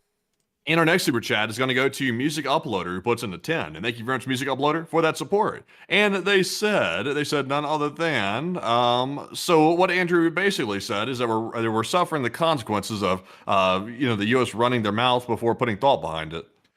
Pretty much, yeah. I mean, that's basically the story of the past year at this point. Is just run your mouth, bad shit happens, and then we realize that wasn't a good thing to do, and then we try and dig ourselves out of that hole, and then we never do. But a big thanks to you for supporting helping this channel to keep it running. And with that, we're on to the next one. And our next one goes to Music Uploader, who puts in a 10. And they said, man, I've never seen someone play 69-dimensional chess. To confuse your enemy, you must confuse yourself first. And that's sales talk and puffery. There is a limit to how far that will go. When things start going really sideways, no sales talk and puffery is going to talk your way out of that. And I think right now the U.S. is learning that the very hard way, unfortunately, because it's not just the United States executive learning that; it's also the American people learning that too. Because some people decided to emulate that style, and I think we're all learning that doesn't work that well. But Enforcer, what say you? I'd have to agree. It doesn't work well at all. And I also find it funny how so many people are like, well, obviously he's doing this with a strategy. It's like no other president in U.S. history has ever done this, and a lot of them have achieved great success doing it the normal way, not the way that makes you look like you're absolutely insane and you have no clue what you're doing. And it's like I don't know if people understand that, but it's like no U.S. president in the 250 years of this country's existence has ever gone around and just been this bipolar on everything in foreign policy and seen any level of success. Nobody's even done this. Like, nobody's literally done this ever in U.S. history. And there's a reason why, because this is insane, and it turns out to benefit no one, and it just ends up hurting us in the short run and the long run. So a big thanks to you for supporting helping this channel to keep it running. And with that, we're on to the next one. Also, by the way, his base, like, not getting political here, I'm just reporting what I observed. His base was not happy about this stuff today at all. Like, I'm not sure if people noticed that, but he got a lot of pushback that I was seeing on social media about trying to reach a ceasefire deal with Iran. Apparently the base of the president was really gung-ho about going and jacking up the Iranians for the most part, and it did not go over well today with the ceasefire. Me personally, I'm not against a ceasefire, but we have to make sure that before we accept a ceasefire, that there's actually room for negotiation. If there's no room for negotiation, then the ceasefire is pointless. But if we're close to maybe reaching a compromise, then maybe it might be okay. But I mean, even at that, though, to expect the Iranians to adhere to a deal, that's still a leap of faith that I'm not really sure if we should take. But his base was not happy. But moving on to our next one here, this one goes to Ross Nib yet again. And thank you very much, Ross, for that $50 support once again from Australia. Hey! He said, Sir, take some Tylenol. Have a Big Mac and lay down a while, sir. All the head spins. Talking about the floodings daily. Oh boy, time to get on Twitter at midnight and start saying random shit. It's going to be crazy. People are going to be talking about this for years, probably much longer than I'm going to be around, because it's absolutely stupid. Like, this is going to go down in the history books at a minimum on how not to do foreign policy. It's absolutely ludicrous, but beyond that, I do thank you for support and helping this channel to keep on running. And a big thanks to you once again for making this channel possible. And so with that, we are on to the next one. we also have a super chat here from Ronald Blatt. And thank you very much, Ronald. He put in a 10. He said, when playing poker, do you ever tell your opponent what cards you hold or just how you play the game? But this isn't poker. Yeah, it's not poker. It's not poker. Oh, unfortunately, what say you? Amateur card game does not equate to foreign policy. This isn't how foreign policy's ever been done. And don't tell me that it hasn't been done this way because all of the other crooks didn't know how to foreign policy. Because if they didn't, the United States wouldn't be a global superpower right now. It would have never gotten off of the ground. And so it's not poker. And in foreign policy, you generally kind of telegraph the big picture a little bit. Like, you know, like throughout all of U.S. history, for example. I know that some people might not be familiar with U.S. history because a lot of people want to call themselves patriots when they really don't even know what this country is and what it stands for. But in most of U.S. history, we telegraph stuff to people. Like when the Barber pirates were taking American sailors hostage and then neutering them and selling them as eunuchs in the North African slave markets, Thomas Jefferson told them this: "You're going to stop or we're going to go to war with you." And that was the statement. There was no flip-flopping. There was no stupid shit, crazy shit happening every day. It was just, you stop selling our sailors into slavery, or we're coming over there and we're kicking your ass. And they didn't stop. And then we went over there and we went and kicked their ass. And that was the end of the story. I mean, like, we telegraphed that to them outright. We told them there's going to be dire consequences of this whole deal if you don't stop. When for example, we went to war in Europe in World War II, FDR was pretty clear. We're accepting nothing less but unconditional surrender. We didn't flip-flop. We didn't meander around that and say something different each and every day. We stuck with that through the whole war until the Germans surrendered on the 8th of May of 1945, and we did the same with the Japanese all the way up until they surrendered in August. We have done that through every single war. When George H.W. Bush addressed Saddam Hussein after he invaded Kuwait, he made it very clear and simple. He said, the Iraqi army will withdraw from their illegal invasion of Kuwait, or we're going to war with Iraq and we're beating their ass and we're pushing them out of Kuwait. And then they didn't leave Kuwait, so then we went to war with them and we beat their ass and we pushed them out of Kuwait. And that was the simple story. No flip-flopping, no stupidity involved, no bipolarism or insanity or threatening to wipe out whole countries and stuff. It was just straightforward business, because a country generally isn't playing poker. We're playing something a lot more advanced and a lot more straightforward, which is foreign policy. And in foreign policy, you make your intentions and goals clear, because you need to let the other side know where your red line is and where it isn't, instead of them having to work every day off of, okay, so he's happy today, now he's threatening to wipe out the whole country, you know, now he's even insinuating he might nuke us. We don't know what's going on, because then they don't even know how in the hell to engage us, because it's literally changing from day to day. So it's not poker, and I gotta say that, like, people always trying to make it into, well, this is reasonable. It's completely unreasonable. It's entirely unreasonable. But a big thanks to you for the support, and with that, we're on to the next one. We also have a $10 support from Tabitha Silvers, who did not leave a comment, but thank you very much, Tabitha, for that support, and we do appreciate that. We also have a 10 from JRG Projects, who said, that technology, the heartbeat tech, reminds me of a Star Trek Starfleet tricorder. You know, kind of does. It kind of does a little bit, actually. You know what's fascinating, as I saw people, like, obviously people were not very receptive to the idea that the CIA has something that can detect, like, you know, electromagnetic signals of like a heartbeat or something. Everybody was like, that's a crock of shit. It might be, maybe, possibly, but I mean, the CIA does have stuff like that, like, you know, similar to it. It's advanced like that. So, I mean, it's possible. But Enforcer, what say you? I gotta say, it's an interesting sort of a system. I don't know if it's real either, but pretty interesting sort of a theory to hear about. But a huge thanks to you for the support and helping this channel to keep on running. And I also saw someone say, well, I mean, like, let's see here. Someone said, well, some people set red lines and then let them get crossed. Yeah, but that's called weak leadership, though. I mean, they made their claim clear. It turned out to be a bluff. The other country called their bluff, and then they made the United States look weak, and they made themselves look weak. That's just a part of foreign policy, though. But you have to make your objectives clear. Even if you're bluffing, you have to say it clearly, though. Like there's like in foreign policy, there's no room for ambiguity. Things have to be obvious. They have to be wildly clear. We need to do this thing. So you're either going to agree to that, or else we're going to have a problem. That's how everything in foreign policy works. Or you could say, I like you, and I want to do this thing with you. Would you be willing to do that? And then that other country knows, well, they like us and they want to do this, but we want something from them for that, so we'll ask them for that. And that's how it all works. Like, you can't get up one day and say, I like this country and I want to do this thing, and then the next day get up and say, I hate them and I want to destroy them. Because then they don't even know where in the hell to go with you, and even if you did like them, they're never going to trust you to do anything with you from that point on. That's how foreign policy works. But anyways, with that, we're on the next one. We also have a 10 from Pova, and they said, appreciate the work, guys. And imagine you're the one making policy and strategy for a disadvantaged country as Lithuania, and how would you act to deter and, if needed, defend against Russian aggression, LSA? And if I was in Lithuania and I was in charge of that country right there, the main thing that I would be doing is chumming up very strongly with Poland and making sure that the relationship with Poland was fantastic, because they're going to be one of the first lines of defense if something goes wrong in the Baltic states. And also, obviously, NATO as a whole. So that's what I'll be making sure, because, Lithuania has a military, but it's not going to be able to withhold withstand the Russian assault for longer than probably a matter of a week or several weeks. But Enforcer, what say you?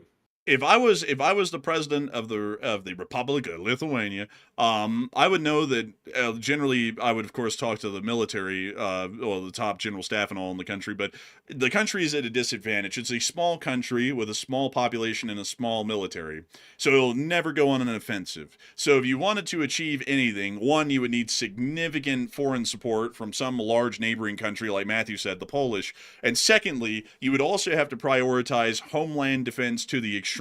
So the military's doctrine and its tactics would entirely revolve around homeland defense and being on the defensive. So you're not trying to ever counterattack the enemy. You're just trying to make it so costly for them to invade the country that they decide not to really undertake that, or they're going to get bogged down and they're never really going to succeed at fully taking the country. So basically what you would do in that kind of a situation is you would just do what the Swiss do, which is make their entire military strategy to where if anyone ever tried to attack them and invade them, it would be such an expensive, costly, and long and drawn-out war, and a very deadly one, that no one would really want to undertake it and invade them. And so that's basically the same sort of a policy you would want in Lithuania. So I do thank you so much for the support and help the channel to keep running. And also, the Lithuanians are very smart people. I gotta say, I love Lithuania. It's the best armed Baltic state, and it's the most proactive Baltic state for its own national defense, because they actually are already operating off of that policy. They don't operate off of an idea of like, we'll eventually counterattack. They operate off of the idea, we're just going to bleed the enemy to death on our own home soil, to where they don't really want to continue a war with us because they're never going to make it far. That's basically their entire policy at the moment right now, and it's a very sound one for the position that they're in geopolitically. So I thank you so much for the support and help this channel to keep it running, and I hope that does address that well. But if you're a Lithuanian, do not fret. The Lithuanian government and the armed forces are very on top of the situation and really doing what would be the wisest and smartest strategy for themselves, even at the moment. So a big thanks to you so much once again, and with that, we are on to the next one. And also, we're going to speed up a little bit because we have about 40 super chats left. What? But this one goes to Always Reason, who puts in a 10 and said he sent it to the Norwegian Prime Minister. It was real.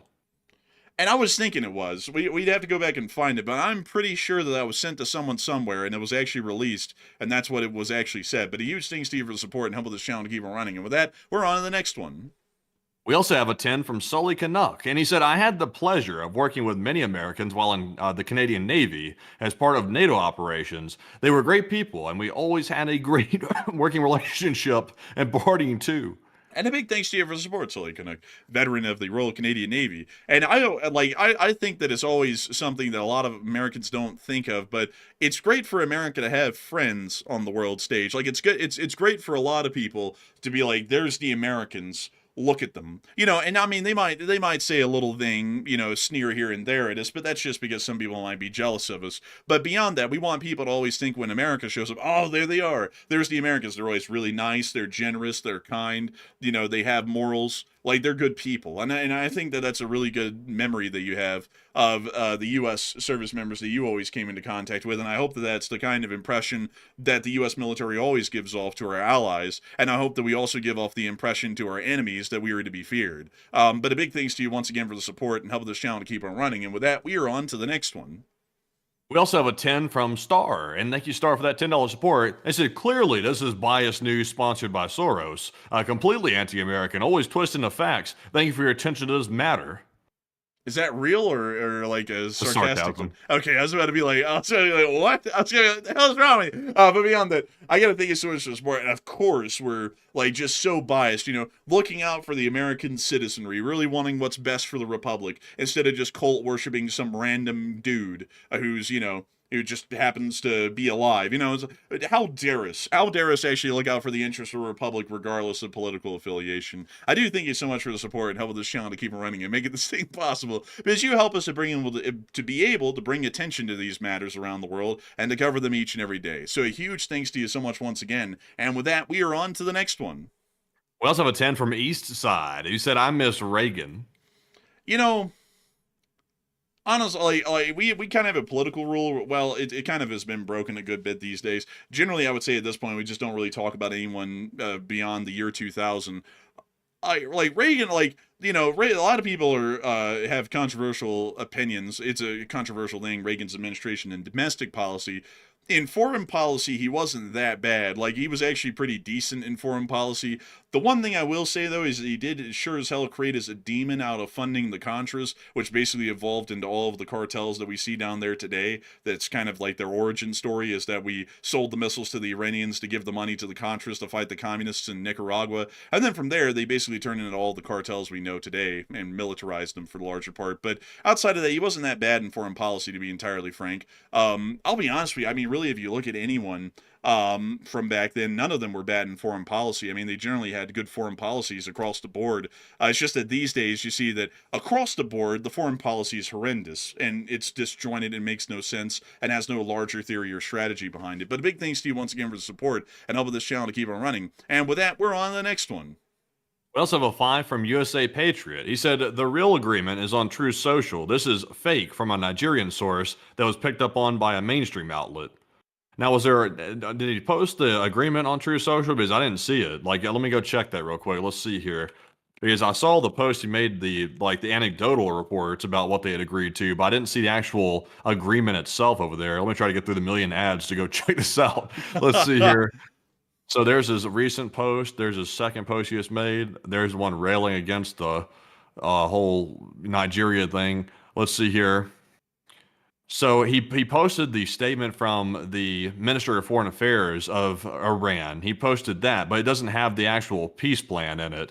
It just has the actual, anecdotal report of it. So I don't see the actual report there of what was in it. But Enforcer, what say you? I would have to say I hadn't heard or seen of that either, and at the moment, neither side has really published it, so it's all up to conjecture. And also on top of that, folks, I think a lot of people don't understand this, but the news can say something that's wrong. Some news outlets could completely lie to you about stuff, and I mean, sure, that's not really moral or upright, but that's the freedom of speech. You can just lie to people if you want to. Like I don't think a lot of people understand that freedom of speech covers everything, offensive lies and all that, unless if it's something like fraud and whatnot, then that starts to enter criminal grounds. But generally, if they wanted to say like this is a 10-point peace plan, it could be complete misinformation. It could be a complete lie, but there's no real criminal prosecution that can come up from a lie.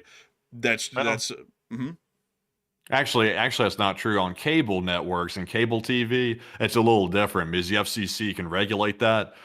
So, they can regulate over the air broadcast stations and also the local ones. But there's a little bit of a catch. So I'm not sure if they can really regulate the cable news networks, like the big ones, like the national ones.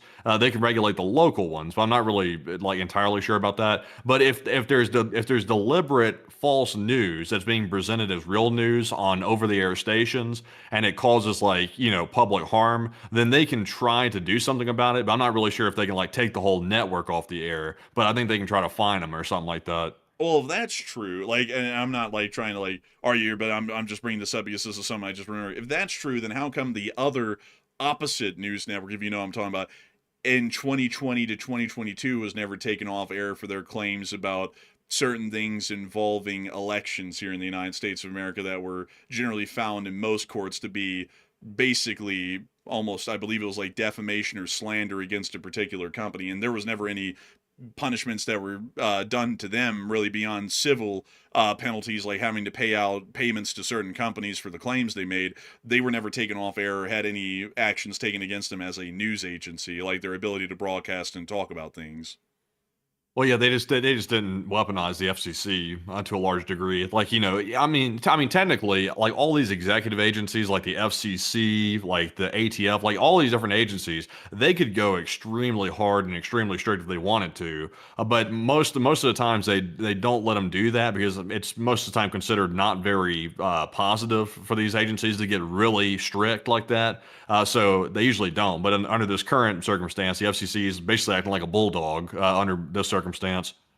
Yeah, but it's like at the same time though, it's like, all of these news organizations don't get stuff correct all the time. It's like, are they going to be open to liability every single time they don't have a story perfectly researched? It's like, and that goes both ways. It's like, you can't claim you're the something something news network, and then when you get sued, claim you're an entertainment channel. It's like that doesn't really work. It's a double-edged sword. People will be suing everyone left and right if that's the precedent. Or you can just see that whenever a new political party comes in, every other news agency that leans the other way just gets axed off the air as punishment. And then at that point, there's no free speech really in any public forum. It's just regulated what's acceptable and what isn't, depending on the political lean of the nation at that time. Yeah, I would agree. Yeah, so not really a good thing. But anyways, with that, I hope that does address that well. And we were on to the next one. We also have a 10 from Blix, and thank you very much for that $10 support. They said on the mainstream media's live updates, they explain that POTUS is mad about their initial reporting of what was on Iran TV. They said Iran was claiming victory and that they forced the U.S. to accept their plan.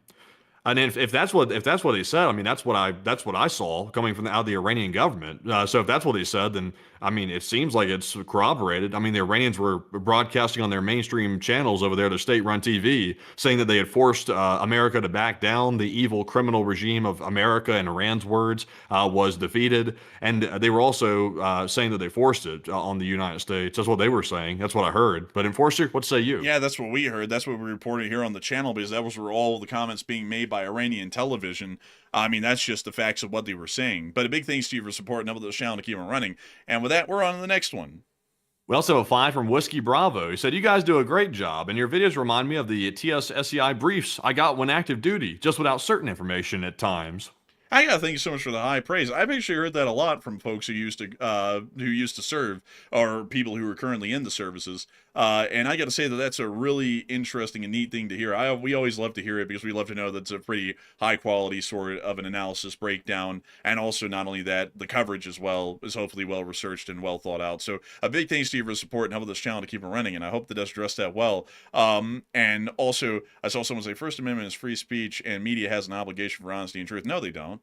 Nobody has an obligation to honesty and truth. Like, nobody does. If you wanted to go out there and open up a rag and just lie to people about stuff, you can. Like, people do it all the time. I don't know why people don't know that, but you can do that. I mean, the freedom of speech, like, also on top of that, there's no such thing as you are the recognized press or not. Anyone can just say they're press and you're press. There's no such thing as credentials or anything. We're press. Believe it or not, we're actually a news organization, and there's no official accreditation process for that. You just open up shop one day and say, I'm the news, and you're the news. So, I mean, if we wanted to get on air someday, This will be against YouTube's terms of service, but we want to get on air someday and just flat out lie to people. There is nothing in the U.S. Constitution that says that we can't do that. Technically, you have a constitutional right to say however many truths you want or to lie as much as you want as well, as long as it doesn't cross any lines where it becomes criminal like fraud and whatnot. But anyways, with that, we are on to the next one. Also, a 5 from KM, who said, do you think this faux ceasefire is another deception campaign a la the pilot rescue? Like a la carte, not like Allah, but like Allah. You know, a la carte. Like, we're not trying to sound like the president. I don't know, KM. At this point, I sadly just don't even know. But a huge thanks to you for support and helping this channel to keep it running. And with that, we are on to the next one. We also have a 5 from Octavian Timorsanu, who said that when you issue warnings and fail to enforce them, you just taught your enemy that your words are empty and that they can strike without consequence. Generally, that I would agree with that, Octavian, and it also greatly decreases our credit and faith that's put on our words in other fronts. Like if we tell China, if you attack Taiwan, there's going to be trouble. Well, I mean, we've given a bad precedent so far on what the president says isn't followed through at all. I mean, they could bomb Taiwan and then expect that the U.S. would go, we're going to start talking to them. You know, like they would start to see that our word is a lot less credible, and that might encourage them to do something. But a big thanks to you for support and helping this channel to keep on running. And with that, we're on to the next one. Also, another big shout to KM, who put in another 5, and thank you very much, KM, for that support. We also have a 5 from Smarzig, who said, it looks like the Iranians are going out in a blaze of glory. Kind of, yeah. I mean, maybe so. We'll have to continue to see. But a huge thanks to you so much once again. I hope that does address that incredibly well. And with that, we're on to the next one. And we also have a 5 from Drifting, who said, the president clarified this. The parties are going to negotiate the USA plan, the 15-point, and the Iran plan, the 10-point. Let's see. I didn't hear that. I think that's what they're going. I think that's what they're going to do. I think that's why they said the Iran 10-point plan was a starting point, and then obviously the U.S. has their own 15-point plan. That's on the total opposite end of the spectrum from what the Iranians are proposing. Oh, interesting. And a big thanks to your support. And with that, we're on to the next one. We also have a 5 from Live Animal, once again, who said, USA has taken the cover of Israel to destroy Iran's bridges. Maybe, but the Israeli Defense Forces put out their own published statement saying that those were their attacks. So it's possible, but highly unlikely. So a big thanks to you for support. And with that, we're on to the next one. We also have a 5 from Ronald McDonald. He said, guys, come on. Iran is twisting the truth like hell. Y'all know that the IRGC loves to lie and twist the truth. The IRGC is attempting to save face. Wake up. Don't you run a burger store or something? On what though? Like that's the part. Like he didn't specify in the super chat here what he meant by twisting the truth or anything like that. So I mean I don't know. I mean obviously Iran is pushing propaganda. I mean that's just what every country does. They push propaganda of their own accord. So it is what it is. We also have a 5 from Live Animal. He said that the USA discussing the 10-point plan is basically a way to walk back on the threats made by the USA. That's generally what I'm thinking at this point. I think it was a way to chicken out, basically, and not follow through because the claims were absolutely absurd and insane. But a big thanks to you for support and helping this channel to keep it running, and I hope that does address that well. And with that, we're on to the next one. We also have a 10 from Waka Waka What, and thank you very much Waka Waka for that support. They said the Cheeto man, not sure who that is, but it said is the most emotionally exhausting human being alive. I might know who that is. But someone please take away the social media. I got gray hairs. I'm gonna have to. I have to agree with that. I mean, like the last presidency was pretty tiresome to get through because it was so inactive. Like they wouldn't do or say anything for the most part. The current presidency is so exhausting. It really wears me down, actually, folks, like, mentally. I'm like, God dang, like, how much more can we take of this stupid stuff? Like, it gets annoying. Like, and anyone who acts like it isn't, they're just in delusion land or they're in a cult or something, because there's no way in hell you can't get emotionally exhausted of this stuff if you have a mind of your own and you have your own opinions, and seeing the position change every day. Sometimes it agrees with you. Most times it doesn't, and when it doesn't, it's like 9 different variations of not agreeing with you, and none of them are set in stone and just stuck with as the course. And it's like, damn, it's like, I gotta tell you, it really is exhausting. Like, I can't even hide it at this point. That's why we sound probably a lot more aggravated on air with the current presidency than the last one, because it's just that much damn exhausting and tiring to deal with it. But anyways, a big thanks to you for support and helping this channel to keep it running. And with that, we're on to the next one. We also have another 20 from Marion Deemert. And thank you, Marion, for that 20. And Marion said, we are a joke worldwide. Enough. Now, I will say this. We're not a joke. The United States itself isn't a joke. But, you know, if you make so many, you know, blunders and false bluffs over and over and over and over again, eventually people start to say, hey, wait a minute. Like, is this guy really what he's talking about, or is he just a joker, possibly? So I would like to think the United States isn't a joke, because, you know, the people in the country, I mean, we're just hanging out, like like the president was talking about doing in the Strait of Hormuz. We're just hanging out. So, you know, it is what it is. But Enforcer, what say you? I'd have to say I would say that the United States isn't a joke. I'd say that certain people in the government have turned themselves quite certainly into a joke worldwide. Like it's a tragedy at this point. But I always like to say that the citizens of the United States are where I deride, well, not deride, but where I draw my pride and admiration of the country, and I never attach my pride of the nation to some clowns up in Washington, because if you ever look up there to be proud for the country, you'll never be proud of the country, because a lot of those people are just damn stupid. But a big thanks to you for the support and helping this channel to keep on running, and I hope that does address that well. And with that, we are on to the next one. We also have a $5 support from Star, and thank you for that support. They said, fight, fight, fight to surrender, surrender, surrender. I mean, yeah, you know, it just from day to day. And also, by the way, I heard Matthew saying that it seemed like a lot of the base of those people were very unhappy with us. Don't worry, Matthew. A certain news agency that leans that way will spin the story to where it's positive within the next day or two, and they'll all change their minds to say that it's the greatest thing, and deal making is really where we excel. They're the ones who brought on that general I was talking about that was saying that you shouldn't trust the Iranians. This isn't great.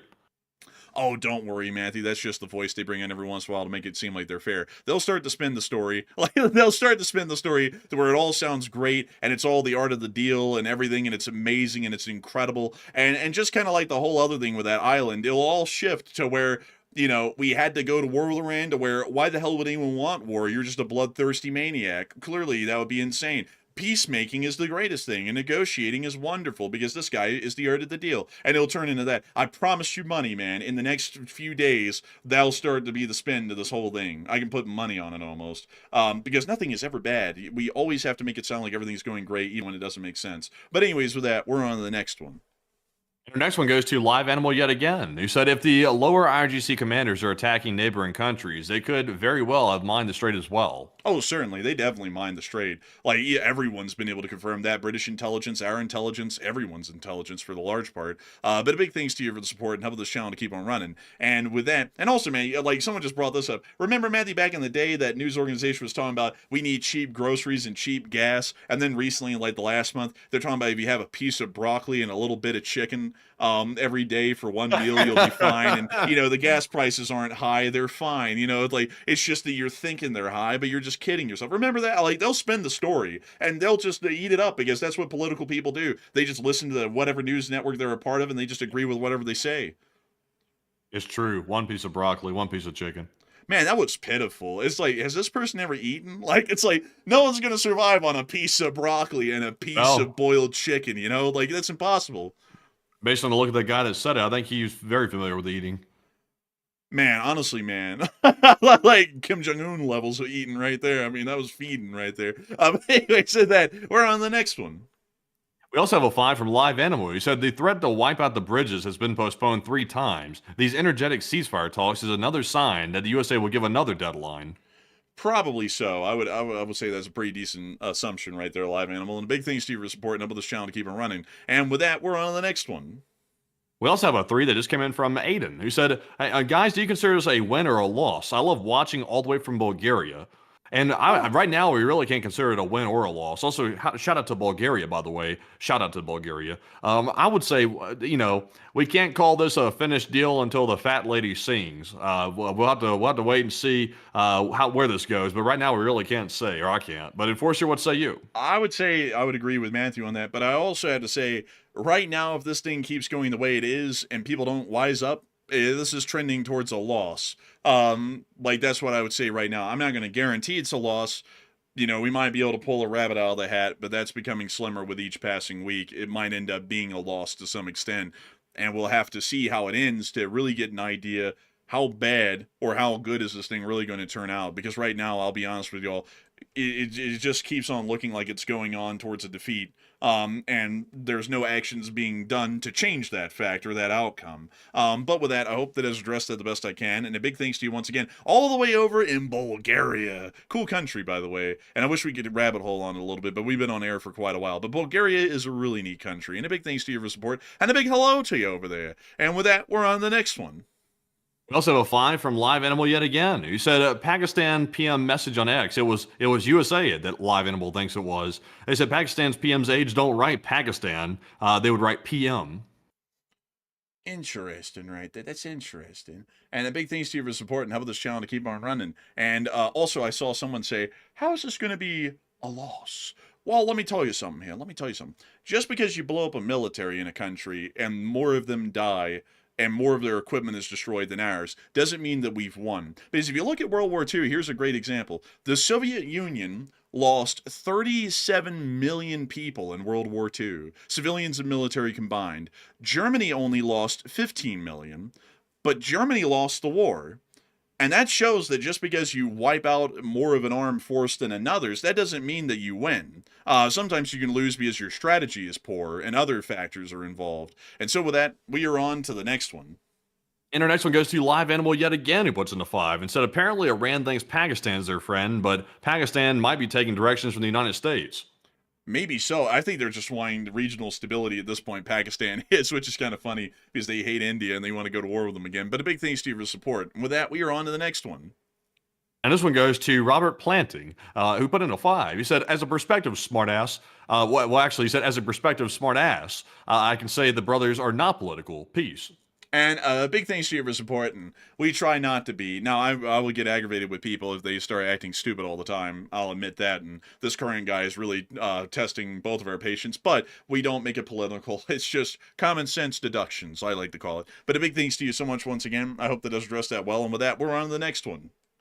We also have a 20 from Right Geek Project, and thank you for that support, by the way. They said it looks like Iran cornered the U.S. with the blockade. The president now finding escape with confusing messages using his Pakistan buddies for ceasefire. A big coincidence, AG got fired involving matters that went under the rug. Very sad. And we definitely, they did not plan for the Strait of Hormuz situation, and that's how Iran has all the leverage over us right now, is because of that. If the U.S. had planned for it, Iran would probably not have that leverage right now, and they would be in a much different situation. But Enforcer, what say you? And I'd have to say that I would definitely agree with that. And a big thanks to you for the support and helping this channel to keep it running. And with that, we're on to the next one. We also have a 5 from Mango Explosion, who put in that 5 from Australia. He said, Australian here, foreigners don't make much of a distinction between your president and your country. Trust in the U.S. as a whole is at an all-time low. Now, I would say they should reconsider, because when I look at Australia, I don't really follow Australian politics that much, because they generally stay under the radar, which I wish everybody would generally do. We don't want politicians to be making a little too much racket because it gets troublesome. But I don't look at Australians as being the same as their government, because they're of course they're elected, and not everybody in the country likes the people that are elected. So I don't. But Enforcer, what say you? I'd agree with that. I mean, it's something else. I'm not the president of the United States, and I'm sure that you watching this channel right now can easily understand I'm an American that, certainly does not reflect the qualities, thankfully, of the president. And many Americans are very similar to me, and generally a lot of people in America really aren't agreeing with a lot of what this guy is doing in foreign policy at this point. I look at Australians as completely detached from their government, because generally y'all are. I mean, y'all vote for them and they represent y'all in a democratic forum, but outside of that, they don't represent all Australians. And, also on top of that, we shouldn't take the eccentric qualities of some Australian politicians to reflect the character of all Australians as a whole. And I would hope that people would do the same for the United States. But a huge thanks to you for the support and helping this channel to keep it running. And with that, we are on to the next one. And the next one here goes to none other than Data Relay, who said, what the hell? Vance in Hungary supporting Orban, and puts in the swirly face right there. That was really something, by the way. Also, Orban is not a friend of the West, and he's not a friend of NATO, I would say. Even though Hungary is technically in NATO, Orban is more aligned with Russia, in my personal opinion, than he is with Europe. And also, I mean, the Vice President of the United States over there railing against the politicians in Brussels, as he calls it, and saying that Orban stands for like Western values, which is insane, by the way. We literally have U.S. officials advocating for a foreign government official that's aligning with Putin. I mean, you just can't make this stuff up. But Enforcer, what say you? I also got to say, what the hell happened to the U.S. not liking people meddling in our own internal affairs and elections? So now we're just big fans of going and doing rules for thee, not for me. Let's go campaign for certain people in different countries. That's so stupid. It's like, why the hell is the Vice President of the United States going to Hungary and campaigning for some guy in a Hungarian election? Does he represent the U.S. citizenry? Is that he part of the United States of America? And the answer to that's no. So why the hell is he there? Why isn't he spending some time focusing on the situations that affects the Republic instead of some random people in some other country? That's just stupid. And on top of that, this guy is not a friend of the United States or the West in any extent. And it's a ridiculous sort of a thing, like just dumb. I mean, at this point, it's like, we can't complain then when China and Russia come over to meddle in our elections, because then it's only fair, right? Like it's only fair at that point. But anyways, with that, we are on to the next one.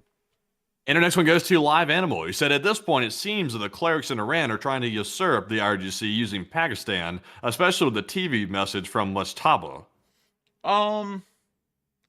Maybe. And a big thanks to you for supporting up with this channel to keep on running. And with that, we're on to the next one.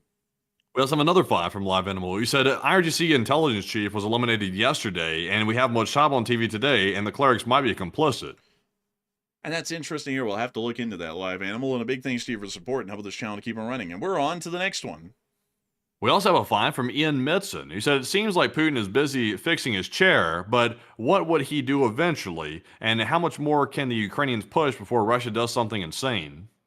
I would say that really there's not much that they can do. As long as Ukraine doesn't start invading Russia, the Russians have their hands kind of tied at that point. But a big thanks to you for supporting up with this channel to keep it running. And we're on to the next one. We also have a 5 from KG. He said, what did I miss? And did the U.S. back out again after that rhetoric? Basically, yeah. We were getting ready to go live because we thought the doomsday was coming, and then it turns out there was a little bit of a chickening out at the last minute, and, oh, it's a great thing and all that. But a big thanks to you for supporting up with this channel to keep it running. And with that, we're on the next one. We also have a 5 from Coty Moore, who said, roll tide. Roll tide, brother. Roll tide. And a big thanks to you. And with that, we're on to the next one. We also have a 5 from Live Animal. He said, Brent crude is down just 12%, and the market knows the ceasefire is just for show. It might be. We'll have to see. And a big thanks to you for support, and we're on to the next one. We also have another from Live Animal, who said, everyone knows that if the ceasefire goes into effect, the IRGC will take it out on the Iranians massively, and the U.S. will conduct uprisings. Maybe. That might be possible. But a big thanks to you for support, and with that, we're on to the next one. And a big shout out to Paul, who put in a 5. And thank you very much, Paul, for that 5. And also a big shout out to Butchie777, who put in a £5 donation. And thank you, Butchie, as well, for supporting the channel. We also have a 5 from Irish Ed. He said, Irish Ed here, the last person I know that said something similar was MacArthur in Korea.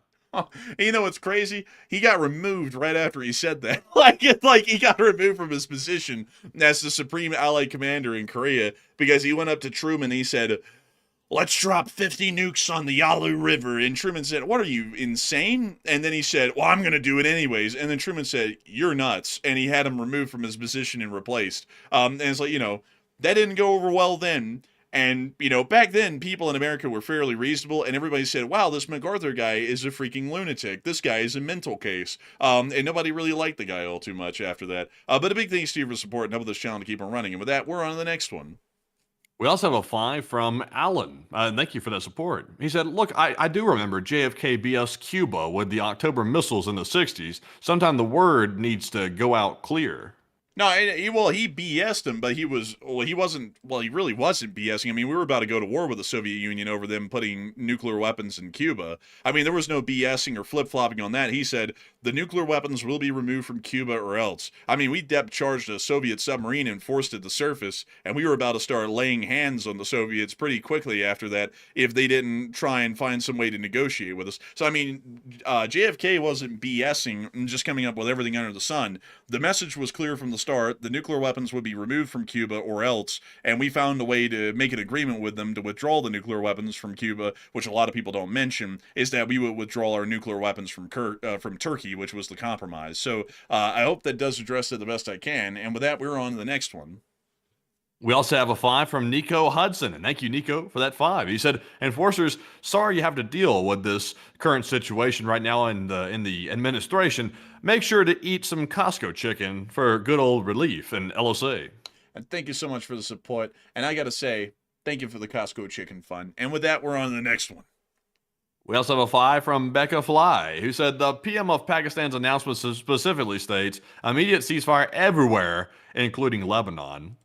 And I think it might have said that. I can't remember right off the top of my head, but if it did, that means that Israel either modified it on their own accord, or maybe the prime minister was mistaken, possibly, and maybe nobody really understood what the deal was, and there's been misunderstandings, and that might cause Iran to back out of it. But Enforcer, what say you? I would say I'd have to agree with that. And so with that, we're on to the next one. We also have a 5 from Jesusium. He said, America cannot make idle threats. Glad we didn't follow through, but it does make us look weak. And I would have to agree. I'm glad that we didn't follow through, but it's not a good look at all for us to make insane, stupid threats, which make us look like a fool in one way, and then back off of them, which also makes us look weak on top of looking like a fool. And so a big thanks to you for support and helping this channel to keep on running. And with that, we're on to the next one. And we also have a 4 from Robin, and thank you, Robin, for that $4 support. And also a big shout out to Blazath, who put in a 2 as well. And a big shout out to Blazath for always throwing in that support just like that. And we also had a 1 from Mark Andre Brunette, and thank you, Mark, as well, for that support. We also had a 3 from Hoodoo, Texas. He said, the president's in a panic to open the Strait of Hormuz. And wouldn't you be in a panic? I would be in a panic. If I was in this position right here, I would definitely be in a very big panic because global recessions are right around the corner. It's literally knocking at our door right now. And there's no clear answer to take the leverage away from the Iranians because of the lack of planning that we went into this whole situation. So I would be panicking. I would be having a hard time sleeping at night. And I'd probably be up all night tweeting on Twitter in panic. But Enforcer, what say you? Well, I have to say, I think he is definitely in a panic about it because just in the logistics side of things with the lack of oil, that causes a lot of problems for modern life, which people don't really realize because some people haven't been affected by that ever or really looked into it. But that's probably why there's a big panic going on because no amount of, the economy's never been better and it's better than ever is really going to be able to put a band-aid on what would come to follow. But a big thanks to you for support and helping this channel to keep on running. And with that, we are on to the next one. We also have a 5 from Nizbolm, who said Iran agreed to open up the strait and the U.S. gave nothing. Saying that it's a basis of start negotiations means nothing. The U.S. got the better end of this. Nobody got the better end of anything. It's like this did not benefit Iran and it did not benefit the United States. All it did was let both sides take a big deep breath, and then they're going to blow the house down probably in about 48 hours. That's my guess. But Enforcer, what say you? How do you know that the U.S. agreed to give nothing? The U.S. probably had to agree to give them something for the strait to be open, and the strait hasn't even been opened. Like, if we're looking at marine traffic right now, the only 2 ships that are near to this area are ships going to Iranian ports. This strait doesn't look open to me. It's been many hours since we've been on air, and not even a single ship at this point looks to be underway to go through the strait, rather than the Iranians ones going to an Iranian port. And on top of that, we don't know, once again, what the U.S. agreed to. We just know that apparently they're going to open the strait, but then they're really not because they're still going to completely control it, and apparently they're going to run it like a toll booth. So big thanks to you for the support, and we're on the next one. We also have a 20-pound donation from Abu, and thank you very much, Abu, for that support. He said, U.S. foreign policy is in shambles and leaves Americans' name in the dirt. You enforcers are doing a great job of showing us you're not all like the president, and keep up the good work and have a coffee on me. And that's what I would say. I also thank you for the kind words. That's what I would say to the global audience out there. Don't ever judge a country based on just their government. I know the government technically represents the people, but, sometimes you can elect people and you can see it didn't go the way that you thought. I'm not going to say, how I voted and things like that, but sometimes people can realize later on down the road that, that didn't go the way I thought it was. And it happens sometimes, but unfortunately, sometimes it backfires a lot. Now, I think here recently, I think it might have backfired a lot. I think people are waking up to that. But Enforcer, what say you? In a way, I would actually have to say, in fair defense of a lot of these statements, in a way, the president does represent the country because the president was elected by electoral college majority, which is effectively the majority of the nation's will to be the president of the United States. So he generally does represent the majority of the United States of America by the vote. And so if a lot of people construe the president internationally as looking stupid, and then that reflects on the United States as the country is stupid, that's kind of fair from an external lens. But I can tell you that a lot of people in the United States generally are not a fan of the president's foreign policy actions. And I mean, it doesn't take a lot of looking around at this point, folks. If you look at the polls that have been coming out lately, it doesn't really look like much of anybody is a big fan of what the president's doing in foreign policy whatsoever anymore. A lot of people are very unhappy with it. And I wish that a lot of people would know that around the world, because I think that, I will be entirely honest with you, I think that a lot of people who voted for the president a year ago, specifically on foreign policy points, not on domestic policy and everything else, if they knew what it would look like a year and 4 months from now, they probably wouldn't have voted, because it is a complete 180 of what the guy even said he was going to do. And as a matter of fact, it's far worse than anything that could have been done in the worst case scenario, just to be entirely frank. So I do thank you incredibly for the support and helping this channel to keep on running. And I hope that we do represent that many Americans are actually well educated, informed, and knowledgeable, and actually can talk about things reasonably and talk about things level-headedly. Although sometimes I do get pretty heated about things because I'm passionate about them and want what's best for the country. But a big thanks to you for the support and helping this channel to keep on running. And with that, we are on to the next one. And we also have a 2 from Flat for Life, who said, take IRGC 10-point proposal with a grain of salt. And I'd have to say a big thanks to you for the support.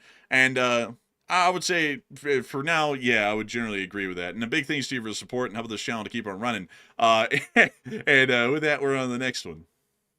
And our next one here goes to Thomas Timms, 9583. And thank you very much, Thomas, for that $10 support. He said, could you please fill me in? I'm new to the channel on your qualifications. So for me personally, I'll tell you my resume. I'll tell you my resume right here, right now. I have a 4-year degree in political science with a minor in international relations. That's my background. I graduated with honors because, of course that matters. That matters. Honors, honors. They say it means something. They say it means something, sir. And then I have about a year of law school under my belt as well. But I left law school voluntarily. I was sort of near the top of my class, sort of like, I think in the top percentile, and then I decided to leave it because I wasn't very happy with it. But that's my qualifications right there. But Enforcer, what say you? I would say that my qualifications is that I have a Bachelor of Arts in History, and I also went to a year of law school as well. And then both Matthew and me dropped out of law school to do this thing full time because we wanted to do this a lot more, because law school sucks, and also being an attorney isn't really the cut of cloth that we're from.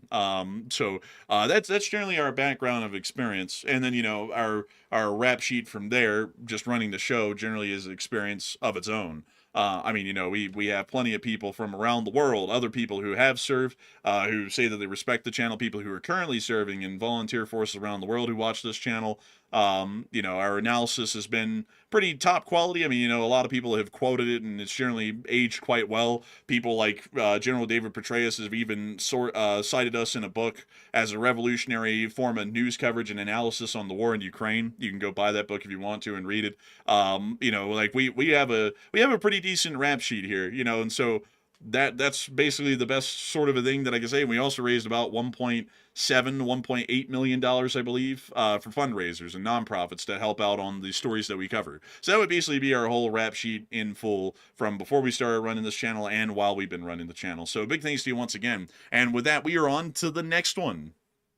Our next one goes to Elka PME, who put in a 2, and thank you, Elka, for that support. They said, I picked up a 4-leaf clover earlier morning, LSA. And a big thanks to you for support, and that's really good. Luck will be good for you, and we hope that it is. And so a big thanks to you for the support. And with that, we're on to the next one. We also have a 2 from Dago, and Dago said, oh dear. I can't touch this one with a 10-foot pole right here. I might get hit by a bus if I read this one off. Might have Get a it big away! plus. I don't want to get skid marks on my back, but thank you very much, Doggo, for that support. And I want to stay living, so I'm going to skip it. Our next one here goes to Nico Hudson, who said, Enforcers, you have my vote. Run for president. I would love to. I don't know if we'll ever get enough funding and lobbying to be able to do that. Maybe maybe Matthew and me could run for president, and one of us could be the first president for 8 years, and then the second one could come up and then just follow right behind. Because, I mean, we generally think very similarly on most topics and policies. Very little difference between the two of us, and the little differences that there are, they're more so differences in technique to get to the same points, I would think. So, I mean, really, it would just be basically just 16 years of the same policies or dynamic policies to really more so account for the developing situations around the world. But I would say, honestly, I would be for it. It's just that, you know, I just got to be honest. I mean, honest, straight up people with spines, kind of like us, really don't make it far in politics. You basically got to be spineless and moralist to make it in politics these days, and really throughout all of history, to be completely frank. But big thanks to you for the support and help this channel keep running. Thank you for the kind words, and we'll give it a shot one day. And with that, it is time for us to move on into the live chats. And due to time constraints, folks, crazily enough, because this stream has been going on for some time tonight. It started at 6:44, I believe, so 7:44, 8:44, 9:44, 10:44. Damn, this is like a 4-hour and 30-minute stream. Yeah, so for significant time constraints, we're only going to be able to get 3 live chat questions and the Morse code decoders, and then we're going to be rounding out the stream for the night. So, Matthew, what do we got? All right, so tonight's Morse code decoders roster was Paul Schultz, Kevin J, Mason Miami, Joni Dog, Norm Pritchett, Arabelle Garbo, Heroic Fluffness, Kush, Coverterix, Sire, Brian Blairstown, and Nebula, a newcomer to the bunch. They said, the Morse code says, threatening genocide is unacceptable, LLT-LSA, and might have missed the beginning. And that's the sound of money, y'all. Hit that down on the nail. That is the Morse code message of the night. And I gotta congratulate y'all. I gotta congratulate y'all greatly on getting that Morse code message correct. The Lee Springer Signal Corps is always getting that correct time and time again, and I think it's an amazing and profound thing to see. And so a humongous thanks to y'all once again. And with that, we are on to the third to last question of the night. All right, and also, by the way, someone said, if you run, you should both run on opposite parties. That sounds like the start of like a villain story or something like that. Like the brothers like jumping on 2 different opposite ends and just like, he's a bad man. He's a bad man. The good news is this though, because politics is so dirty these days. I already have all the dirt on Andrew, and he already has the dirt on me. So man, it'd be a slugfest. Mudslinging fest. My goodness. We don't even need to hire private investigators. It's all the work's done. The work is done. We're both cooked. Enforcer Matt is a sick, devious crook. When he was 8 years old, man, it's like the hit ads, dude, would be insane from both of us, man. It'd be like going back to when we were like little children, basically, and just dissing on each other. I don't think that would be a good idea. I think we would have to run basically in the same party and honestly kind of stagger it like I was saying, because I think that would be the best thing to do, because then at that point, folks, you're not having to pick one enforcer over the other. You just get to pick the enforcers on your ballot because only one enforcer is running at a time. And so instead of getting 8 years of one enforcer, you get to have 16 years of both. And honestly, I think that'd be a pretty good run of things, and I don't really think a lot of people would complain about that, and hopefully our policies and our actions as president would make the country proud enough to say, let's have another 8 years of the other enforcer, whichever one runs second. So, You know something that I've always thought might be a good idea. Now I can't guarantee that this would actually happen, but I've always thought it would be interesting if a president ran on this platform. Like it would be very risky to do it because you're not always guaranteed to accomplish all your objectives in a very quick time frame. But if a president ran on the campaign, that unless they're able to accomplish their campaign promises in the first term, then they will voluntarily not run for a second term and will willingly step down because they didn't achieve the job that they were elected for. That sounds to be something that would probably pique people's interest to a large degree, but I'm not sure how feasible it would be because you can't really put like a deadline on like achieving certain objectives because certain things get in the way that a president can't control. Like for example, if the House or Senate flips to the other party, they might try to stonewall you when it comes to achieving your objectives. But it would be a neat concept. It would be a neat concept. One guy did that actually. Did you know? Which one? It was President Polk, and he's not really known a lot these days, but back in the day, he said, if you elect me, I'm going to war with Mexico. And they elected him, and he went to war with Mexico. That was the Mexican-American War. We won it, and then as soon as it was won, he said, that's it. I'm out. And he didn't even run for a second term. He just, outed himself basically out of the presidency, and he just retired basically. And then he died a few years later. I mean, the guy was a stand-up guy. He literally just ran on one policy. He was like, I'm going to beat Mexico's ass. Vote for me. They voted for him. He beat Mexico's ass, and then he never ran for another term after that, and then died a couple of years later. That's crazy right there. Also, I saw someone say something interesting. Someone said, what if you guys just, like, one of you ran for the president first, and then the other one was the vice president, and then the next go around, the other one ran for president, and then the other one was the vice president? That would be interesting. I'm just not so sure if a president can then become a vice president. Like, I'm not sure about the optics of that. It might look a little strange because, once you've been in the top dog spot, I mean, the vice president spot is important, but it's not the same as the top dog spot. So I'm not sure if you can take a downgrade from being like the president to then going to the vice president. I'm not sure if that would look good. Also, that might not constitutionally work because, God forbid, if one of us got like assassinated, like say Matthew was the president first and I was the vice president, and then we flipped. Well, if I got shot and killed in my first year of the presidency, he constitutionally cannot serve as the president because a president can only serve 11 years. So that's 2.5 terms. Huh? No, I still could, because you'd only have one term under your belt at that point, or either whoever it was would only have one term under their belt. So if the other one became the vice president during the second go around, then you'd be fine. I don't think so, because I think in the Constitution it says specifically singular individual can only be president for a cumulative term of 11 years. So that would be 2 years of being a president, like a half term, and then another 2 terms after that. So I think if I like died in my first year of my term, you would have 3 years left if you were the vice president to be the president, and then that might not be constitutionally correct. It might be unlawful, I'm thinking. I wonder. I can only imagine the campaign ads. I can hear them right now. They're trying to form a family dynasty. We don't run off dynasties in this country. We run off of independent thoughts. We don't let families run this country. We let corporations run it. We're going to keep it that way, damn it.